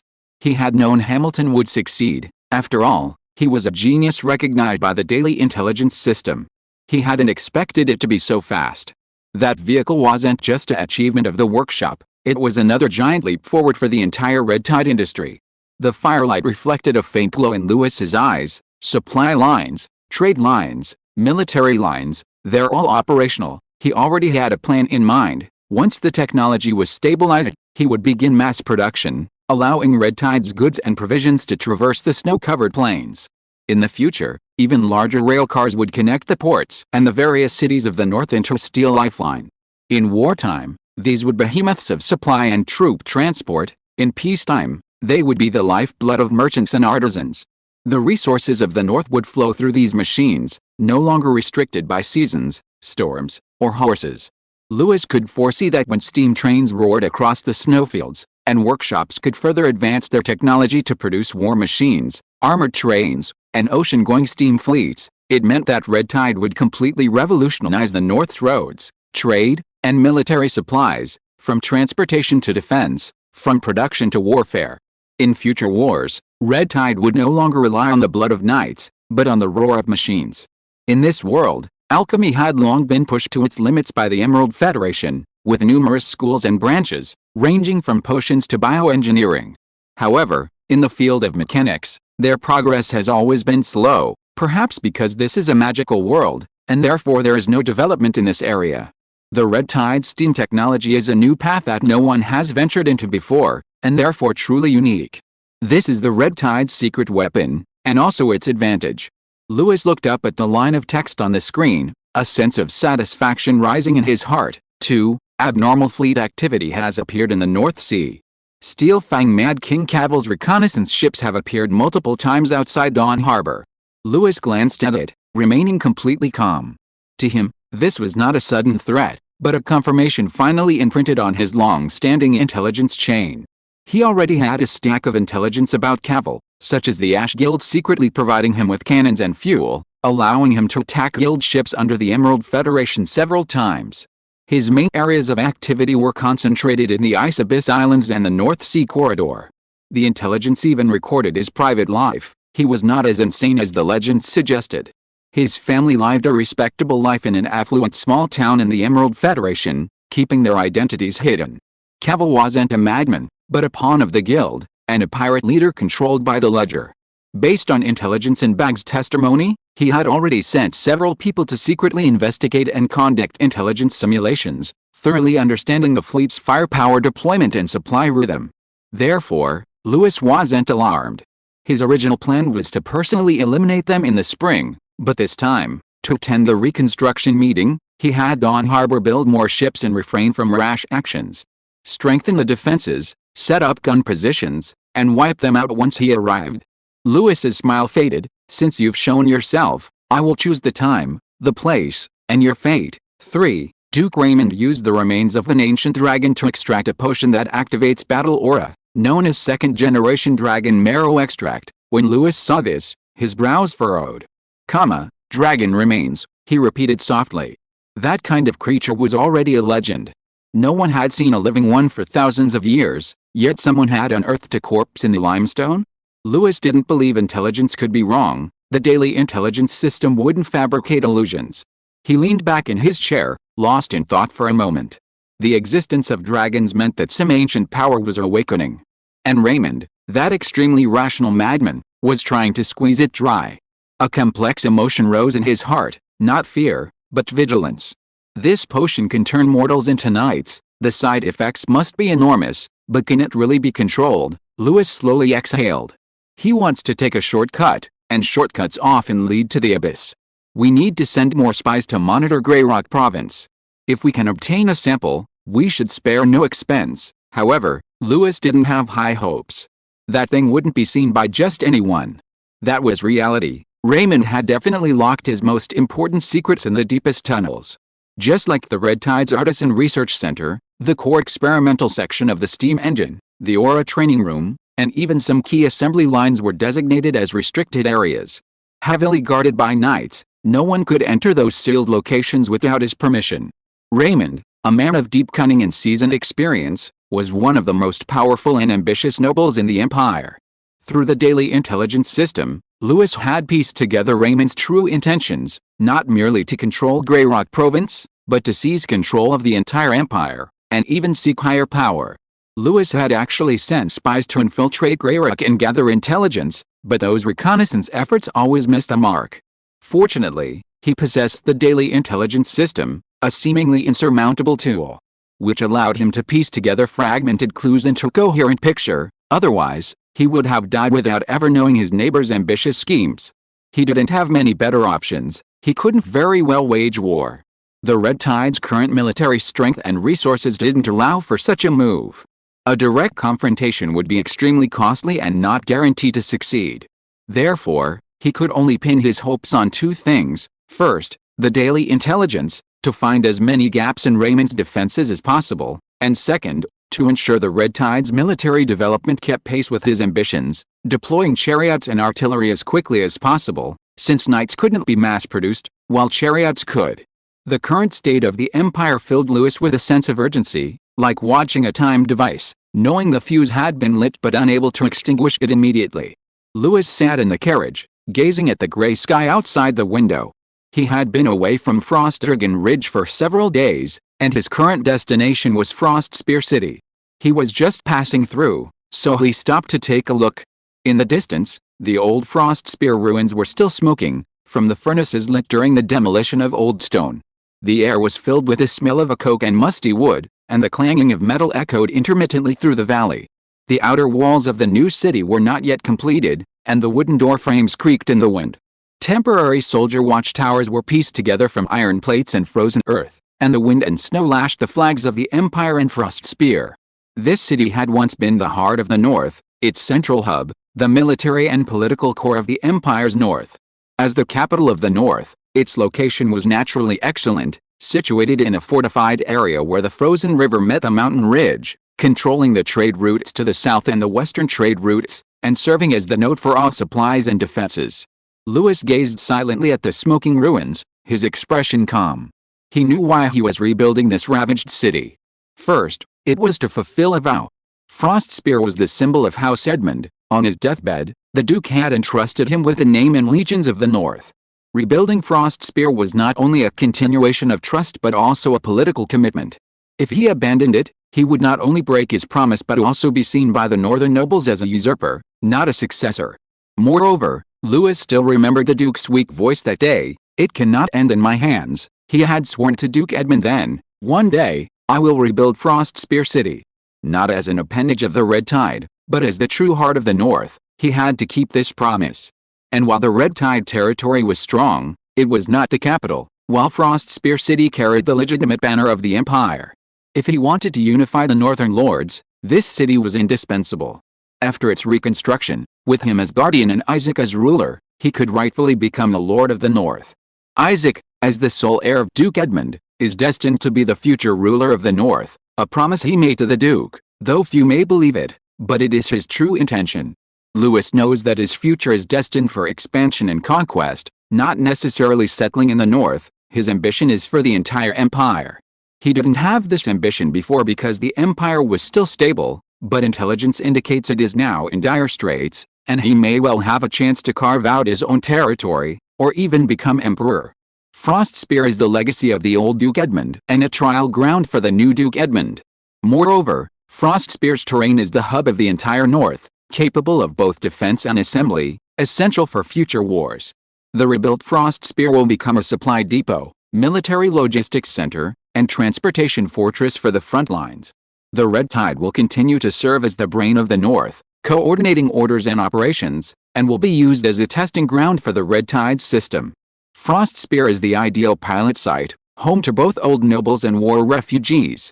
Rebuilding it means implanting the Red Tide regime onto a larger scale, giving newly joined nobles hope and a future. The nobles and commoners of the North worship Frostspear, regarding it as the soul of their homeland.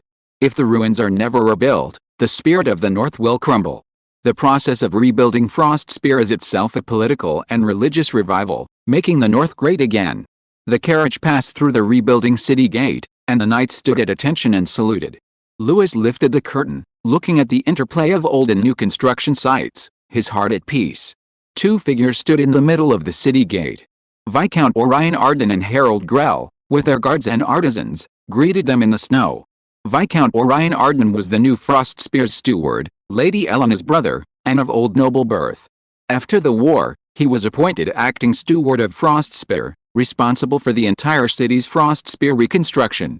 Harold Grell was the deputy director of the Crimson Tide Craftsmen's Bureau, one of the craftsmen Lewis had traded fish for with Duke Edmund. He was considered a veteran craftsman of the Crimson Tide, though not for long. The Crimson Tide had developed too quickly, and even the old craftsmen from a few years ago had all been promoted.